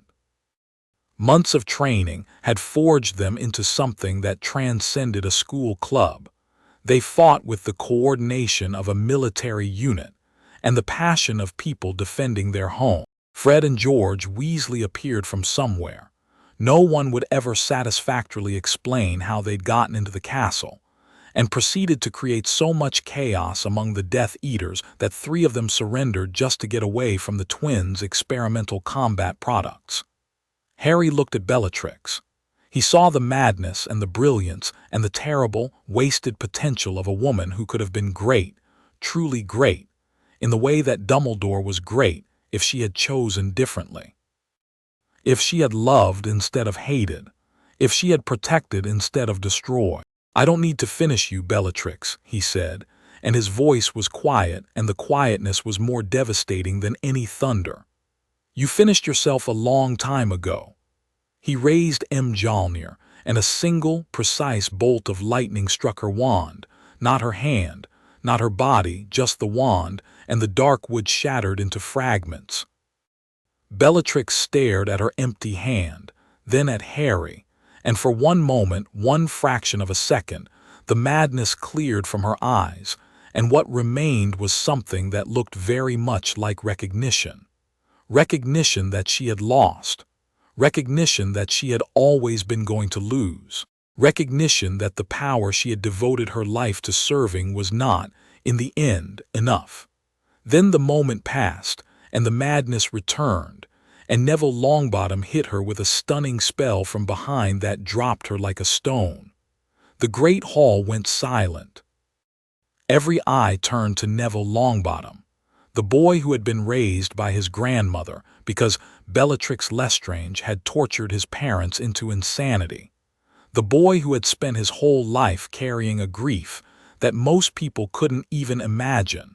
The boy who had just laid that grief to rest with a single, perfectly placed stunning spell. "That was for my parents," Neville said, and his voice was steady, and his eyes were dry, and the great hall erupted in cheers that shook the enchanted ceiling, and sent the clouds scattering. The liberation of Hogwarts took less than 20 minutes from Harry's landing on the astronomy tower to the last Death Eater's surrender. It was efficient, decisive, and remarkably bloodless, a testament to the training of the DA, the planning of Hermione, the tactical genius of Ron, and the overwhelming power that the Odin Force had placed in Harry's hands. But it wasn't over. Harry felt him before anyone else did, a disturbance in the Odin Force's cosmic awareness, a darkness approaching from the north with the speed and inevitability of a tidal wave. The dampening field preceded him like a bow wave, pressing against Harry's senses, trying to find purchase on the Odin Force bond that the All-Father had forged. It couldn't. The bond held, bright and unbreakable, and the dampening field slid off it like water off glass. But Voldemort was not relying on the dampening field alone. Not this time. He apparated into the courtyard of Hogwarts with a crack that sounded like the world breaking, and the ground beneath him scorched black in a perfect circle, and the air around him filled with the acrid stench of dark magic, so concentrated it was almost visible, a black haze that clung to his robes and writhed around his feet like living shadow. Lord Voldemort stood in the ruins of the castle's main gate, and the sight of him was enough to silence the celebration inside. He was taller than Harry remembered, gaunt, skeletal. His white skin stretched over a frame that seemed less human and more serpentine with each passing month. The Elder Wand was in his hand, and its power radiated from him in waves that made the air shimmer and the stone crack. His red eyes found Harry through the walls of the castle, through the stone and enchantment and 1,000 years of accumulated protection, and the connection between them, the old connection, the scar bond, the dark echo of the night Voldemort had murdered his parents, blazed with a pain that was familiar and sharp and somehow now manageable, because Harry had the Odin Force. And the Odin Force did not care about scar connections. It did not bow to the echoes of failed curses or the residue of dark magic.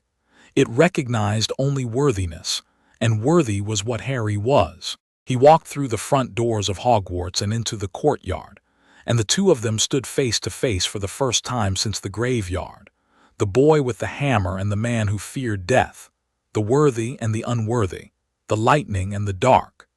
"Harry Potter," Voldemort said, and his voice was the hiss of a snake and the whisper of a tomb and the cold, calculating tone of a man who believed, with the unshakable conviction of the truly deranged, that he was the most important being in the universe.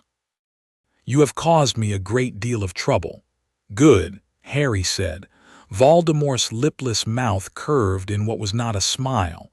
"I have destroyed your protectors. I have taken your school. I have corrupted the enchantment on your weapon, and now I stand before you with the most powerful wand in existence and the knowledge, the absolute certainty that you cannot defeat me." "Then fight me," Harry said. "Right here, right now. No Death Eaters, no hostages, no armies, just you and me and whatever power we've earned." Voldemort's red eyes blazed. The Elder Wand crackled with dark energy that made the air taste of copper and ash. The dampening field surged outward from him in a wave, the same field that had crippled Harry at the first battle, strengthened now by desperation, and the full, focused power of the most dangerous dark wizard in history. Harry felt it hit him, felt it press against the Odin Force bond, felt it search for cracks, for weaknesses, for the doubt that had once, in the chaos of the first battle, nearly brought him to his knees. It found nothing. The bond held, bright, unbreakable, forged by a god and earned by a boy who had never stopped trying. Voldemort raised the Elder Wand. Harry raised Mjolnir, and the final battle began. It was not like any magical duel in history. It was not even like the previous battles between Harry and the Death Eaters, which had been fierce but comprehensible. Spells against lightning, dark magic against storm power. This was something else entirely. A collision between two fundamental forces, two opposing visions of what magic was and what it was for, played out through weapons of cosmic significance in the courtyard of a 1,000-year-old castle while the world watched and held its breath. Voldemort struck first. The Elder Wand unleashed a beam of pure destructive force, green-black, crackling with the concentrated malice of every dark spell its successive masters had channeled through its core. It was not a single curse but an amalgamation. Every killing curse, every cruciatus, every dark enchantment that the Deathstick had ever cast, compressed into a single, devastating stream of power. Harry met it with Mjolnir. The collision was seismic. The ground between them cratered. The castle walls cracked. Windows that had survived every battle since the school's founding finally gave way, showering the courtyard with crystalline fragments that caught the light and turned the air into a field of falling stars. The beam struck Mjolnir's face and spread, not deflected but absorbed, the hammer drinking in the dark power and converting it, transforming it, turning hatred into lightning and malice into thunder, and returning it to its sender amplified 1,000-fold. Voldemort's shield held, barely. The Elder Wand blazed in his hand, drawing on reserves of power that would have killed a lesser wizard, and the Dark Lord's face contorted with effort and something that was unmistakably, undeniably fear. "Impossible!" he screamed, and for the first time in Harry's experience, Voldemort's composure broke. The cold, analytical intelligence that defined him, the precise, strategic mind that had engineered his immortality and built his empire and dismantled every obstacle in his path, gave way to raw, primal rage. "You are a child, a half-blood mudblood-loving fool. I am Lord Voldemort. I am immortal. I cannot be defeated." "You already have been," Harry said, and the Odin force surged through him, not in response to anger or fear but to something quieter and more powerful: compassion. You were defeated the night you tried to kill a baby and couldn't. You were defeated every time someone chose love over fear. You were defeated by my mother, who died to protect me, and by every person who's ever stood up to you and refused to kneel. He stepped forward, and Mjolnir blazed with golden light, the same light that had broken the dampening field at the first battle of Hogwarts, the light of the worthiness enchantment itself. "You can't lift this hammer, Tom, not because you're not powerful enough, because you don't love anything, you don't protect anyone, you don't serve anything greater than yourself. And that emptiness, that void where your soul should be, is why you will always lose. Not to me, to the idea that you can't understand, the idea that some things matter more than power." Voldemort attacked again, and the battle escalated beyond anything the witnesses could fully comprehend. The Elder Wand produced spells of terrible beauty, fiend fire in the shape of a basilisk, curses that tore holes in reality, dark enchantments that predated human civilization. Harry met each one with the Odin force, not matching darkness with darkness but transforming it. Fiendfire became a phoenix of lightning. Reality-tearing curses were sealed by golden light. Ancient dark magic dissolved against the worthiness enchantment like shadow dissolving at dawn. They fought across the courtyard and into the air, Mjolnir carrying Harry skyward, while Voldemort flew under his own power, a trick that only he had ever mastered, a testament to his extraordinary ability. They dueled above the castle, lightning and dark magic exchanging in patterns that painted the sky in colors that had no names, each strike and counterstrike shaking the mountains and rattling the windows of the village below. The dampening field surged. Voldemort was channeling everything he had into it, trying to suppress the Odin Force bond, trying to find a crack in the armor that the Allfather had forged. The field pressed against Harry from every direction, and this time it was stronger than before, fueled by Voldemort's desperation, amplified by the Elder Wand's power, concentrated into a focused attack on the bond itself. Harry felt it, felt the pressure, the weight, the cold darkness trying to smother the light that connected him to Mjolnir. And for a moment, just a moment, he felt doubt. Not in himself, but in the universe. In the fairness of a cosmos that asked a 15-year-old boy to stand against the darkest wizard in history. In the sanity of an enchantment that chose a scarred orphan to carry the power of a god. Then he heard them, not through his ears. Through the Odin force, through the cosmic awareness that connected him to every living being in the castle below. He heard the students chanting his name. He heard the DA members shouting encouragement. He heard Neville's voice, steady and sure. He heard Luna's voice, dreamy and certain. He heard Ron shouting something that was probably obscene but was definitely supportive. He heard Hermione, not shouting but speaking quietly, calmly, with absolute conviction, the words that mattered most. "We believe in you, Harry." The doubt vanished.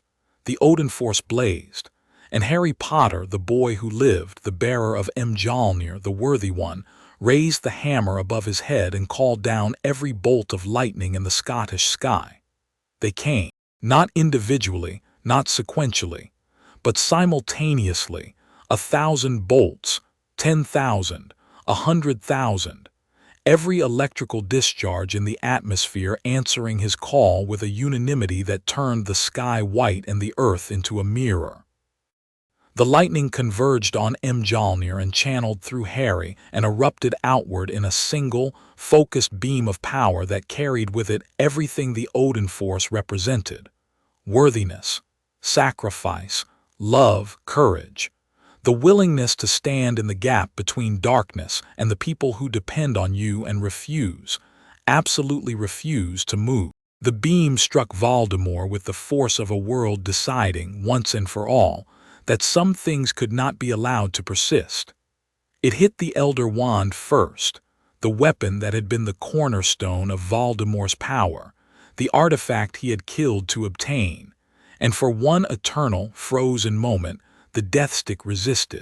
The most powerful wand in existence channeled every ounce of dark magic it contained against the beam, and the collision point between them generated a sphere of energy so intense that it was visible from space, a brief, blinding flash above the Scottish Highlands that satellites would later attribute to atmospheric phenomena, and that the magical world would remember as the moment the war ended. The Elder Wand shattered. It broke with a sound like a universe ending, a crack that was felt not just in Scotland but in every magical community on Earth. A disruption in the fabric of magic itself that rippled outward from Hogwarts like a stone dropped into the ocean of reality. The most powerful wand in existence, the Death Stick, the wand of destiny, the weapon that had shaped the course of magical history for centuries, came apart in Voldemort's hand and fell in fragments toward the ground. And with it went the dampening field, and the dark magic, and the enchantments that sustained Tom Riddle's unnatural existence. The Horcruxes, already damaged, already weakened by the events of the year, felt the loss of the Elder Wand like a chain losing its anchor, and one by one they failed. In a hidden cave, a locket crumbled. In a forgotten room, a diadem dissolved. In the depths of Gringotts, a cup turned to dust. The connections that tethered Voldemort's fragmented soul to the mortal world snapped like threads, and with each snap the Dark Lord diminished. Voldemort fell. He hit the courtyard stones and did not rise. The red eyes flickered, dimming, losing their inhuman glow, becoming simply eyes. Human eyes, the eyes of Tom Riddle, a boy who had been born with extraordinary gifts and had used them to become the worst version of himself possible. Harry landed beside him. The Odin force quieted. The lightning faded, the sky cleared, and the morning sun, which had been hidden behind storm clouds for what felt like hours, broke through and illuminated the courtyard with the golden light of an ordinary day. Voldemort looked up at Harry, and the expression on his face was one that Harry had never seen there before. bewilderment. Pure, naked, absolute bewilderment, the confusion of a man who had spent his entire life pursuing power and had just discovered that the universe operated on principles he had never even considered. "How?" Voldemort whispered. His voice was thin, human, mortal. "How can you be stronger than me? I was the greatest wizard who ever lived. I conquered death itself." "How?" "Because I'm not stronger than you," Harry said, and he knelt beside his fallen enemy, and his voice was gentle. "I never was. You were always more powerful, more knowledgeable, more ruthless. You won every comparison that can be measured in those terms." He paused, and when he spoke again, the words came from the same place that worthiness came from the part of him that loved without condition and fought without reservation and chose compassion, even when every rational calculation favored cruelty. "But Mjolnir doesn't measure power, Tom. It measures something you threw away when you were 16 years old and split your soul for the first time. And you can't get it back. Not through rituals, not through dark magic, not through the Elder Wand." "What?" Voldemort breathed, and the question was genuine, the honest, desperate question of a man who was facing his own mortality for the first time and realizing at the very end that he had wasted his life on the wrong pursuit.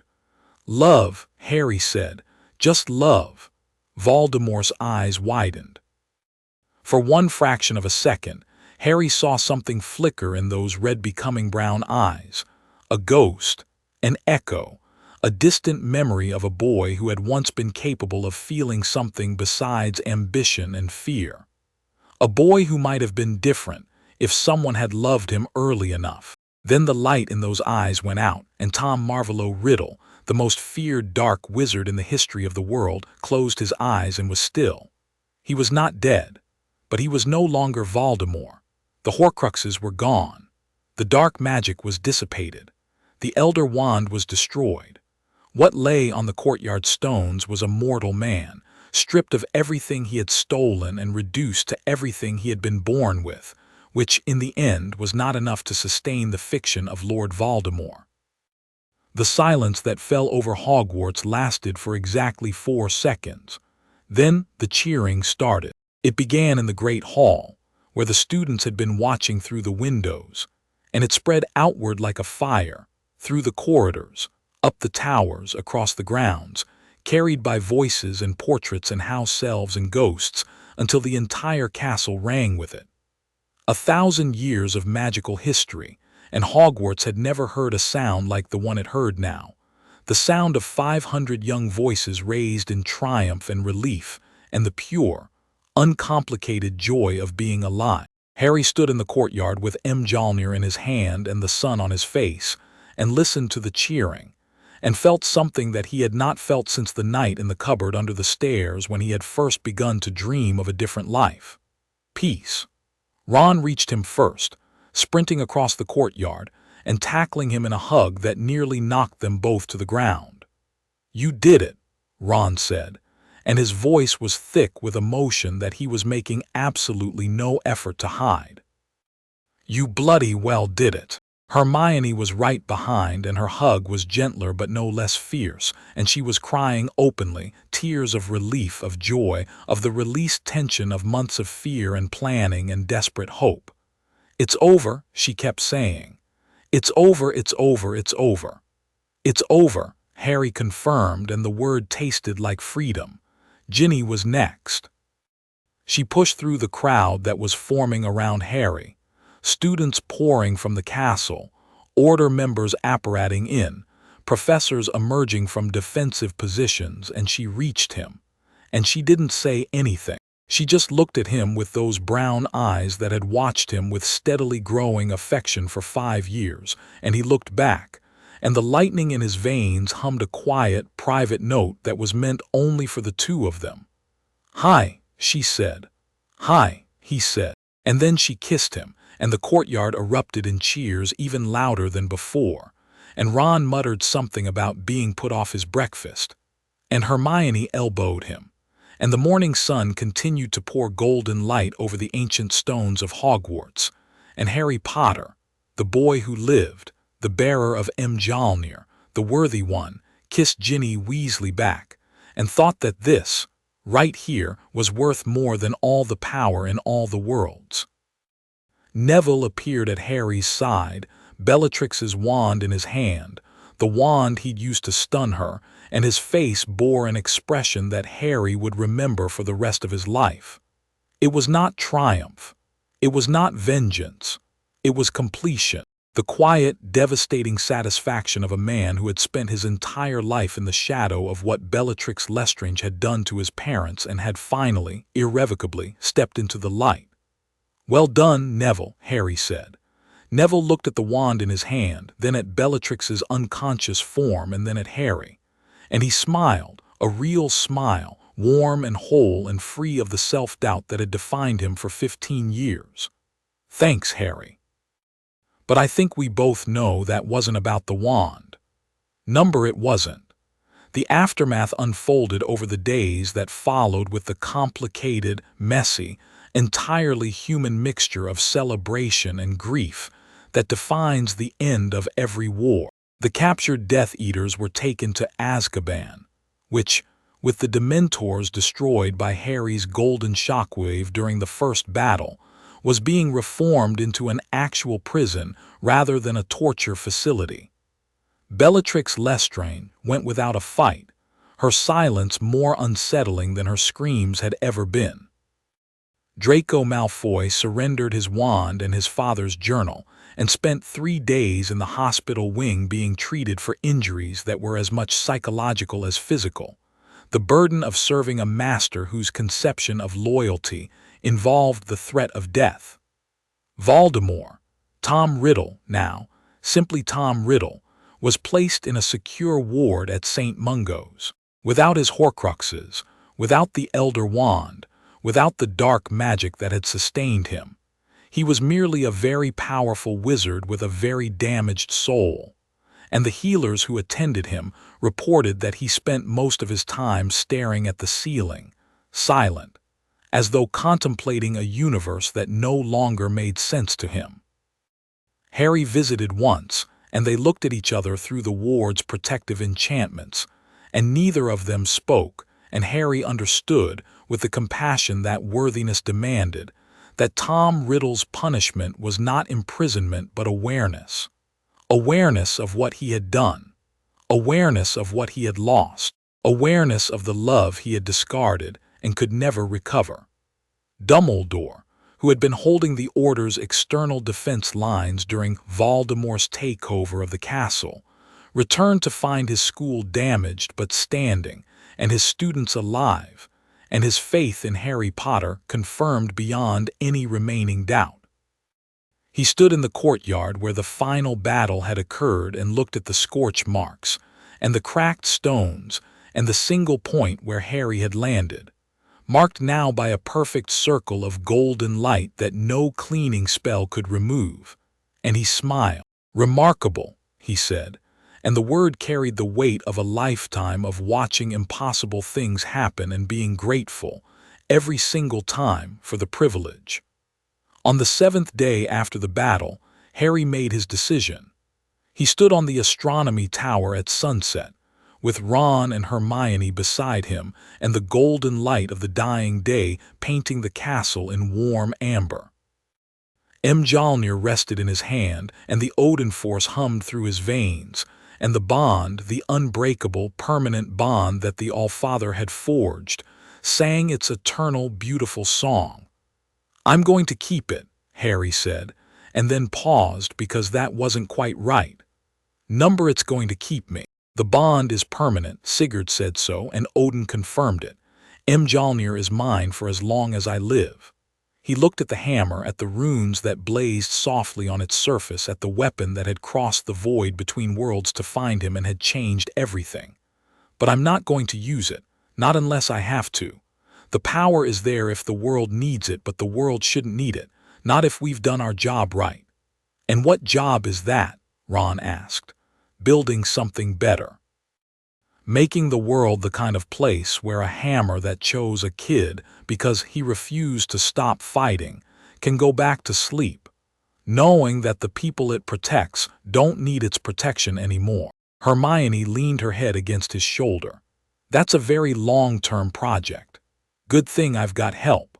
They stood together on the tower as the sun set over the Highlands, three friends who had faced the darkness and found that the light, the ordinary, human, beautiful light of love and friendship and the stubborn refusal to give up, was enough.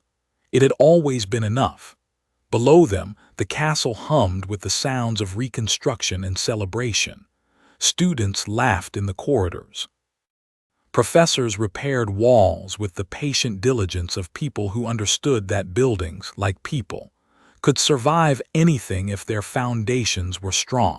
In the great hall, the enchanted ceiling showed a sky full of stars so bright they seemed close enough to touch. And on the astronomy tower, Harry Potter held Mjolnir one last time above his head. The Odin force blazed, not with the fury of battle but with the quiet, contented warmth of a power that had found its home. Lightning flickered across the sky, gentle as a whisper, bright as a promise, and the castle of Hogwarts, ancient, enduring, alive with a magic that had protected its students for 1,000 years and would protect them for 1,000 more, stood tall against the darkening sky and the brightening stars. The worthy had risen. The darkness had fallen, and the world, scarred but unbroken, began the long, beautiful process of healing. Harry lowered the hammer, tucked it through the loop on his belt where it settled with a satisfied hum, and turned to his friends. "Butter beer?" he asked. Ron grinned. "Now you're talking." They walked together toward the stairs, three figures silhouetted against the sunset, and behind them the stars came out one by one, and the lightning faded to a distant, gentle glow, and the song of Mjolnir, the song that had called across worlds to find a boy who was worthy, settled into a quiet, contented melody that would play forever in the heart of Harry Potter. The storm was over. The sky was clear, and it was going to be a beautiful night, the most beautiful night of Harry Potter's life. Chapter 6 End.